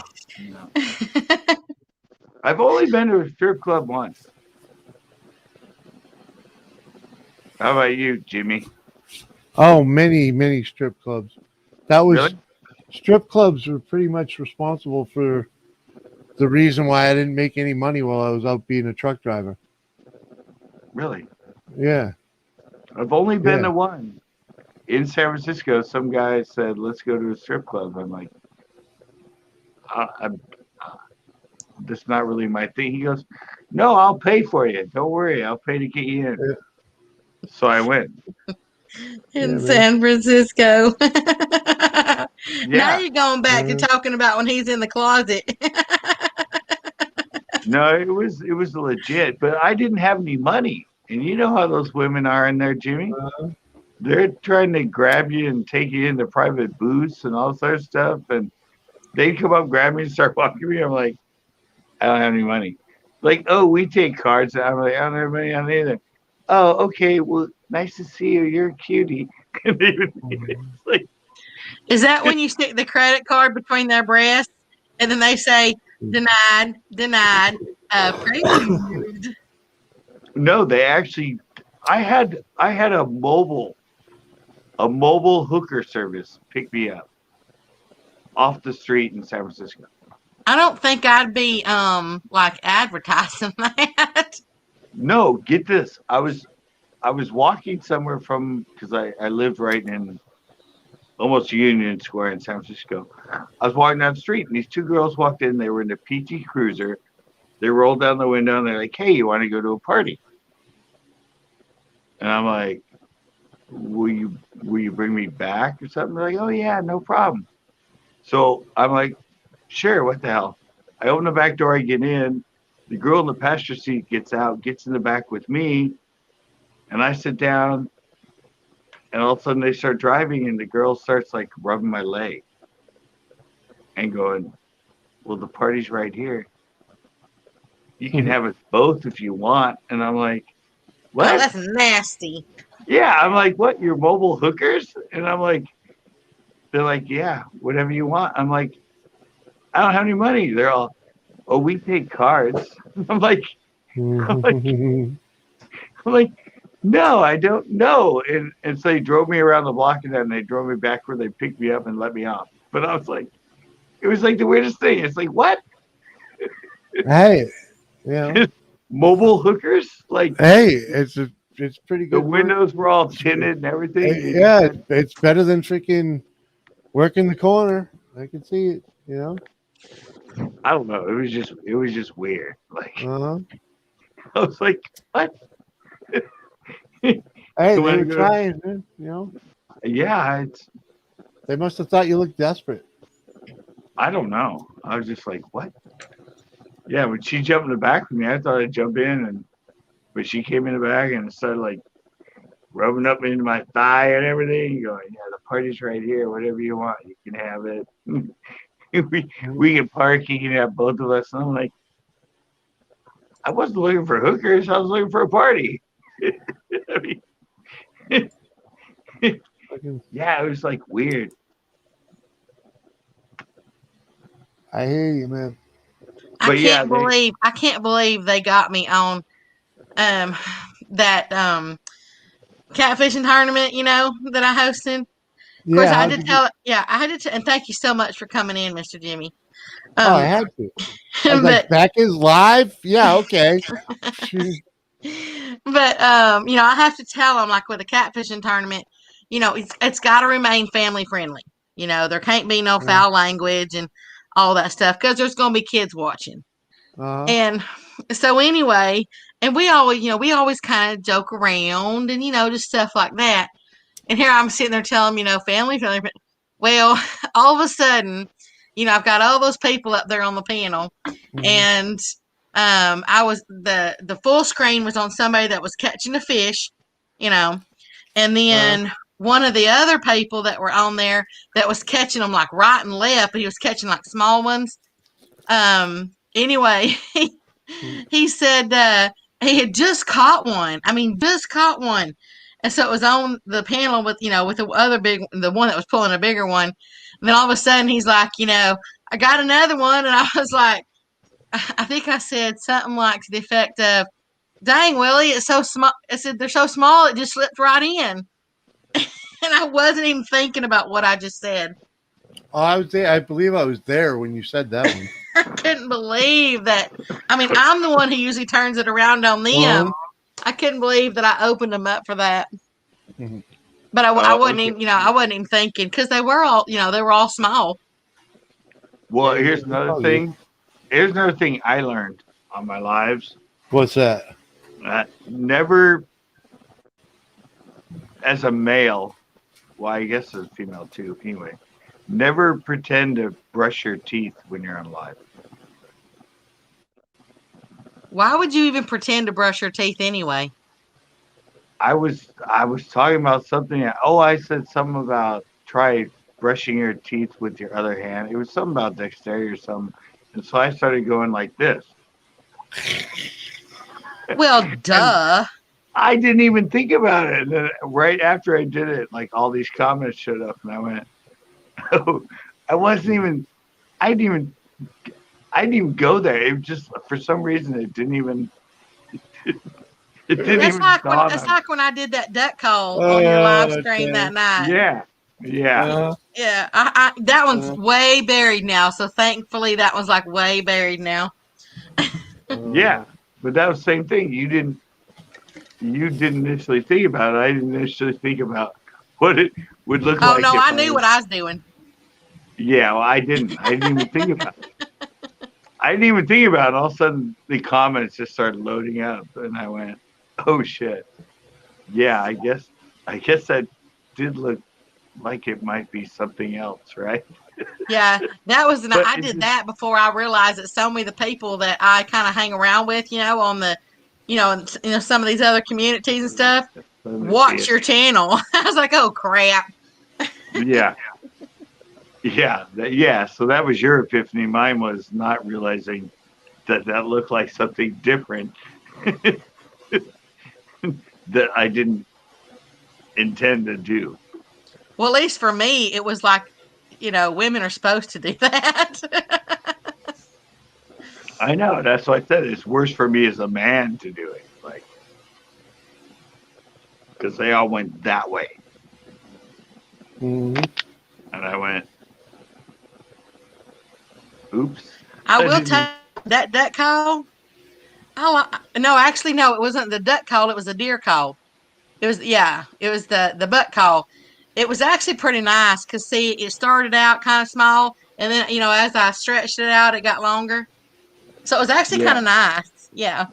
Mhm. Yeah, we went off on that. That's like a classic, and I think for like an hour after that, comments kept going. Did she do the duck call again? Ta-da! Can she do the duck call again? Can she do the duck call again? Yeah, everything was duck call for like the next hour in the chat. It just kept going. I know, wasn't it like I can't remember how many lives it was. Somebody kept asking me for the duck call. I mean, for the deer call. Yeah, yeah. It went on for like the next 2 lives or something. We were like, "Can we have a duck call request or something like that?" It was just. Mhm. It still is right beside me.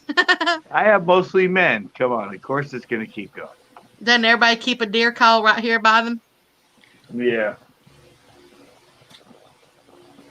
It was a classic. I don't know. I don't even know how far back that is. I was like a year ago, 8 months ago, something like that. No, it hadn't been that long ago, but I know it's buried now, so that's good. Let's keep it buried. Yeah, because I keep all mine up. It's still on my channel. You just have to find it. I had this one person that would ask if he would be doing his normal show, and then he'd ask if I'd want to come up there, and I would never go up there during his normal show, right? Yep. But anyway, he'd ask if I'd come up there like for his after show, and it was only one stipulation that I'd tell him, and that was he'd have to delete it, and he always promised me, and he always deleted it, but it wasn't one like. Like he wasn't expecting to get those R's, or I mean, he really just, he didn't mind deleting it and all that stuff. So we could just be up there and be ourselves. And actually, when you go after, unless he does some other way to save it, you can't save it anyway. Yeah. Yeah. If you shut off the stream. Yeah. Yeah. Once no, you he go started behind up a new stream. Oh, so he did a stream. You didn't go in after the stream into the back. No, it wasn't a private stream. It was he just started up a new stream, and I don't know. It was like, it's like 2-3 o'clock in the morning, when he'd do those, and it was always usually like the same 10 people, that's always coming in. No, I thought you meant the behind the scenes stuff.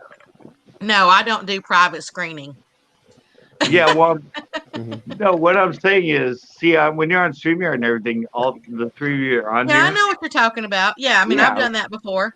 We did that one day. Remember, we did that one night with you were on there and Coyote was on there. Yeah, we went And in behind the scenes after I went off. And yeah. they talked. Yeah, I thought that's what you meant, not. Oh no, he actually started up a stream, a new one. Okay. It's just when we were done, he deleted it. That way it'd be totally gone right then. Yeah. In other words, there's no proof. And I found, a fun thing you can do in live, like this and that, and Nick does this. You can be a DJ, and you can just like play all kinds of really cool copyrighted music and all that stuff, or copyrighted movies, and have people in. Yeah. And they can super chat you. Yeah. And you make all that money. Yeah. Yeah. And then once you say goodbye and then you just delete it, because when it goes back up to be a normal video, that's when you get all the copyright stuff. So it's kind of cool. And Nick does it because he plays a lot of old 40s music and all that stuff while he's on his lives. And he gets hundreds and hundreds of dollars in super chats. Yeah. And then he just deletes them afterwards, and he makes the money, and there's nothing with an issue of him playing copyrighted music all night long in his lives. Mm-hmm. I was like, that's genius. I leave him up. And just let the claim take the claim. Yeah. Yeah, you can do that too, but he just deletes it. You know, I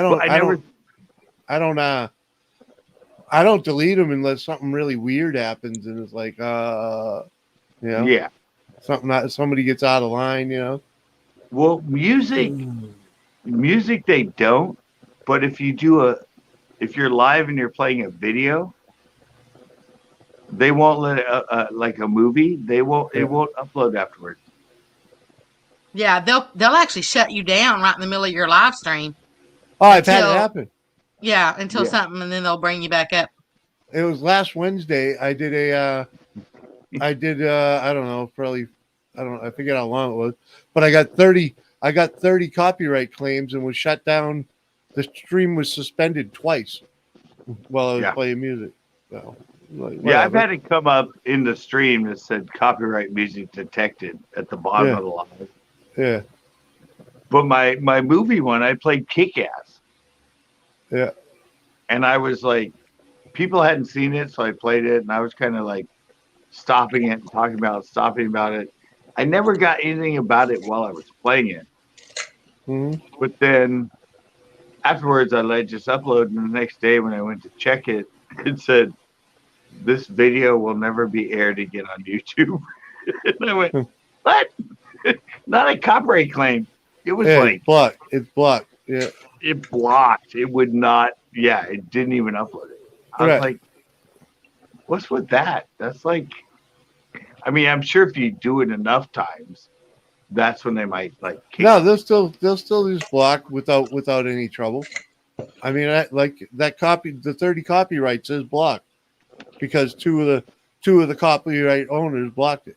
So I was like, whatever. Oh, okay. I don't care. This was plenty of. I got my money out of it. Well, I found out too. There's I think it's a hard rock band. I mean, a metal band like AC/DC or something like that. Metallica. You don't want to play any Metallica. You don't. There want we to play go. You don't want to play the Eagles, and you don't want to play anything Don Henley. But it wouldn't even upload. Yeah. They do. Yeah, evidently. In other words, you want to skip the 80s. No. Just those. There's just a couple that you have to really worry about. You know. Yeah, but most of it.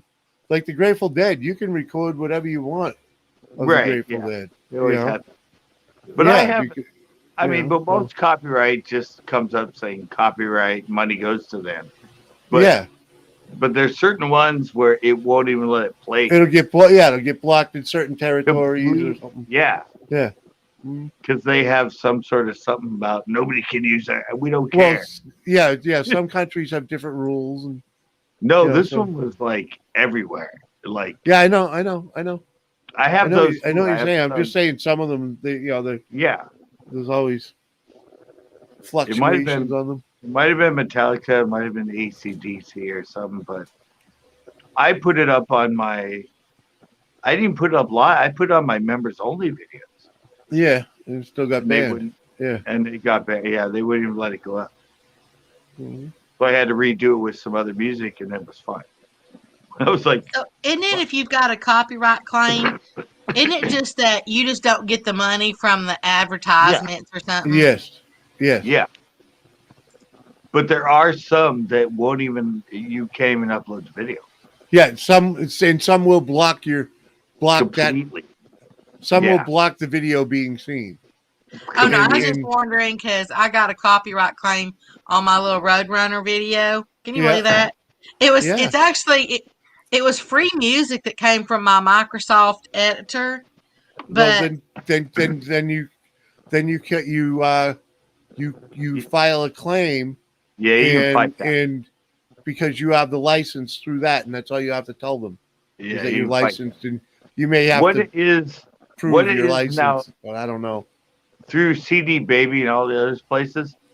People take all that copyright free music, load it to CD Baby or whatever, tell them it's theirs. They load it to the YouTube archive saying Yeah. that it's copyrighted. Yep.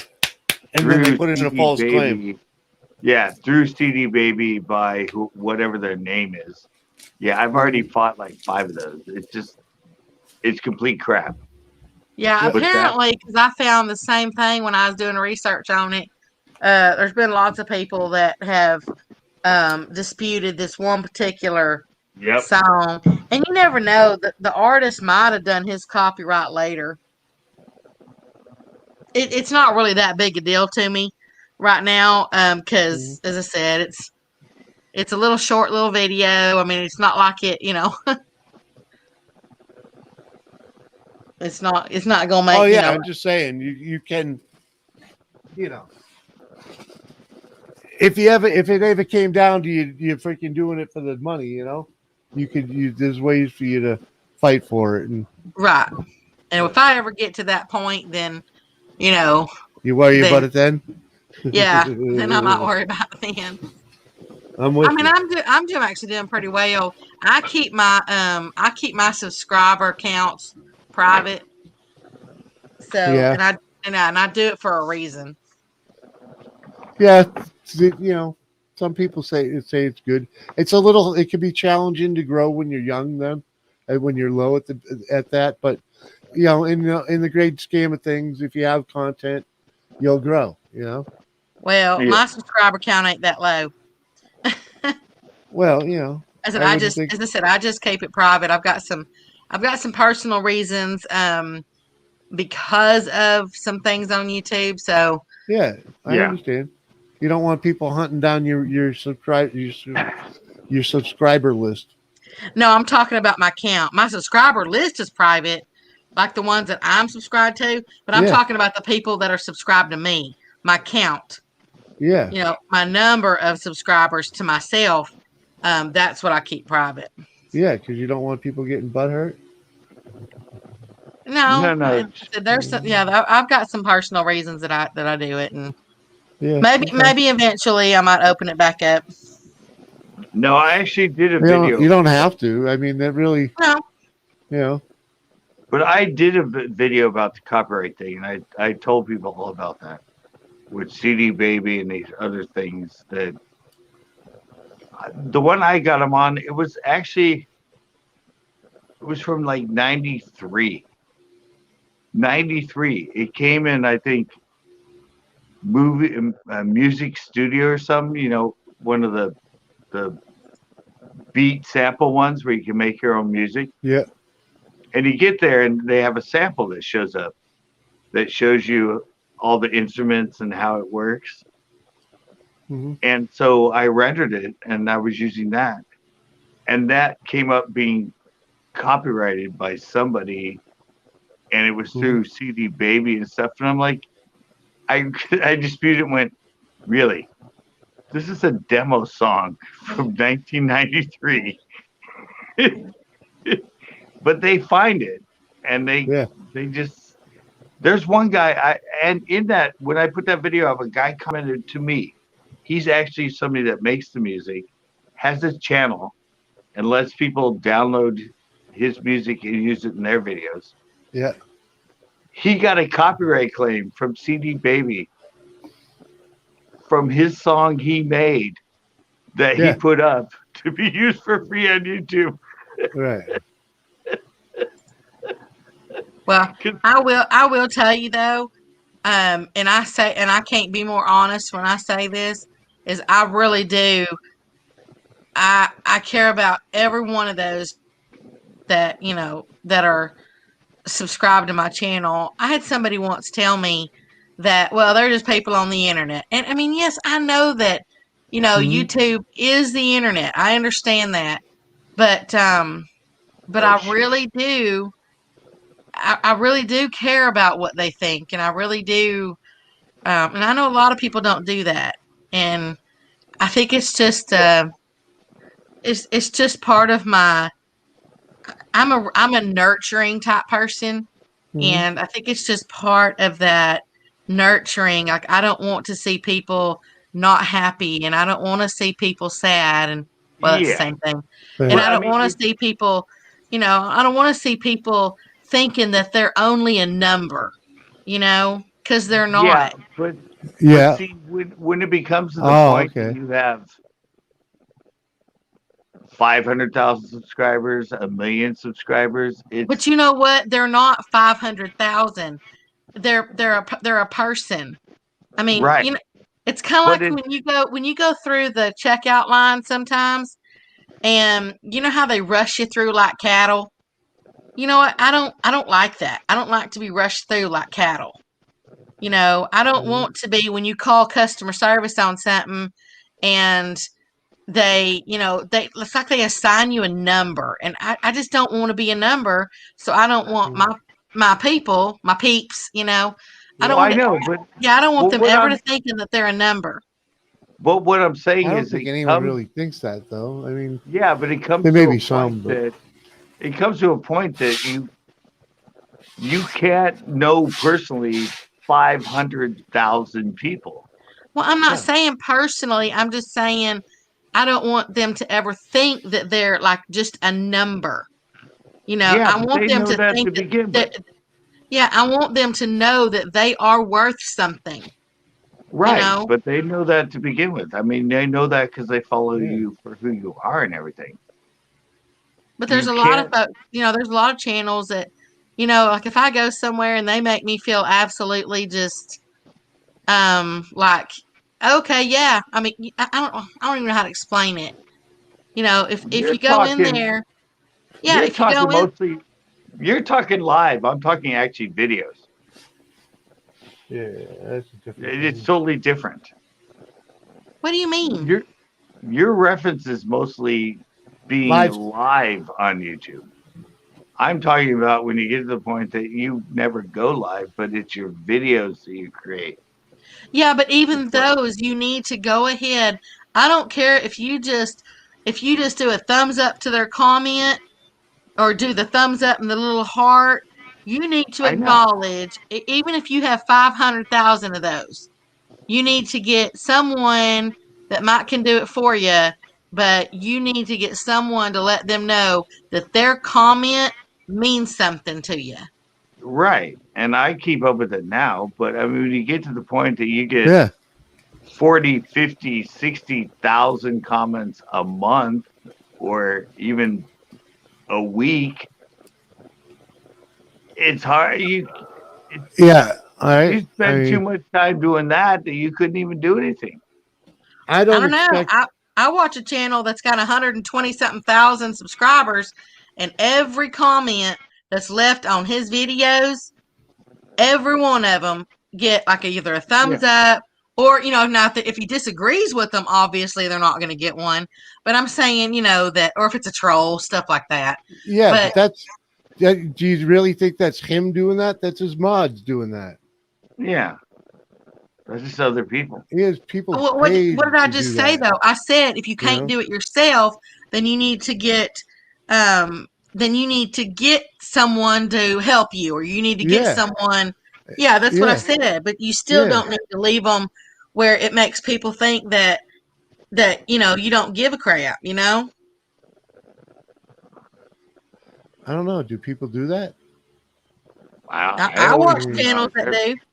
Do you know there's one channel that I watch? Well, why do you stay there? What do you mean? I know. Well, if they don't interact with you, why do you stay? I don't stay. That's my point. I don't stay. Okay, but see, and it's not so much.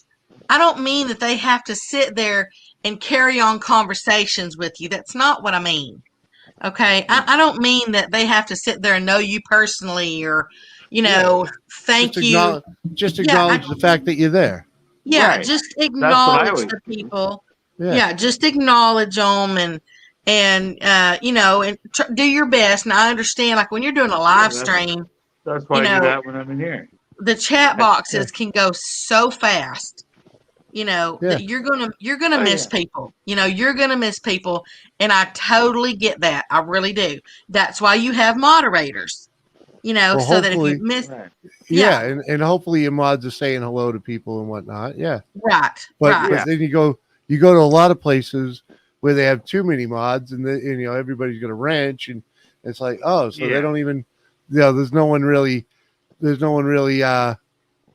I know moderating, because it's like it's just they're all moderators. They're all moderators. So it's like I pick and choose. I pick and choose my moderators. So because I'm a moderator on a lot of channels, because I know how important it is to tell people hello when they come in, because I know that the channel host, they might miss somebody. They might be answering somebody else's question. Yeah. And then, 10 people, all the posts get, risen up and they don't see it. And so that's the reason you have moderators. But if you go in, and I understand, you might get missed occasionally, but if you continuously go in, if you continuously go into, 3 or 4, and not one time have they ever said hello or anything, then I won't stay. But but that's such a live thing. Well, no. Yeah. Well, we already talked about the video thing. I said that you need to at least, if you can't go in there and do them yourself, then at least get somebody that can help you. Right, but that's when you become somebody that people like a movie star or a rock star or something.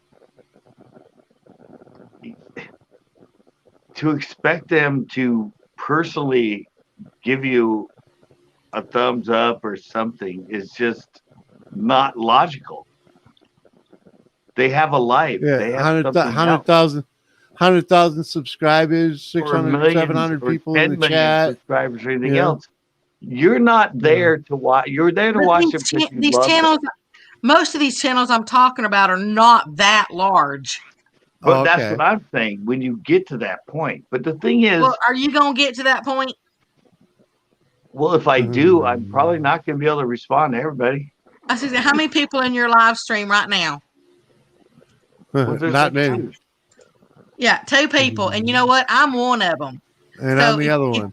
If you can't, Mr. Steve's still in here. Steve might be here, but if you can't sit there and acknowledge Steve, then you know what? I don't blame Steve for leaving. Well, what did Steve say in this chat? He's like, I saw about Becca. It's an example. It's not like that. You're just turning it. I respond to everybody. I used to give. It was an example. I used to give Premier Hell. Go into. Do you know who Premier Hell is? She probably don't. Probably not. I do. I will tell you. I will tell you. There is one channel, and matter of fact, let me go see how many people. I haven't checked it in a little bit as far as how many people. And I will. I mean, I'm telling you, I can't have more respect for this channel, even if I tried. Okay. They have 224,000 people. Wow. Okay. She just put out everybody had been wanting her to do this little cookbook or whatever, and she just put out this little cookbook, right? Cooking channel. So they went and had them, bound together. It's a little cookbook. They went and had them bound together, had them all shipped to their little place, to their house. Do you know? And she told everybody that, if they want one of these cookbooks, I think it was like $20 or $25 or something, and that's with shipping. To email her, and she'd, and just, send them the money and everything. Well, do you know that she hand packed every single cookbook? She did it herself. She didn't have, she would match the payment up to the email, go ahead and pack it up, and then respond to your email that it had been shipped. And she was doing it personally. And I've done that personally with everything. I sold CCB custom baits. I used to sell like 30, 40, 50 orders a month. That's not 224,000.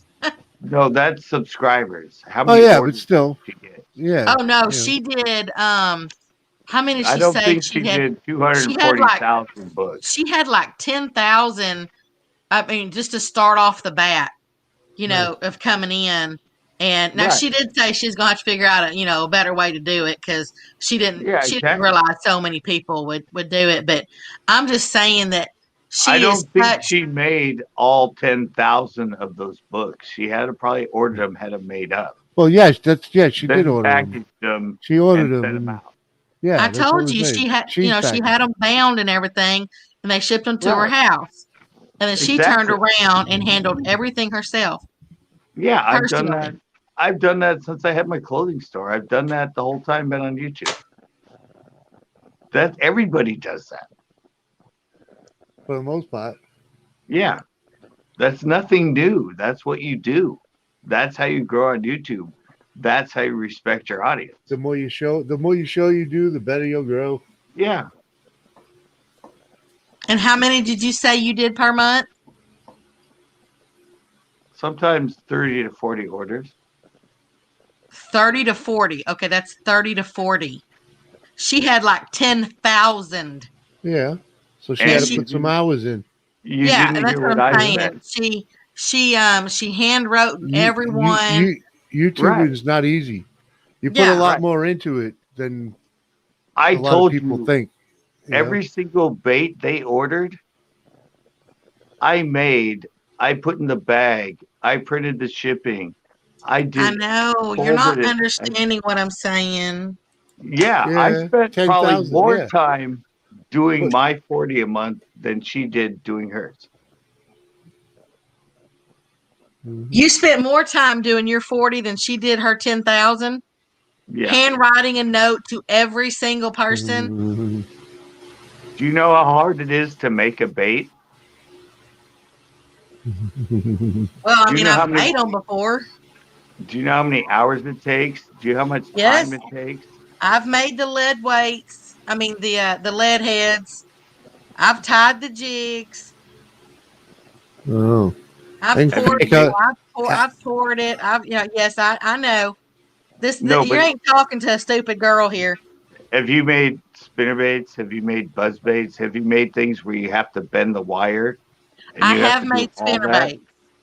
I have made spinner baits. Where you have to bend the wire and get it all right and add everything? Yes. And that takes some time, doesn't it? Same thing with, when you reload your own ammo. Oh, that's fucking takes forever. Yeah, it takes forever. Done that too.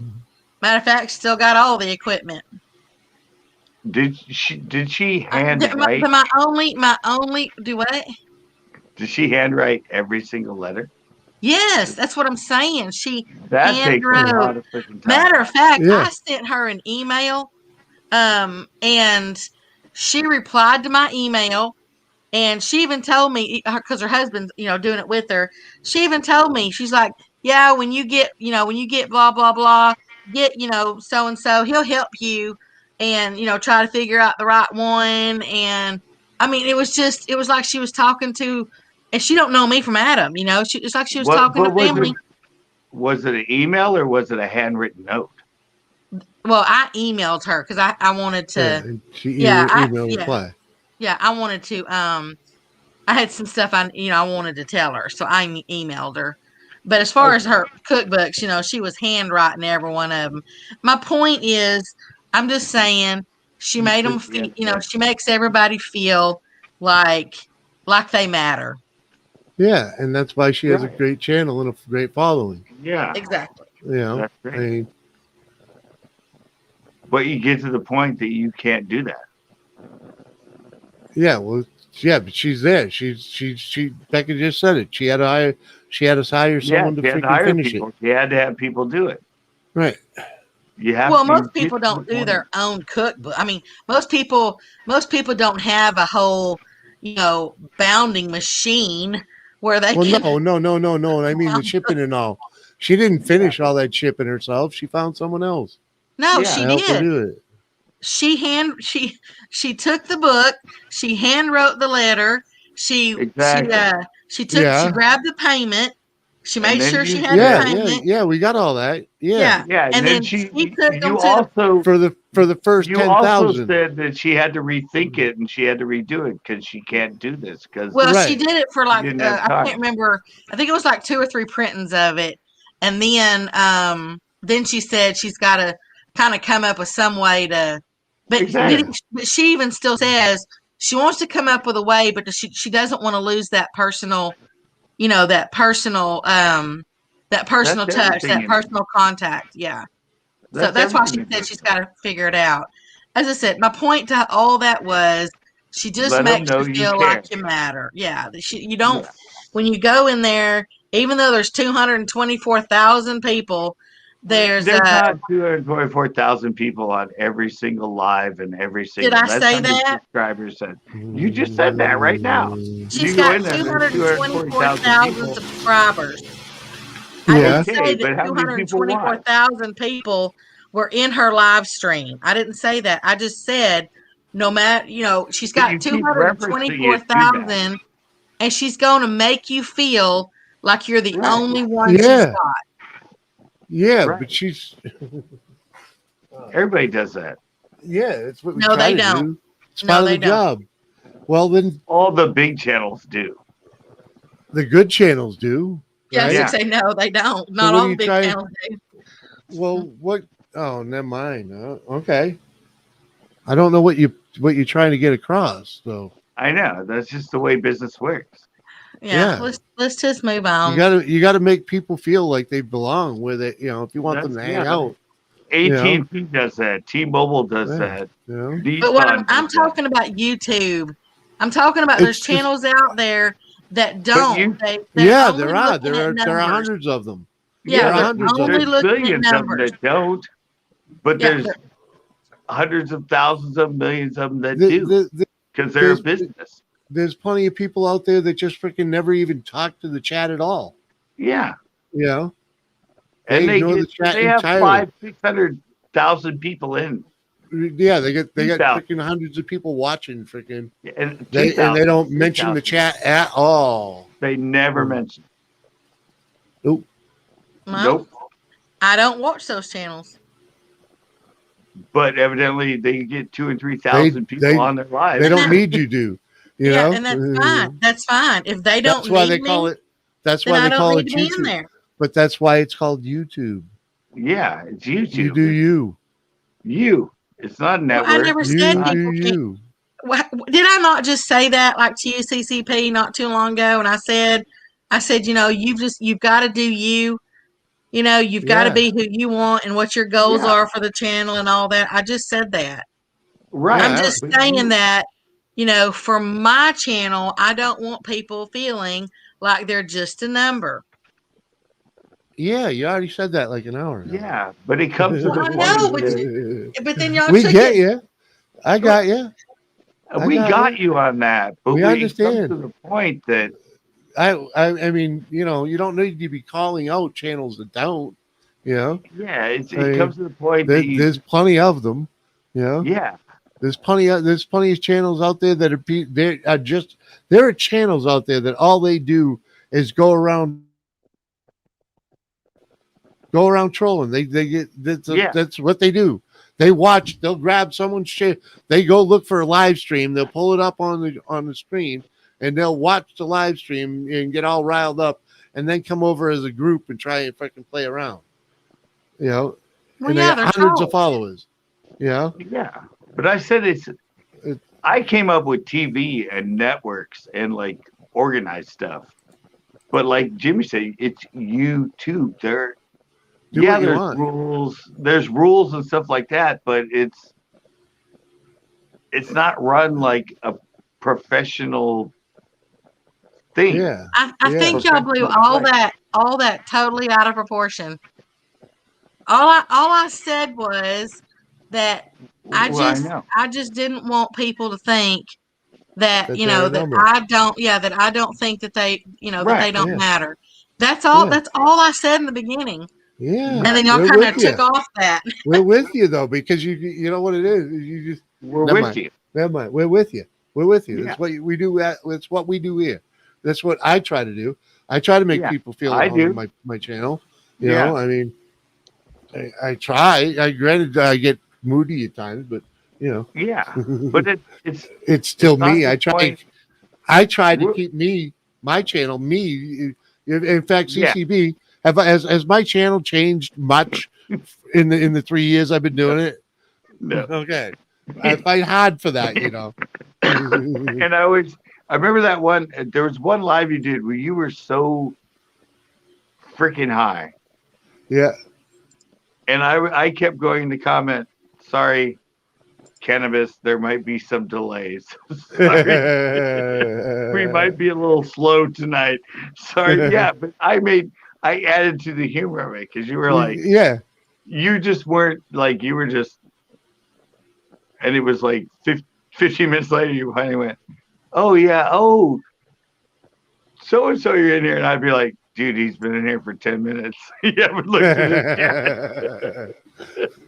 Well, you know me, I get on a rant, you know what I mean? Yeah, you just get, yeah. It Or- was just or I so get- funny. Or I get lost fucking tracing a link, you know, or something. I'll go looking for Yeah. something, and then I'll fucking end off in Never Land, and like, Yeah, and I love that because I always do the background comments. yeah, in that's it. when you It's show like up. Yeah. making fun of the whole thing that you're like not you're. Uh-huh. Yeah, Hey, that's why. man. Yeah, That's I'm why I always love playing- it, though. That's why I love it, because I have the folks that know that have been around that Yeah. long. You know what I mean? Yeah. And they know. They're like, oh, that's just Jimmy B and Jimmy. You know, he'll wake up. Yeah. And I always like to be the sidekick adding humor in the comments. Like, I'm with you, brother. there'll be a slight delay. They're really high. I really wish you would just get an Instagram or something, man. Even if it's just for me, man. He hates emailing me. He can never find me. That's the emailing. Dude, man, I hate email, man. I just hate having to go over there. Well, that's like when you said it in your comment today. I'm like, dude, I leave mine in the chat. I'll send you an email. I know, I heard you. I heard you. All right, dude. I'm old school. I just put it in there. I mean, I got tired of the clowns. You know what I mean? Oh, I love the occasional pour in here and there. It's kind of fun. Yeah, you know, I just got tired of the clowns. It's like, fuck that. It's But see, fucking, it's like your you know? channel, Jimmy. I mean, I went in there and I can't remember. I don't remember how I came in there originally. I think he may have followed me from an NBA stream, but that could might have be been wrong. it. Yeah, and remember and then it. when I started listening. I mean, yeah, you had people that say hello and everything, and then I started listening more, and I mean, I liked, even though I said I don't do all the, you know, like a lot of stuff that you do, but yeah, it's very entertaining, you know, and I enjoyed, you know, Well, because- because y'all talk about more than that sometimes. Well, yeah, you know, I mean, you never know what's going to happen on my channel, you know. Exactly. It's like Monday nights here.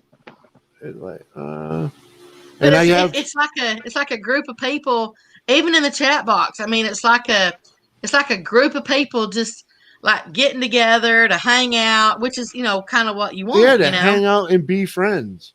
Yeah. You know? And so, and that's, that's why I like it in there, because you can just kind of, I don't know, just like be yourself. Come in and be you.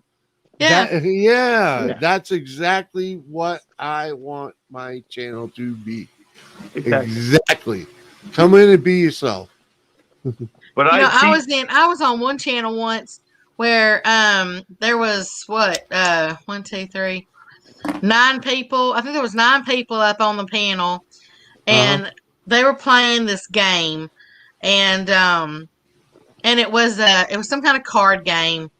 And it wasn't like one of those games where like a computerized game. It was somebody physically flicking cards, you know. And anyway, the chat box was down there, and I think there was like two or three of us in there. And I noticed that, then all of a sudden it seemed like there was only like 2. And then, we were typing in the chat box, but none of those 9 people, none of them were acknowledging anything we were saying down there. Mm-hmm. It's kind of like, okay, well, I guess it's just a stream, for those 9 people up there.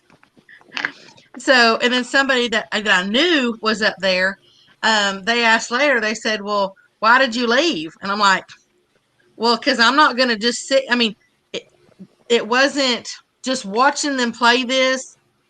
It wasn't, I wasn't playing.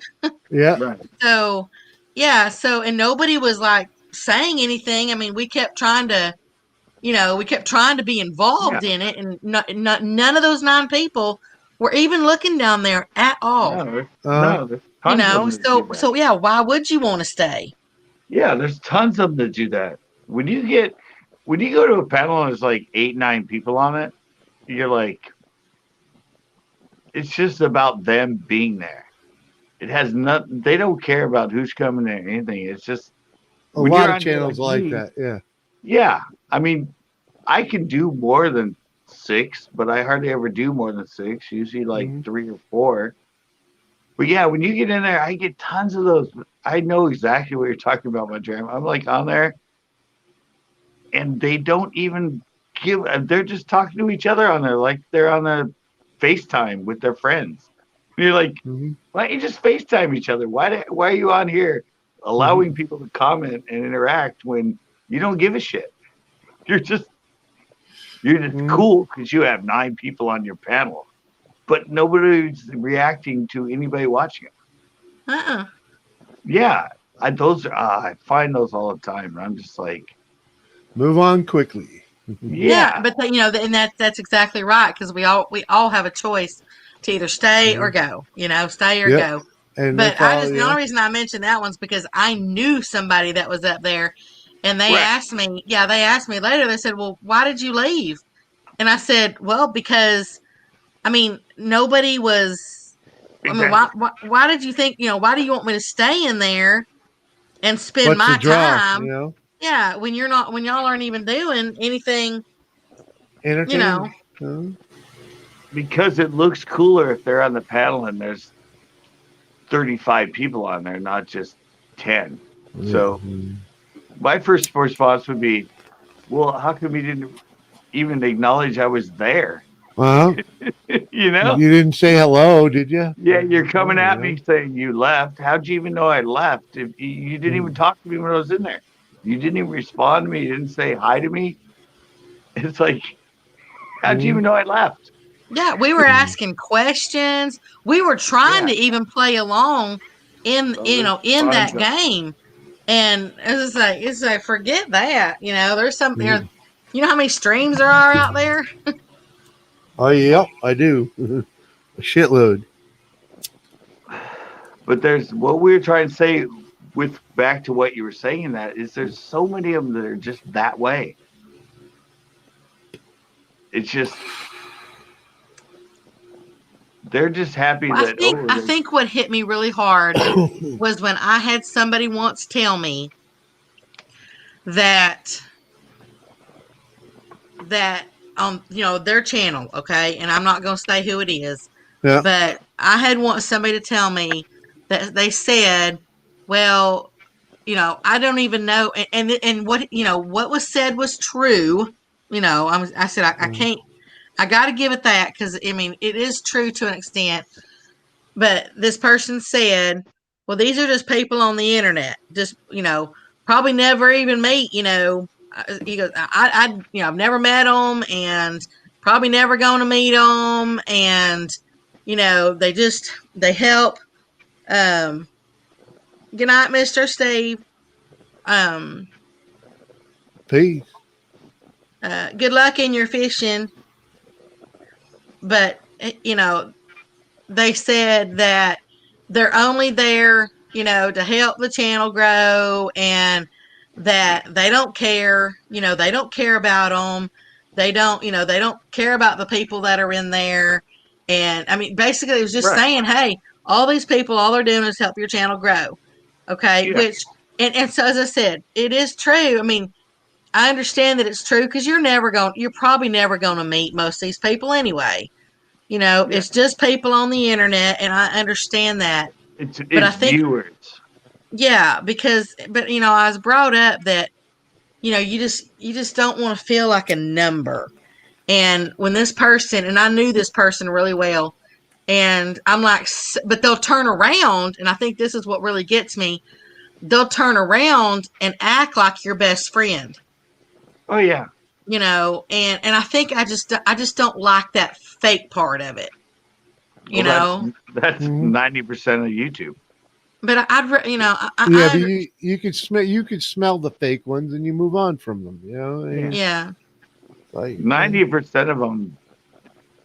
If you get 10% of people that care about you and love you on YouTube, no matter what your subscriber count, you've done well. Huge. That's really big on YouTube. Mm-hmm. Right. And I think it's just always kind of stuck with me that that they even said that. It's almost like it depends on their purpose. If it's a business, business is not kind. Business is they're in it for the business. They're in it for the money. They're doing it for the business. They want the views. They want the money. They'll pretend to like you. Well, there's certain people. There's certain people they're associated with that really think that this person's a great person, and that they are. I mean, they really do think that, and I just hate that they're making them feel like that, but yet going around and or saying they're going to do something for this person, and then that's the reality of it. Yeah, and then they don't, and it's hurting these people, and I think that's what I don't like. I just don't like these people getting hurt. Yeah, I mean, I'm not talking about 3,000 people. I'm just talking about people in general, right? Yeah, well, this one particular person. That's what I'm saying. Right. This one particular person is supposed to be good friends with, say these select 10 people. Okay. Yeah. But yet, I know that they really don't care as much as what they're telling those people, and I think that's what bothers me. That's business. Yeah. That's like that's when you know. That's when you know that they're in it for the money. Yeah, right. That's like Nicholas is in here. He has what 500. Yeah, 593,000 subscribers. Yeah, I knew him I met him when he had nothing, next to nothing, and just a little kid coming around the fishing world, man. Yeah, but he said he really only has like 30,000 subscribers. People that actually watch your shit. Yeah. All the rest of that number is just a number. Mm-hmm. They might come in here, they might come in there. Yeah. They subscribed to him at one point. They probably never watch him or anything. Well, yeah, because most of the time you look at channels that have 3,000 or 4,000 people, and it's always the same 20 people that show up. That's your diehard people. It's about 10%. Your diehard people. But if you look at the numbers in the analytics, okay, because streaming's a weird thing. When you look at streaming numbers, right? You know, like you got fucking 20 people that talk in the chat. You got your half a dozen or so people that are on the panel on and off that are regulars, right? But when you go and look at the numbers and the viewers, I got regular viewers that never say hello, that never freaking let me know they're subscribed, but they watch religiously. Yeah, they're lurking, or what they call the lurkers. Yeah, but there's hundreds of them, and they watch for this hundreds of hours, 20 hours here. You know, I mean, my stream average is almost 20 hours. Well, you got to know most of them like you. I mean, 20 minutes rather. But most of them like you. They go in, they turn it on, they set the phone down the counter. they TV, and they just listen to the bull exactly. And, they're just come doing it because they like you, and they're adding somebody, and they're giving you watch. And they're getting a laugh when they come in, because they come in two or three times. I've had one stream that had an average. The average viewer viewed it 4 times. That means there was people in and out of it 10 times. You know what I mean? Freaking the people that are going in and out all night long. You know, and they come in at 20 minutes at a whack. Yeah, well, just like that catfishing tournament, you know, because a lot of people, you know, they go to bed at night and stuff. So, I mean, you're going to have people just coming in and out, you know. You were going in the corner all day, and I just poke in every once in a while, look, see what's going on. Yeah. Yep, she's still over there, and I watch and listen to her. Yeah, that's the way a lot of regulars on lives are. It's just on there. They're doing something else, and they're not, and all of a sudden they hear something where they let you know they're still there and leave a comment. Oh shit! Yeah, I can't do anything without fucking 2 or 3 panels going. You know, like right now, I even got a couple going. See, you know, I had such a blast doing that. I'm telling you, if I could find the competitors, you know, I could do that every weekend. I'm like hooked. You know, I just like the fish. I'm hooked.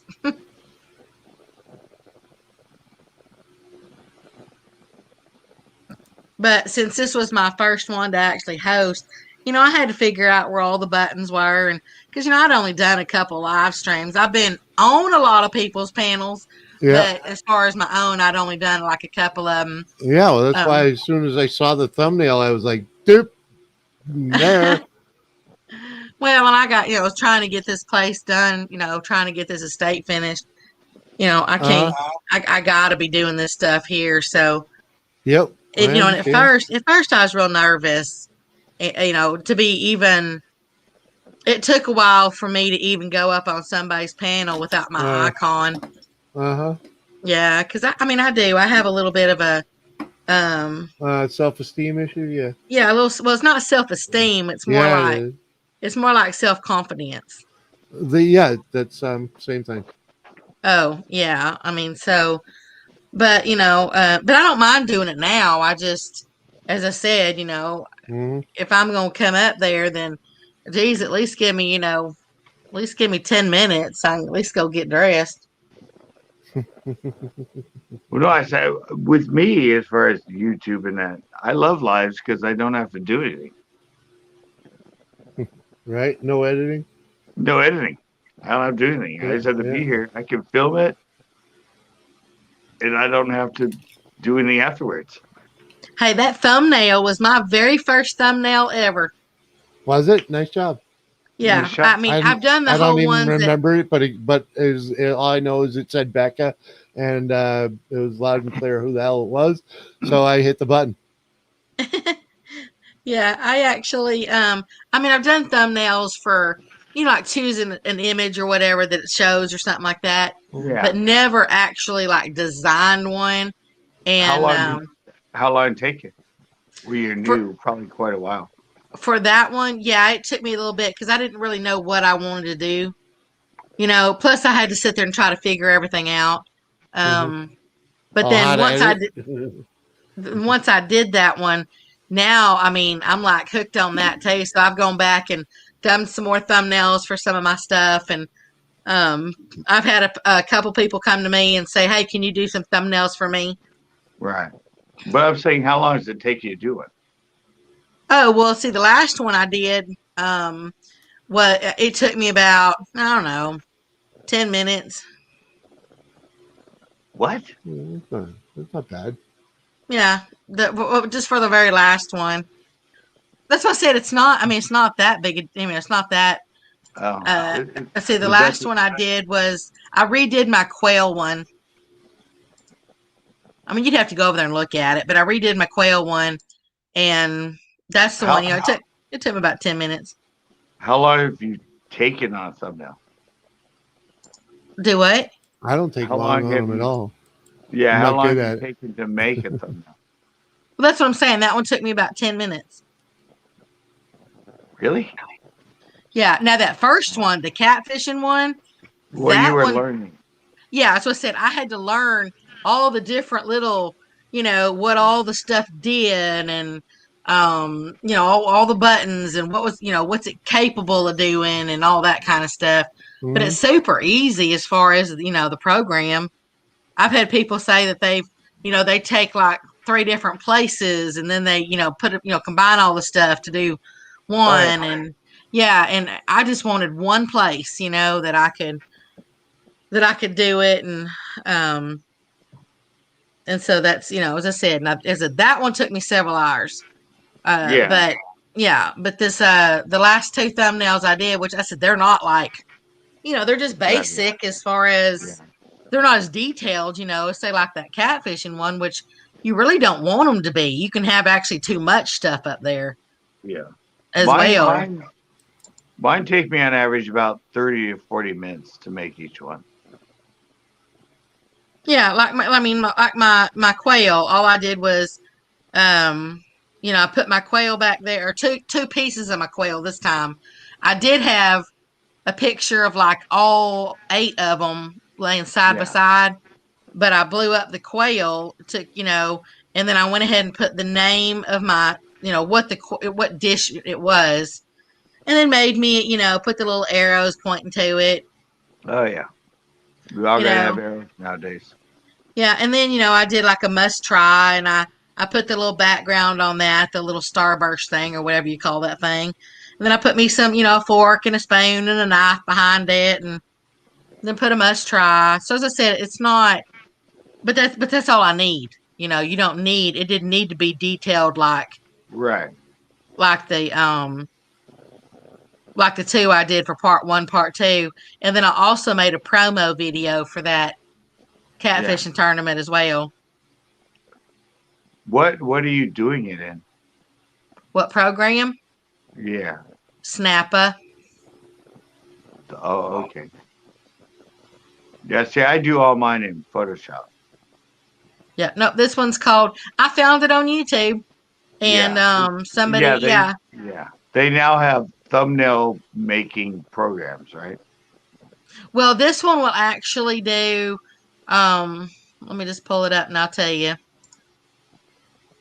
This one, as a matter of fact, it already has preset like width and height, of your graphic size and everything. It does Facebook posts, Facebook links, Instagram posts, Instagram stories, LinkedIn, YouTube thumbnails, Twitter, Pinterest. Exactly. That's what I said. I work on Photoshop. I mean, I work on Photoshop, which is like the industry leader in anything image oriented. I mean, it's even got Zoom background on there as well. I know, but mine just, I mean, Leanne's in here. Yeah, but I'm working on a graphics program, not a thumbnail creation. No, this is not. I mean, it's not just a thumbnail. That's what I was just saying to you. It's got all these graphics that are you can choose those to get your sizes, like like your 1200 No, but by I'm saying it's a graphic program that's oriented only to make things that are meant for social media. No, it's not. You can make custom ones as well. You just have to choose whatever your sizes are going to be. Like the preset YouTube thumbnail one, I don't use that size. I do a custom one. That's what we're talking about right now. See, you're not even looking at chat now. Come on, Leanne's on your side. Thank you, Miss Leanne. No, but I'm saying it's. You can do custom ones. It's not all. I'm just saying it does have preset sizes if you want to use them. Right, but what I'm saying is now they have actually software that is made to design just thumbnails. Oh yeah, I'm sure they do. Well, yeah, or the one you said, because it has everything. No, this is not. Yeah, this is not. This is not a software that's made just to design thumbnails. No, but it's all designed for social media structured templates. Or you can make your own from scratch. You don't have to. You put in your own size, and it gives you a blank screen. Right. Yeah. Right. And then you have to do everything. Right. That's what I work in. That's what I'm saying. I didn't choose the thumbnail, one. I went from a blank screen created from scratch. Yeah. That's what I do. Yeah. I'm just saying that's the program that I chose, because and how much is it? I think it was, there's a free version, of course. But I think it was $10 a month, but I don't know. I don't do the monthly stuff. I pay it per year because you save money. Yeah. I just use Filmora and, because it's I use Photoshop. Yeah. Yeah. See, Filmora, I've actually got that on my computer. But I haven't learned all the ins and outs and how stuff works. And you know what, when you have a minute, go in there and look. They have an awesome library of videos now that they didn't have before, so you might not have seen them. Like instructional type ones? Yeah. There's an awesome instructional. You'll learn. Yeah. You got a question, they got an answer. That's what I said. I just hadn't had a chance to go. To go and just learn. Yeah, it's and a lot of the stuff that Scott does, he makes all his little bubbles and all that by himself because he knows how to do that. In Filmora, all those little bubbles are already made, and you can move them around. That's why I said it. Yeah. Yeah. That's why I use Filmora. Those things are already made. You use the format, you get to bounce them around. You can adjust them to whatever you want. It's way easier, but it's already made. It's a format that's already made. Yeah. I use Photoshop. I mean, it's $1,000 program to buy it, but I've used that since I did all my own ads and everything that went into magazines and newsprint. Yeah, because you know how to actually edit. I know how to edit photos. I used to use Photoshop back in the 90s. But it's come a long way since then. And Photoshop's the best now. Yeah, that's what I'm saying. It's come a long ways, and just like I said, I've got Filmora. I've got it. It's already on here too. I just haven't taken the time to go in there and you have to learn the language of each program. Mm-hmm. And I wanted something kind of quick because all of a sudden, this tournament came up, and I wanted, somebody had said, "Oh, here, I'll make you one." I was like, "No, I want to do it myself." I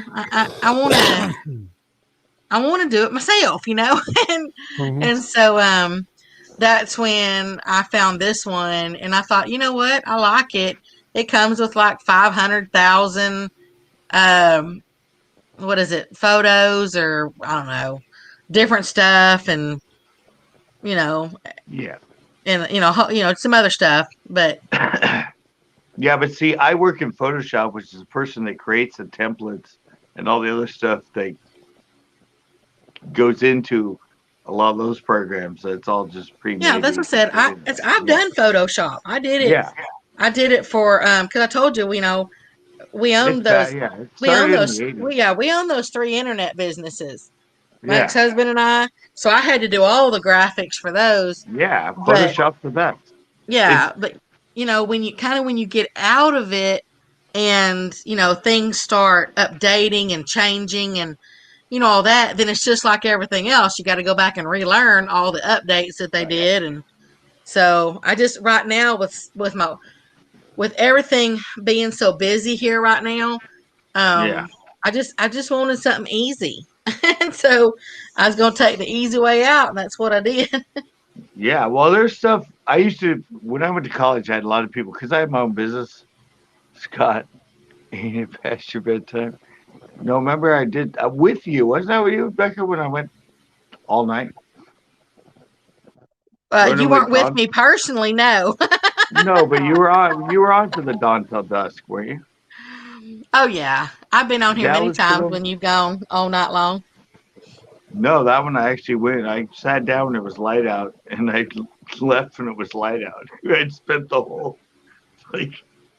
Yeah. No, but I always had my friends that were graphic designers and that, and you're supposed to, they tell me, oh, you got to use Quick, you got to use Adobe Illustrator, you got to use, I forget what the other one was, like Illustrator type graphic design, and I would show them something and said, they're like, oh, you learned it. I'm like, no, I did it in Photoshop. And they're like, well, it'd be so much easier to do if you put it in freehand or Illustrator, and I'm like, yeah, I know Photoshop inside now, but I just can't figure out how to work that thing, like what it all means, like, because it's for more line illustration stuff, not photos. So the names of what you have to learn you want to do something, but you don't know the tool to do it. You're like, what? Huh?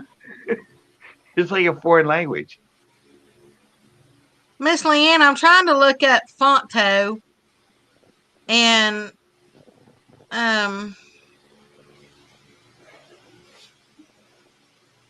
is it just an app? I see it for like Android. I see it for iPhones. Can you not do it on a PC? Oh, it's a phone app. Well, I'm not sure. That's why I was asking you. Okay, yeah, that's what I thought, because I was looking it up, and all I see is like on where it says Apple and Android, and see, I want to do it on my computer. Yeah, I do everything on the computer. I don't mess with my phone for any of that crap. Yeah, because of my eyeballs, I just would rather have this bigger screen. That's just I'm old school. That's the way I learned, was like, just like, you have to have a mouse, you have to have a keypad, you have to have, that's the way you edit, and that's the way you create graphics and all that. You have to be on a computer and do all that stuff, not like this on a phone. Like Yeah, Miss Leanne, I tried to look it up, and that's all I see. So I'm not a touchscreen guy.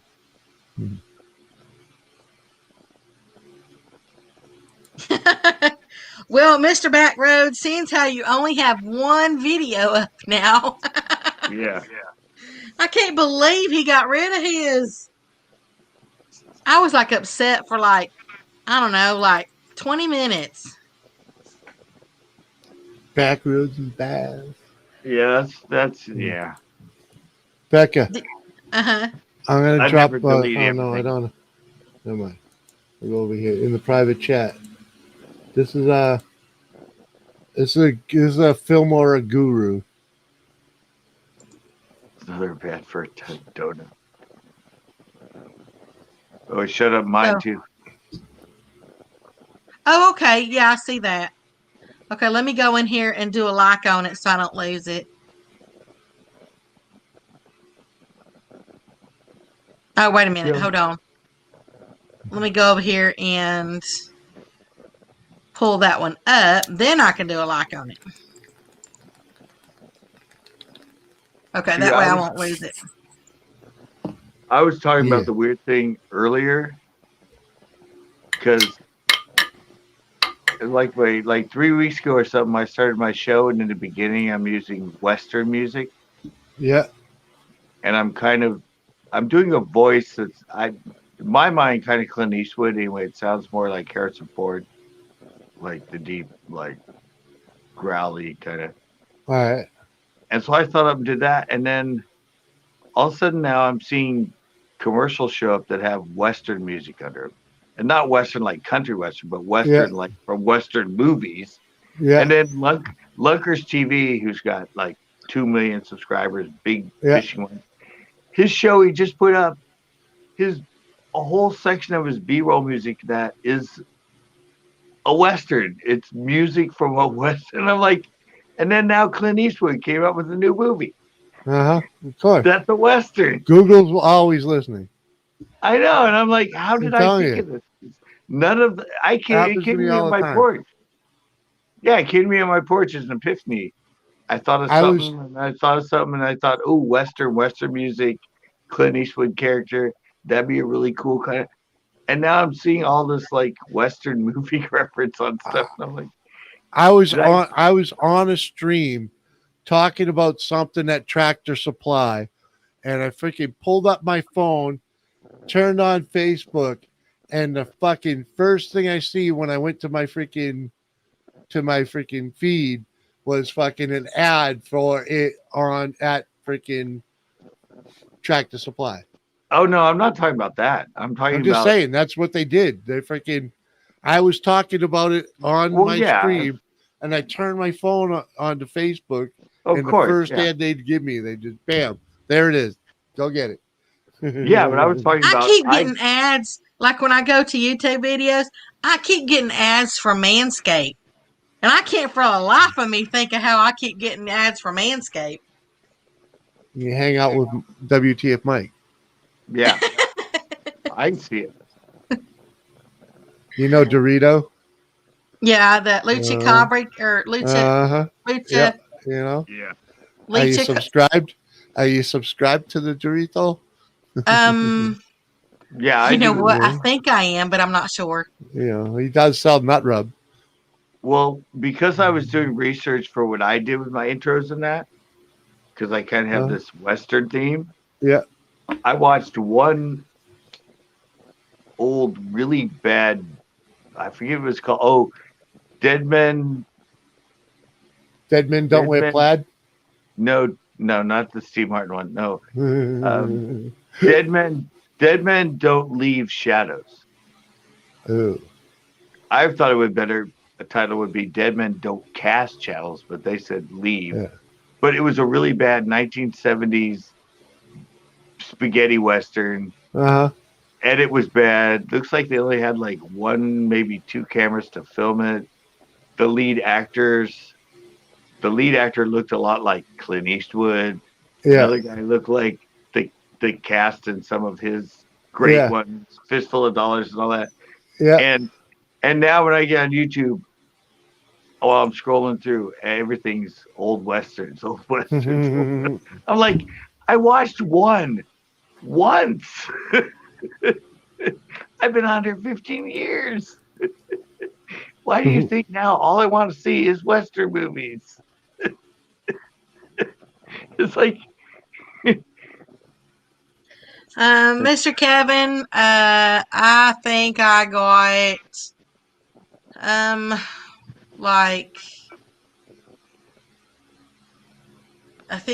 like 70, I think. Nice. I didn't even get that from the PS3 Sony giveaway.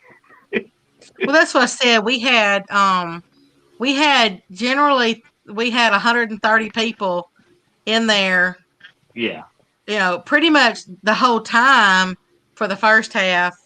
And then we had anywhere from 70 to 80 or something like that for the second half. And the whole, at all times. But 70 subs, that's a lot from one video.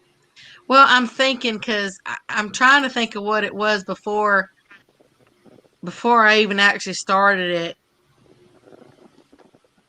it. And it might have been a little bit less. Hmm. Because I've been a lot of different places lately, so I'm not really sure if they're coming from other places or if it was just from that stream. I really don't watch that a whole lot. So I figure, it's going to grow as it grows. So Do you I don't, lose? Do you huh? lose any? Do what? Do you lose any? I haven't so far. Really? Wow. Yeah, so far. I lose like sometimes like 10, 15 a month. What, subs? Yeah. Yeah, it depends. Now, I did notice something though, because What's I'd never seen that before. When I went to my YouTube studio, Yeah. normally up at the top it just starts out with like your channel analytics, of like how many subs you got or whatever Yeah. on my Dashboard. computer. Well, all of a sudden this new box popped up because I was like, hey, where did my list go? And it says in here, it says new achievement up there in this little box. Yeah. And it says new achievement, 1,000 hours of watch time. So that came from that stream. Nice. Oh yeah. Yeah. Nice. But as I said, you know- I'm going to get heavier into it once I move. Yeah. So I try not to focus so much on like, I don't know, so much like I just want to have some You ain't fun. worried about content yet? You ain't worried about content yet? You're just going to figure out what you're going to do later? Well, no, I mean, I know I've got lots of ideas. Well, So yeah.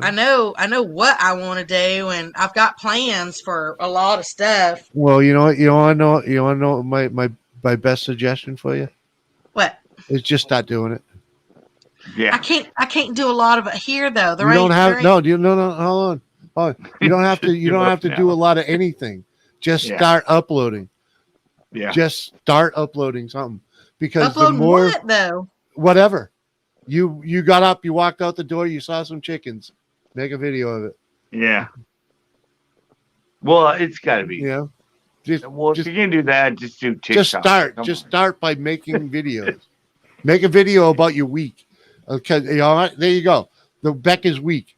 You just freaking open your phone up a couple of times a day, talking about what you're doing. Throw a little camera shot in here and there. That's Good night, YouTube Mr. short. Kevin. Sleep well. No, but that is a short, but it'll teach her. It'll help her get used to making videos and putting content out. Well, being scheduled and putting content out. You don't have to schedule.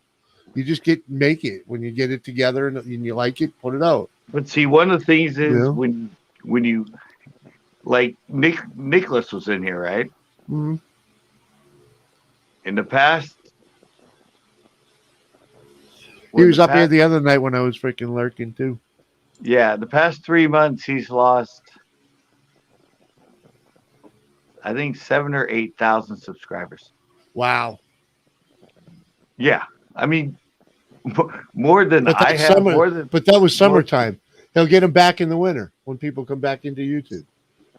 Yeah. Yeah, but I'm saying it's like he was on here last week. He goes, "Yeah, I only lost 890 subscribers this week." And I went, "Wow, I agree." They bob and mine bobs and weaves. No, it was because YouTube re-promoted his big one. Yeah. They re-promoted it, and it suddenly got a few more million views and got like another 10,000 subscribers, and then YouTube took them all away. Anyway, it was their doing because they re-promoted it. They looked at them as sub for sub, or however they judge it. Yeah, they'll come back. The ones that come back will come back. Some of them come back. Yeah, I want to put something out that's worth watching. Well, yeah. Well, yeah. But I did say I saw the smallest. But you're not going to learn. You're not going to learn your style of video until you start making a video. Oh, right? I know. I just can't put a whole lot of time right now into doing all the editing and stuff. Well, then do shorts on your phone. Just do a 1 minute short with your phone. All mine are short.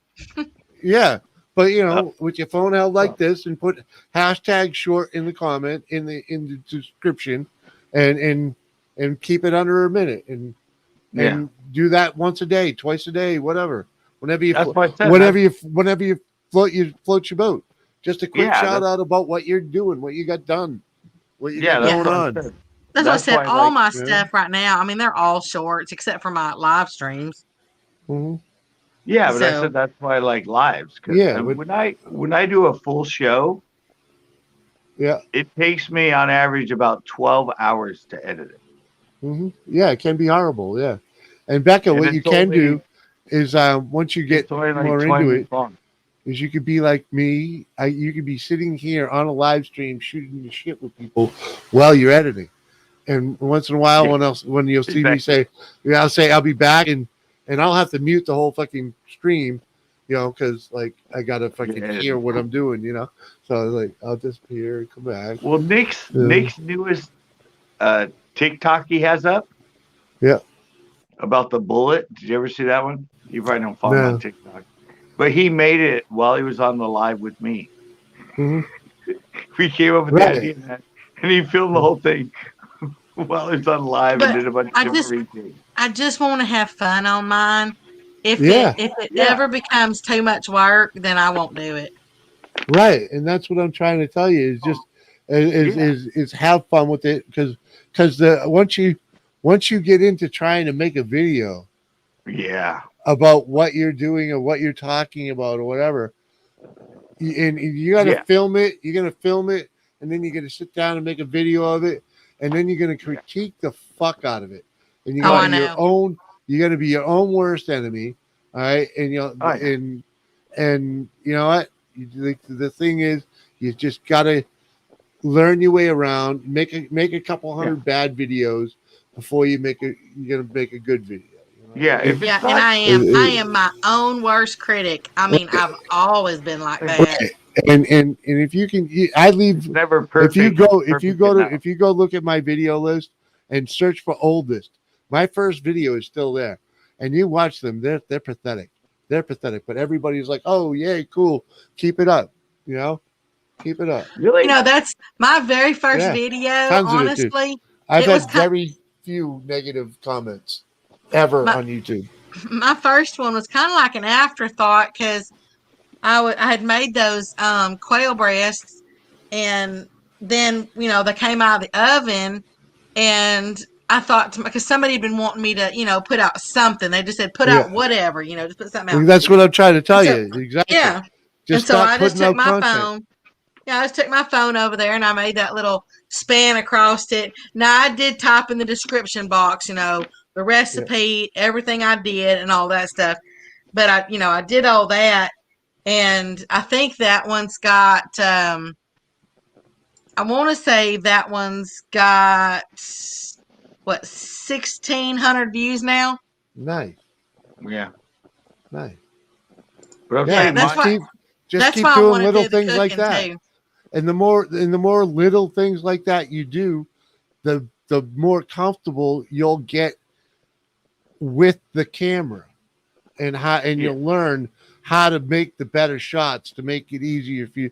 And the only way to learn it is to do it. Just get out there and do it. Yeah, that's when I learned that I needed to turn the phone horizontal instead of vertical. Yeah, for your shorts. The whole thing with me is since I owned a camera in '86, I've always just wanted to make movies or videos or something else. It's not like nowadays everybody on YouTube just like it's like something they want to do because they want to go big or something. I'm like, I was doing it for 20 years, and it was just that's what I love to do. It was never work. The creativity, the filming it, the getting the right shot, all that stuff was instinctual to me. It's something that I just love to do. And like you said, if you get to the point, it feels like work, but for me, it's work because you got to get done, but it's not work. It's See, a that's hobby. where I do I have treat an it as a advantage hobby. because Yeah. I love. I mean, I'm an outdoors girl all the way, Uh-huh. right? Yeah. But I do love, like, like I love spreadsheets. I love being creative. Uh-huh.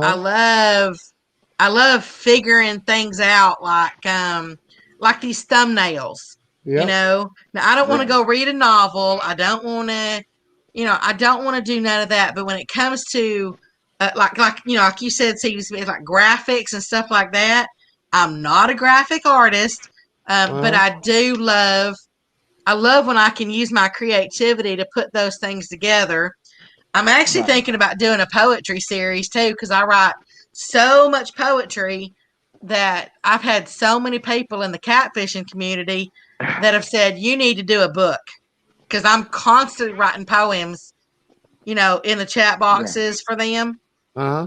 And so I thought about doing that and just having a little, just shorts of those, just getting up Uh-huh. there, reading them, and then moving on, But I don't know if Yeah. people would like to really, listen to that or not. But Well, Well, I have tons of poetry try too.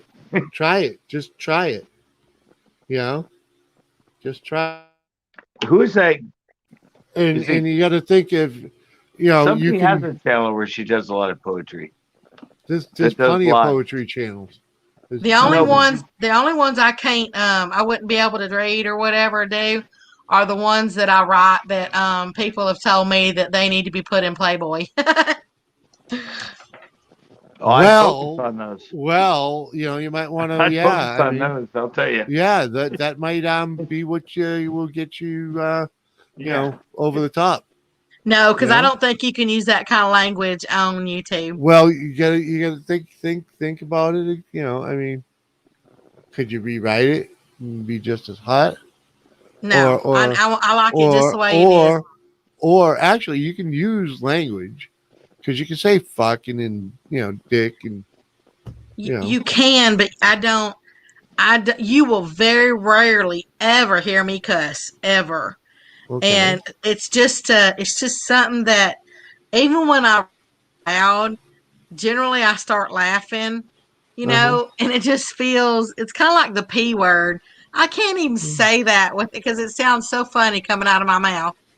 Well, it just does. well, I brought out one of my what? poems. Oh man! But yet I can I'm not even going there. I can say those things though, like when I'm, like how you're being, like you are being sensual and stuff like that. Yeah. Then it's like I have no problem saying that. It's just when I'm reading it, like from a page. I don't know, just kind of sounds weird. Maybe because I'm reading it instead of actually doing it. Instead of you're reading instead of telling a story. Yeah, something like that. Yeah. So Practice that comes with practice. Practice in front of the camera, doing it again and again and again and again. But I don't. That's At why I'm that trying to point, tell you. I don't. Just do it. I don't know if I could come up on a video though and read those out loud. But the other ones, as I said, well, the other ones. Start with the easy ones. Just knock it out. Just Can I read the mine? hardest thing is going to be able to put a interesting Twist on video footage together to go with it, right? I mean, because you got to have pictures to go with the story, right? Oh, I couldn't put those kind of pictures on here. Well, you have to. Can I read my poem? What are you gonna? You know what I mean? How are you gonna keep the people entertained while you're talking? Is it just gonna be you in the fireplace? I don't. Yeah, I don't know yet. That's what I said. I don't know yet. I mean, it's just an idea that I'm tossing around. Mm-hmm. Can I read my poem? Sure. If you want to, it's your channel. I know. I said sure. For a while there, it was like it didn't seem like it was my channel. Like I'd say, "Hey," and everybody just. Sorry, man. Who is that top left guy? Who cares? Tell me to shut the fuck up. Yeah. And thank you so much, Miss Leanne. I really appreciate that. I'm not sure. I'm hoping she's still in here and heard that. Yeah.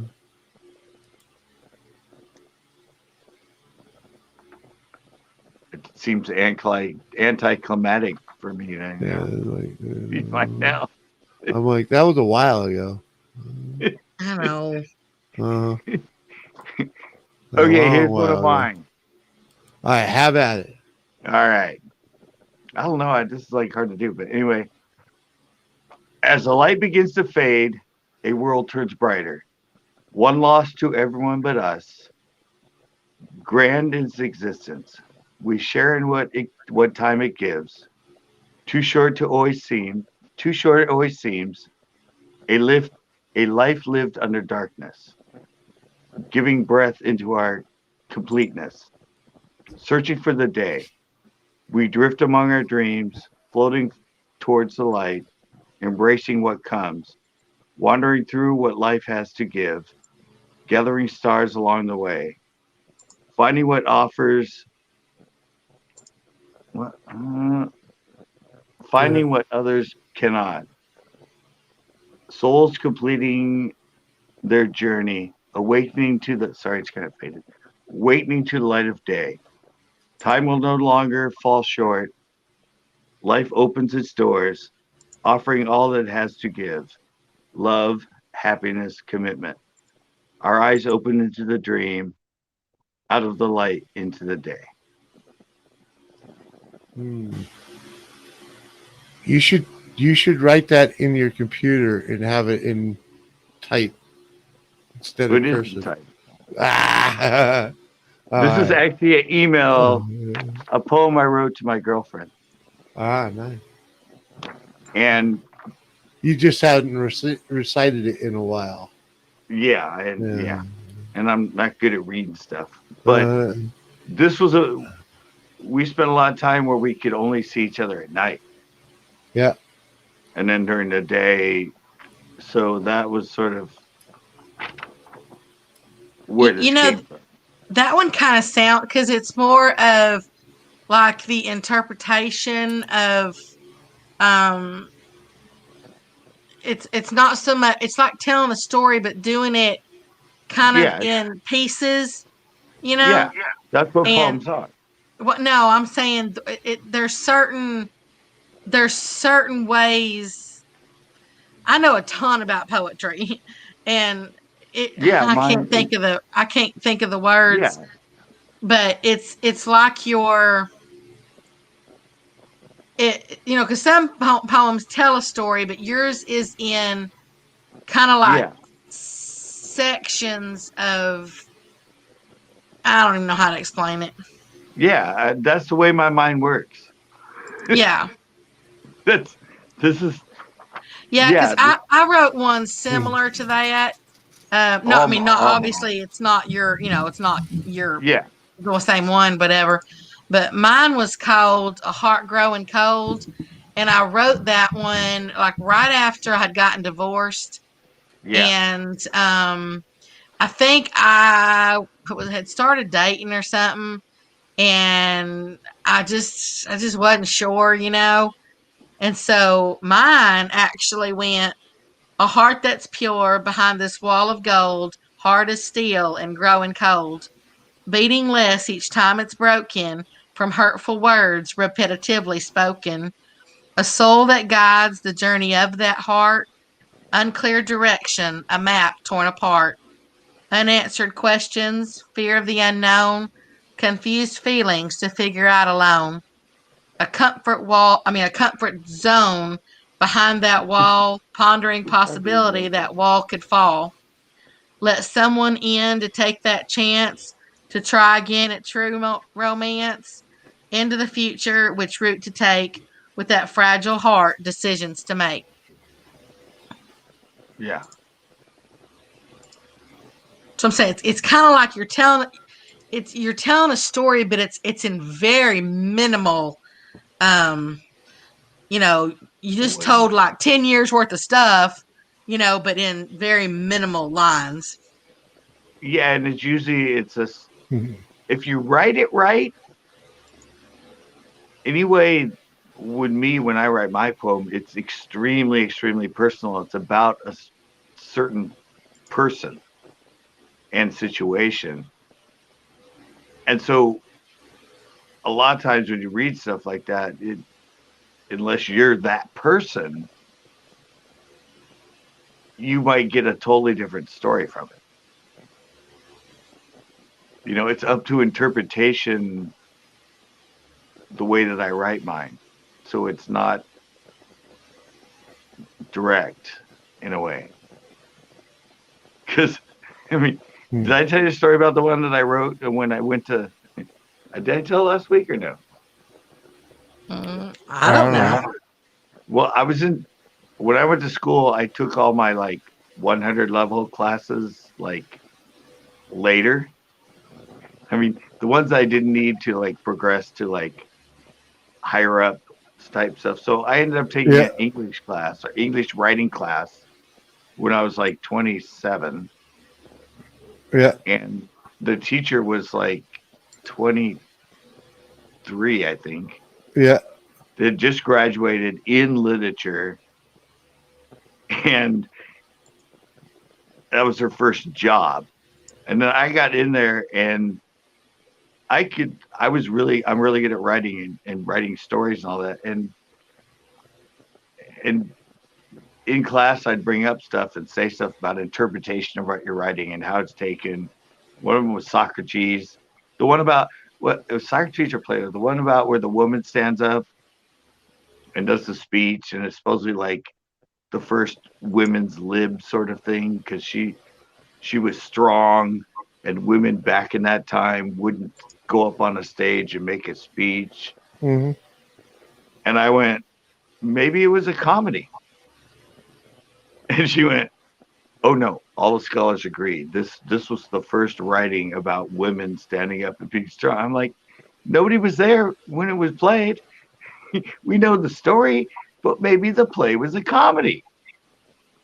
Because it would be funny if women at that time that didn't do that, she stood up, she said that, you know, it might have been. And so she didn't believe me, and she wouldn't listen to me. So I wrote her a poem, Mudtrap. I wrote a poem, and I titled it The House. And I let her read it. She read the poem. I went, well, what'd you think of it? She goes, oh my God, like, it reminded me of my grandma's house, the way that her plants used to go up to the door and all this other stuff. And I'm all, okay, good. Same exact poem. I handed it to her with the title, The Woman. She started reading it and she got so red. And she was just totally blushing and all that. And she looked at me and goes, can I keep this for my upper level classes? Because I was describing a house in the poem, but with my demented mind, I was describing very, very sexually a woman's body. Mm-hmm. But until that title was put there, it was the most innocent thing that you would read to a 3-year-old. Mm-hmm. But you schooled the teachers, what you're saying? Yeah, and I think I knew her on campus for the next, like, because I worked there after I graduated about maybe 5-6 years. She wouldn't talk to me. I'd see her coming and wave, and she would just walk on by me. I mean, I was a wildlife biology student. That's funny. I wasn't even literature, but I liked to write, and I knew how to write. And I didn't do any of the homework and stuff. Well, some of them that. I got like a B in the class. Right. Because she's like, yeah, it was just, I never wanted to go into literature as a, career, but I used to write stories and I wrote poems. And, you were just in the class because because it was a 100 level class. I hadn't taken it yet and I needed to graduate. Right. And I just tore apart. You're just like, wait, huh? What? Uh-huh. I was just like, no, I've been told a lot of times that I should, after that sort of story, I've had a lot of people say I should either write children's books or Hallmark cards. That's actually kind of hard to get into. I looked into that. The writing for like Hallmark, like the cards. Yeah, but that's the weirdest. The people have told me that because I've written like, actually, my 6th grade teacher used to give us. He would give us like 3 sentences or 3 something, and the exercise was to, out of that topic or whatever, create a story about it. Yep, I remember those exercises. Yeah, and then my mom told me that during one of the teachers' meeting that she said I was the one that he always wanted to see when he did it. Where the story went, yeah, right. He was like, your son is so creative, and the stories he comes up with from like just one sentence and take it into something. And I was like, really? She goes, oh yeah. He said, out of the whole class, yours was always the one that he wanted to read. Yeah, and I'm like, well, sorry, I never went into writing, but it's just the imagination. Oh, and I had another one. Oh, this is a great one. In high school, you know when you have an essay on your test? Yeah. Yeah, and a lot of times you're like, you get the one that you didn't really study or didn't really think about. Well, no. I happened. Because I always studied everything. Oh, no. Well. I always, but you got to remember, I graduated salutatorian of my high school. Oh, Jesus. Well, so I got this test. It was in history. And the question happened to be the one. I didn't really have to study for it because actually I knew everything about it prior. Yeah. Right. So when that ended up being the essay, I wrote this really cool story. But within the story, I put in all the facts and all the other stuff. Yeah. Along the way. So you learned, but it was this, and I had one of my other teachers come to me and go, I was in the teacher's lounge with your history teacher. What the hell do you put on your test? Because she was laughing hysterically. And I went, oh, she must have read my essay. Because it was just one of those times where it wasn't a test. It was like I could just freeform and write. Yeah. And it was like and he said she was laughing so hard when she was reading it because I kept putting stuff about it and kind of innuendos about the facts and stuff. Yeah. And it was like, he's like, what the hell do you write on your test? Because she was laughing like crazy. I'm like, oh yeah, that essay, you should read it. It was a great one. I think it's the only essay I've ever had that I got like an A on. Everything else was like C's and D's, but I knew this one. I write a lot of poetry because, well, number one, it relaxes me, but I always got into this thing where people think that you can't write something, so I would always give them this challenge, and I said, okay, you give me a topic, I don't care what the topic is, you give me a topic and I'll write a poem about it. Okay, so that's when, well, that's how the Playboy one came about. But because the topic that they gave me was anal. And so, so I sat at lunch one day while I was at work. Like anal or anal? Yeah, like anal, like as in anal. As an anal, yeah. Like as Yeah. in body part, not just Mm. reference to being Right. anal. Well, Right. So, so I sat at work. I was on my lunchtime, and it took me about 30 minutes, but I got it all written down and everything. And I did it on I emailed it to them on my phone, not my work computer. But anyway, yeah, that's where they loved it because I titled it. And when I wrote the poem, I had to make sure that person understood that it's just a poem.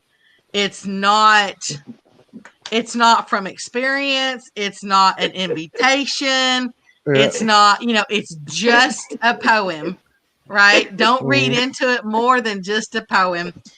And so, but I got yeah, fired. I almost got fired for that. I titled that one "Anal Ecstasy is What We Seek." Yeah, I did one at work. When I worked at Marshall's, I had to cover the fitting room. Just so you know, Becca, that'll go viral. Just so you know. Yeah. Just send to Playboy. There's only actually been, I've only actually read it. Well, besides that one person, I've really only read it to 3 other people, and I did read bits and pieces of it on a live stream. But I only read bits and pieces of it. Yeah. And I'll be danged, not my live stream, it's somebody else's. And I'll be danged if someone did not bring that up in a chat box the other day. They're like, oh, I remember that. I remember when you blah, blah, blah. And I'm like, oh my gosh. Because that was like 6 or 7 months ago. Yeah. Well, see, I was in the fitting room and they had a paper, like a tablet thing. Yeah. So I was going to do it as like a written vlog. Trixie's day in the fitting room. And Trixie was a transsexual. So while I was in there, I wrote this whole story. And it was like, it was only like a 3x4 tablet, but it was like, I think like 16 or 17 pages of it. And it was just about Trixie's day in there and the people that come in and stuff that goes on. And so I didn't think much of it. And then the next girl came in and I went, oh, I wrote a story. If you're bored, you can read it. And so I left it there at Marshall's, right? And I didn't think about it for a week or two. And evidently she'd put it in a drawer. Yeah. Yeah. And then all of a sudden I get a call to the office by 2 of my managers. And the one sitting behind the desk, and all of a sudden she opens the door and she pulls out my story. Yeah. And she goes, did you write this? I'm like, yeah, it's a story about Trixie. She's a fictional transgender. And they're like, okay. And the other manager goes, so you agree and you admit that you wrote this? And I'm like, yeah. Yeah. And then I got called in again. And I guess some other people in Marshall's read it, some of the other customers, and they were offended by it or something else, or thought that was me, because the writing was my image and my character as Trixie. And so they thought since I wrote it, all those thoughts in there were how I thought and how I was. And I'm like, no, I was writing that as this fictional character as Trixie. And they're all, oh, but you wrote it, right? And I'm like, yeah, I wrote it as the character I had in my head. I was creating Trixie. And they go, oh, but see, people misunderstand that. Since you wrote it, they think that's how you think. So, yeah, and it got sent to not the district manager of just our area, but to the whole Western Central Division district manager that had to read it. and had come to a conclusion of how I was going to be reprimanded if all or whatever. So yeah, it had to go not one stage but two stage.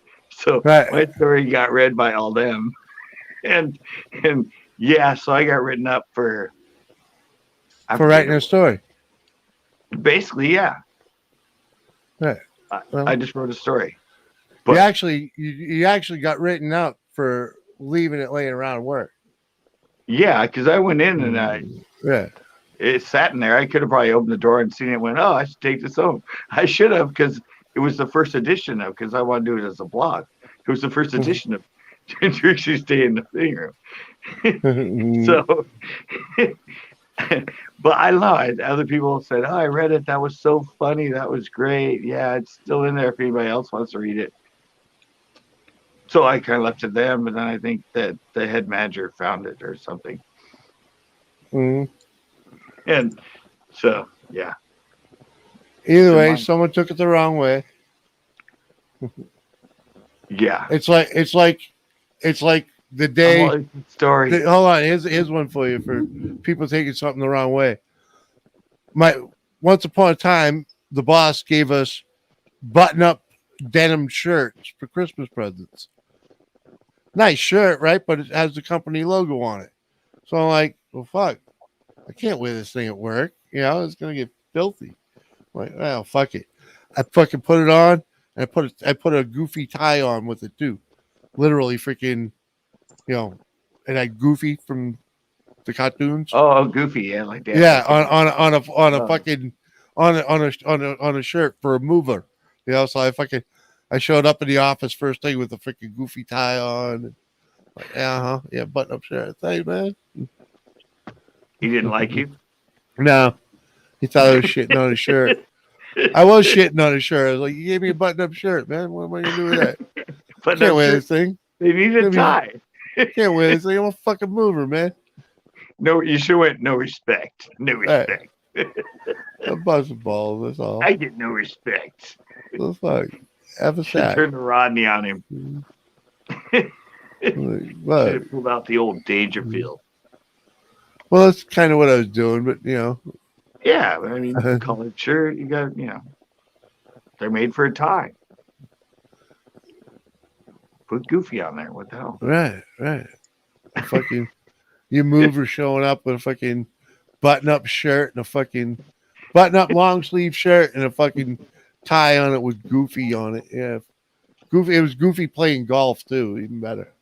But yeah. Yeah. That's funny why I had to leave Marshall's because it was all just such. Well, yeah, that's a freaking corporate freaking crap, man. I'd argue with you. I wonder if I could take that poetry and do an OnlyFans page. Well, you know, Becca. You do members only. There are places you can do that. You can if you save those ones for when you're Playboy. When you have memberships, you know, you can have, you know, special. Yeah. When you have members viewing, only, you can do it just to your members. Yeah. Well, because you can do those things without actually showing yourself too.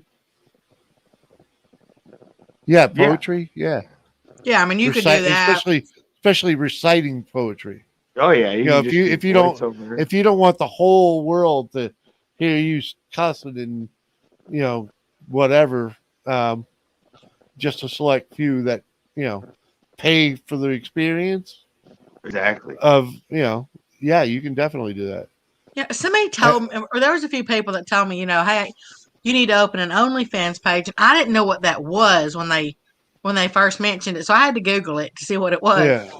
And they said that, you know, especially like feet, man. For some reason, men got a big old feet fetish, and you know, they said you know, there's women on there that just like show one eyeball or one finger, and people pay for that, and I'm like, holy crud! Oh yeah.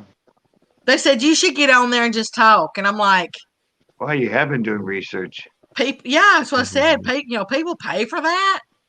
Well, this is just what they told me. You Becky, know? you can you want something easy to do?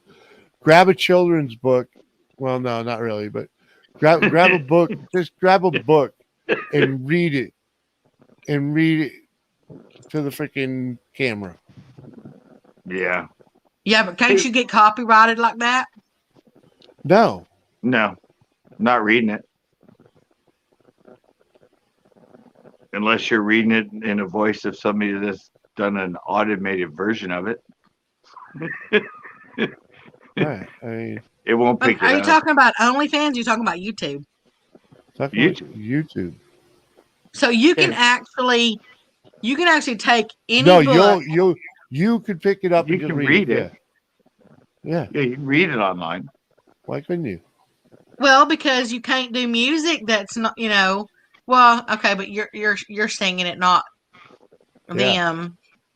Yeah, I it's guess not you them. just have to reference the book in the No, You description. don't have do to that. do anything. You don't have to do anything. Just read it. So I could pick up Charles Dickens and just And sit read there it. and read it. Yep. Yeah. And the person the person who's the author or whatever, they ain't gonna be able to hit you with nothing because you're reading their book. And No, they won't be able to hit you. No, not on YouTube like that. No. Oh. YouTube would have to govern that, and I don't think they have any other analytics. There's no way. There's no way they could. Unless it was, like I said, a written book that was narrated as an audio by a famous person. Yeah, if you sounded like that. Yeah, if you put it up, if you had the and same clicked on, rhythm as that video. yeah, if you put War and Peace and then you put up an audio recording from the actual person that did the audio tape for War and Peace, yeah, their analytics would pick it up because that's copyrighted. But your voice and you saying it, that's not copyrighted. Nope. You're reciting it. You're not like printing it and distributing it. Right. That's like you can be online. You can be a lot of people that sing other songs than that on YouTube. Just a cappella or whatever. They don't get hit by it. That one I would think they really would. No, but sometimes you do when if they you sound nail it enough real like good. them, Yeah, exactly. Yeah, if you do it just like them, if you do it just like match. them. Yep. But if your voice is different and the way and you the sing cadence is different, the timing is different. It's yeah, easy because enough. I did do a duet with a guy on his channel. We sang "Do You Hear What I Hear," that Christmas song. Yeah. Yeah. And I don't think he got hit for it. But the one song you can't do on YouTube because you'll get hit, "Happy Birthday." Well, we sang that too. Yeah, but that one you can actually get busted for. Well, I don't think he did, but Yeah. matter of fact, we all sang it in unison. The funny thing was, well, at least as far as in a movie, because one of Spike Lee, director, writer Spike Lee, one of his, like that was his first one, 91 or 93 or something like that. In one of the scenes in the kitchen, all the kids saying "Happy Birthday." Yeah. And he didn't get the license for it. So after the movie came out, he got sued by the copyright owners. And I think it's two Catholic nuns, isn't it? I have no idea. I think it's two Catholic nuns that actually own the copyright to "Happy Birthday." Because they wrote it way back when, or somebody else bought it. But yeah, I think it was originally two Catholic nuns.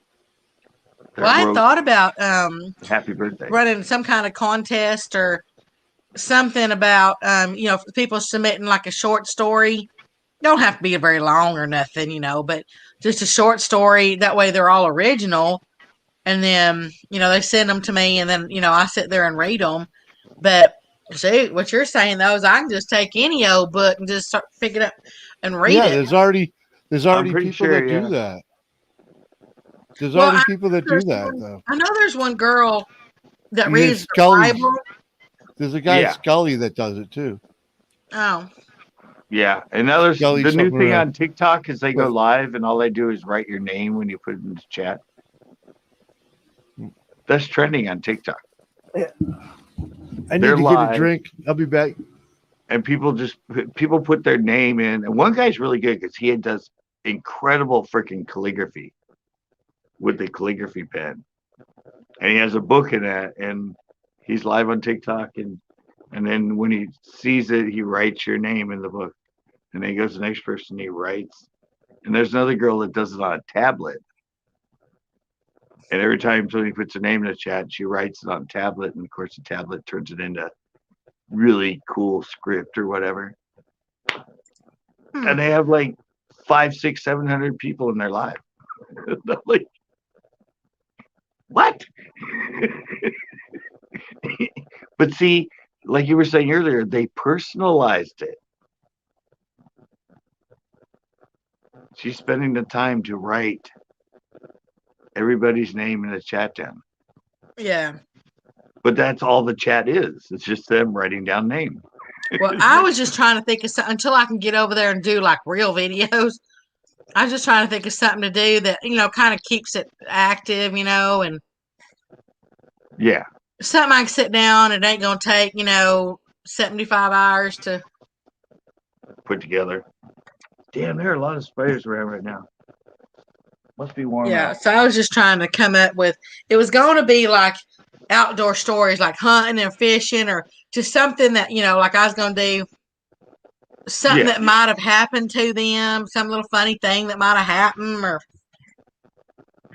and they can choose whether or not they want me to tell who it is or not, or if they want me to keep it confidential, or. Did you ever watch? Did you ever used to watch Monty Python? My mama wouldn't let me. Okay. Well, the best storytelling one for me. No, that was Benny Hill. Never mind. I couldn't watch Benny Hill. I'm talking about. Oh no, Monty Python. Monty Python's Flying Circus. And so it was a 30-minute. It was a show. They have great movies, but it was a show, and they had this one where it was story time. And he had the big book, and so he had it on his lap, and he had the glasses on, and he started reading the story, but he kept stumbling on words and stuff. So then, at first, it was him and like somebody else that was just like standing there by him. So then they suddenly start helping him get the words right and read the story. But during the half-hour show, during all the skits that went on, because it was like, skit theater thing, they had a lot of different stuff that went. As they kept going back to the story, there was somebody from the previous skit that was in there trying to help them when they got the words they did. So by the end of the storytelling, he's sitting there, and there's like 15 people in the room around the book, because everybody that was in there just helping him read it, because it was kind of like Shakespeare or something. It was like not like easy, but that's my best storytelling like skit I've ever seen done. Taking it to that kind of level where he goes, so Johnny went out on a playful roundabout, and then the other guy says, yeah, it was just the way they put it together was just classic.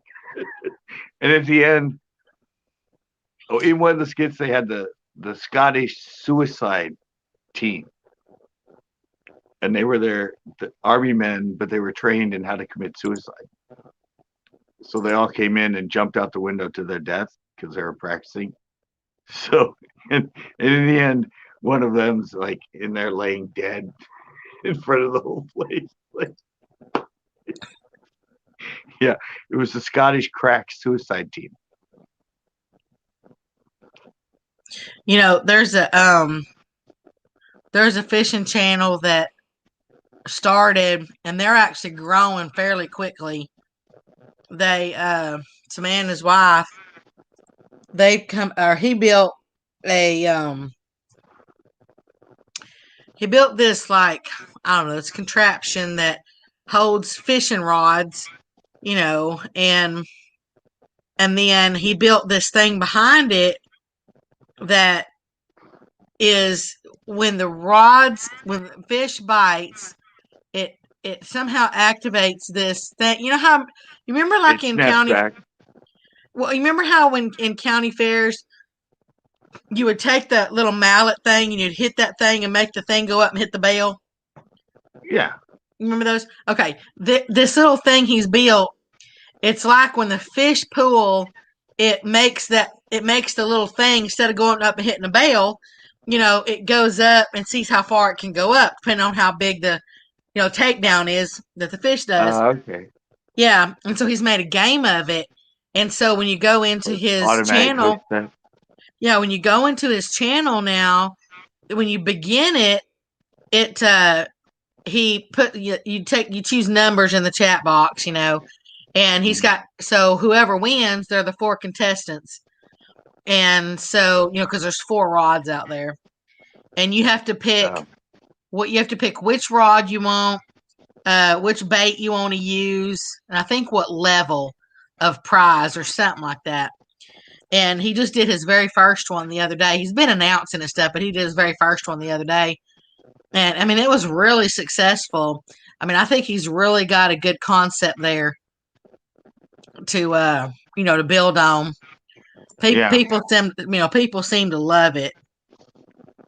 Well, I used to have fun. I did live quick little giveaways. Oh, giveaways are always a hit, but no, but I did a quick little giveaway live, and I came in, and sometimes I get like 20 or something people in here. Had the giveaway, but I had true or false, and it was some other one, but it was questions or stories, games that I asked them a question. And so I'd ask them the question but the way that you became the winner was not during the live. It was like, at first I started with the first person to comment the right answer, and then it became like third or fourth, but you had to be the first person to leave a comment when that video that live processing got put onto my channel as an actual download. So that made it really fun because everyone would try to, because a lot of times it might take 10 minutes, 15 minutes, depending on how long. I mean, I kept them short, but yeah, it might take you 15, 20 minutes for it to show up on my channel as an upload. I've seen something similar.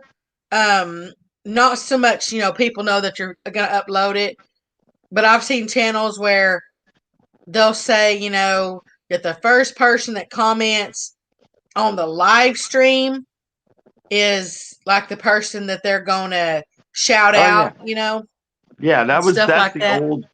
Yeah, that's the old concept, but I took it to. Yeah, you took it to the videos. Yeah, so they had to go to my channel or wait and have the bell and everything because everybody just waited. And the second they got like the bell that was uploaded, they had to go in there and type their answer, true, false, or whatever. So it was really fun for a lot of people. And then I think it was, I forget who it was, Jay Jones or something like that. I don't know. He ended up winning like 5 of them in a row. I mean, I don't know how he was the one that always got on. So that's when I started changing it to 4th comment or 6th comment. So it couldn't be just whoever had the fastest internet or got it first, but it was a good idea. I thought it was different. I've never seen anybody really do it that way since. Yeah. It sounds like a good idea. Yeah, it was good. I did them for a while, but then I just went, That's kind of when giveaways kind of like, they used to be huge for getting you subs and people. Now they're just kind of like. Well, I don't want subs that are coming just for a giveaway though. Yeah, I want the ones that are going to stick. Yeah. Yeah, that's why I kind of got away from it because I'm like, it's getting me a bunch, but they're never gonna fucking come back. I mean, it's like, I mean, Well, he in had your an case, assistant. they might just because they want the next giveaway. Yeah, I forget how many of them I did. That was a while ago. That was right after you were able to do lives on YouTube. I mean, that was like end of 2018, something like that. I've seen people in live streams that will they'll do instead of like everybody picking a number or whatever, they'll have people are in there commenting, right? And then they'll say, okay, whoever commented at a certain time. Yeah, like a certain time, the first comment that came in at that certain time, they're the ones that win, but it can't be like over like 10 minutes because people can't scroll back that far. But Pusa Studios used to do a lot of that stuff. Yeah, so I mean, I've seen people do that, and have you ever seen Pusa Studios? No. Oh, I don't even think they're around anymore. They were like one of the most professional grow channels. Do you remember the grow channels? No. Oh, okay. You haven't been live that long then. Right before COVID hit, 90% of, I don't know, 90%, but most of YouTube was lives were about grow channels. Yeah, I told you I got into YouTube basically for grief relief. I needed to direct my mind somewhere else. Yeah, well, I remember. Oh no, Ozzy was on. Does he still come around? No, I haven't seen him since I went off on him. I haven't seen him since. Did you go off on him? Oh yeah. You didn't see he went on that live? Yeah, no, I went into him on some issues and stuff he always does. I haven't seen him since. So, but he always comes back and he says, "Long time no see. I haven't been on the internet in like 8 months." I'm like, "Yeah, right." he just comes back and pretends like he's like disappeared. No, but what was I talking about when I said him? I don't know. You were talking about grow channels. Oh, there we go. Yeah. Yeah, because it was like, it happened. They were, anyway, but one night on me, that's kind of one of the reasons I went off him is I said, yeah, I've actually been live on YouTube pretty much as, as long as you could be. And he's like, oh, dude, I've been live on YouTube like for so long. I'm sure it's way before you. And I went, really? Because you could only go live on YouTube in 2018. So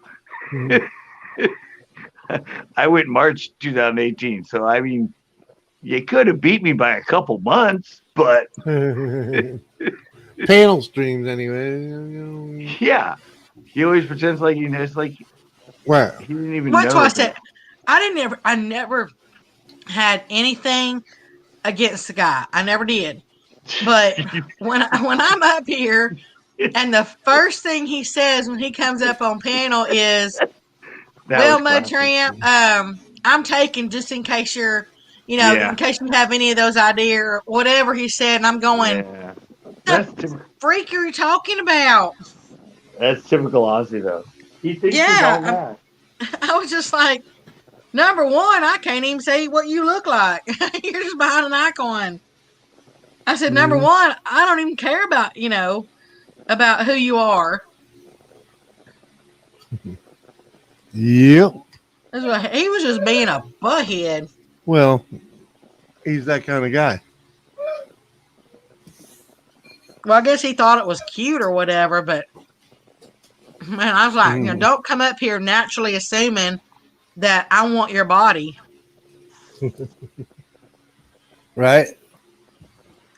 Tell him you want a man with some meat on him. Trust me, I'm like, yeah, I'm pretty much 110% sure he wasn't my type. Hear that? But yeah, I hadn't seen him in forever. Yeah, that live's still live. I mean, it's still on the site. But as I do recall, when he came in and said that to you, I went, "Oh, this will be good." I'm pretty sure if you go back and watch that live, I think, yeah, when he came in, that was the first thing he said to you. I went, "Oh, this will be good." Well, yeah, because you've heard me. I ain't very soft spoken.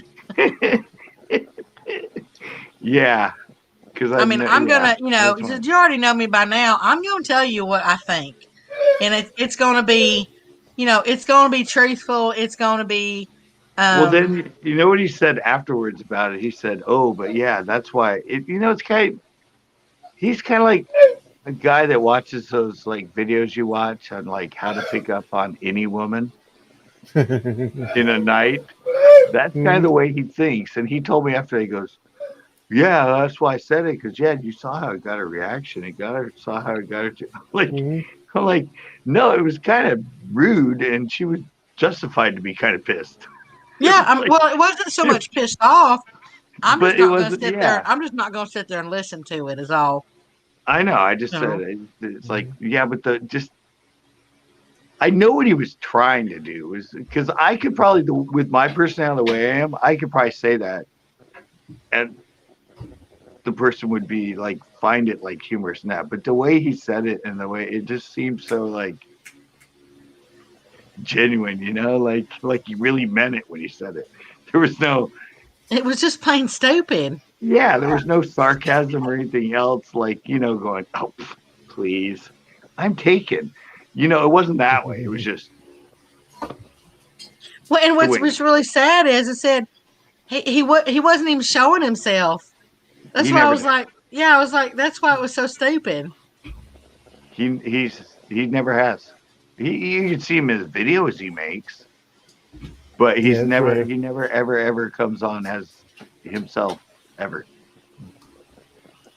He's always As I said, I mean, I don't know him personally, so I can't say a whole lot, about him or nothing because I don't know him. oh yeah. No, he's got himself in some trouble on here. At least in lives. Just like when you said earlier, like when I first, came on and you were talking about, like I don't know women or whatever and all that stuff. Yeah. And that's why I was telling you, I ain't gonna say something I don't mean, because that's, you're gonna know exactly Yeah. what I mean when I say something. Yeah, but I was just saying it in a way that like yeah, I know there's women like you that exist out there, but unfortunately I never found one. So I always found the ones that were yeah, just the insecure and just manipulative Yeah, I mean, type. I am so laid back, it ain't even funny. I can take so much. I have so much patience that is unreal. But, it takes a Yeah, lot that's for kind of the way me. I am. Yeah, it takes a lot for me to get ticked off at somebody, Yeah. and that's Well, why, my so I said, that's why like even in my family and stuff, All right, all I, right, all right. last Sorry, hey, girlfriend. I gotta take the dog out. I'm gonna get out of here, All right. go to bed after that. Yeah. Thanks for okay, letting me hang, man. All right. Appreciate nighty night. hanging with. Night, my champ. See you later. Thanks. Alrighty. Bye. Yeah, I see. When I dated her, I owned a clothing store, and how insecure she was in that. If I was on the phone with her in the store, and all of a sudden a customer came in, I started talking to him, she would be like, "Who is that?" I'm, "Well, it's a customer. I mean, I have a store. It's open." "Oh, oh, I heard it. Is a girl. Is she cute?" I'm like, "Sure, yeah, but yeah, that's the type I was always in with. Like, like no, like I'm at work. I own a clothing store. Women are gonna be coming in, trying on clothes and that. But she was like, "Who came in today? What the girls?" I'm like, like this is what I do to make money. Like, how can I not do this? Like, why are you upset? Like, you're my girlfriend. I'm dating you and that. I'm not like hooking up with all my customers to come in. It's not like what I'm doing here. Yeah, it just those extremely like insecure, jealous one. Well, and they have to realize that men are going to look, they're human.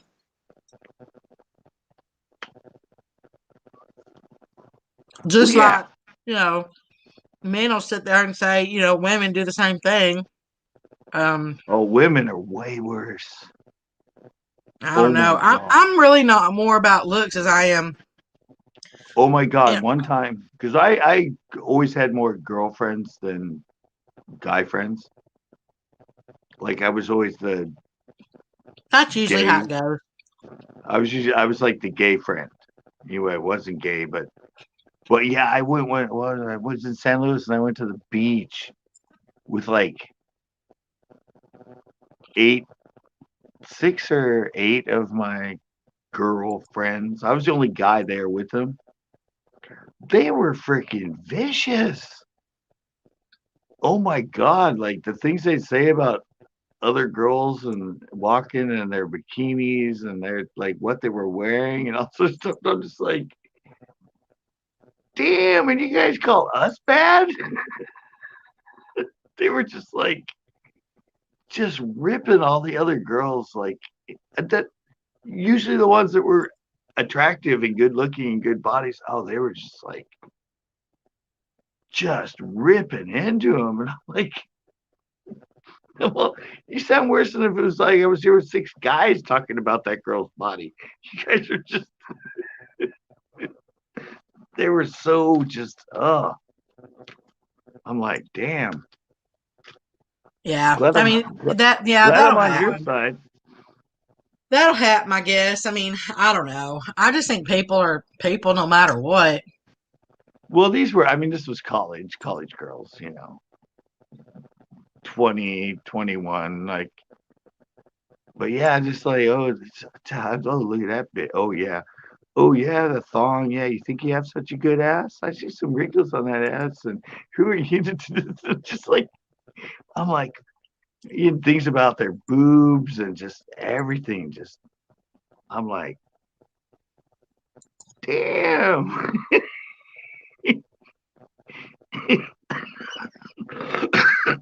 It was eye-opening to see that side of it. Right. To actually see him, like they didn't think of me as a guy. I was there, but they didn't even think about that. It was just Scott. He's like I was the gay friend, So there was just no holds barred. I was just another one of the girls. Don't hold back anything. There's no guys here. I'm like, well, I'm here. Oh, you're not a guy. Okay.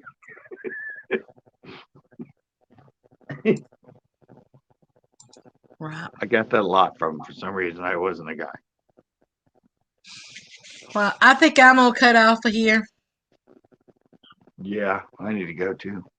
Yeah, it's late, but honestly, catfishing starting. So you didn't sleep anyway. Yeah, there's a channel just went live and they're doing some live catfishing. Oh God. Yeah. So I go in, try to support them. Well, that's good. Yeah. Well, you've been on here forever anyway. Yeah, I mean right now there's only 2 people in there, but we've had 1, 2 people for a long time. My money's yeah. But they'll get bigger because in the catfishing world, there's a lot of channels there's a lot of people that start getting up for work and they'll pop in while we're getting ready for work, Yeah, I get more people in tomorrow when I do my live fishing than I get in my Panel Mondays. Yeah. So yeah, I'm gonna hop down and I'm gonna go over there and just tell them hello. And all right. So, but thank you for having me up here like usual. Oh yeah. So and thanks both of you that have been here on the other side, I guess. On the other side, huh? Well, no, you can see the 1 and the 2 up there. It doesn't. Unless you have another thing completely open. Yeah, I told you I've got the YouTube window open. Yeah, if you're in under another thing, but if you're actually just on here with me and not on something else, it doesn't show you in the number of people watching.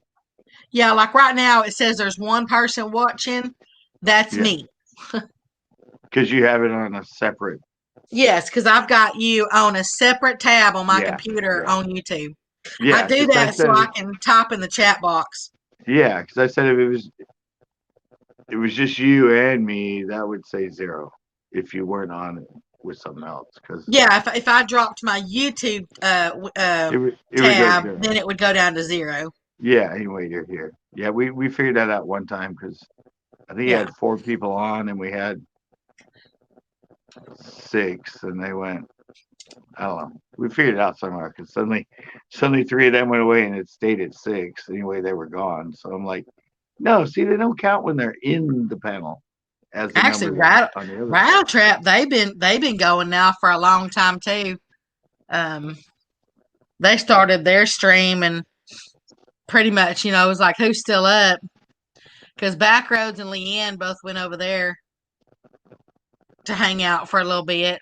And then I saw Backroads. Yeah, then I saw Backroads. He is going to bed. Oh, yeah.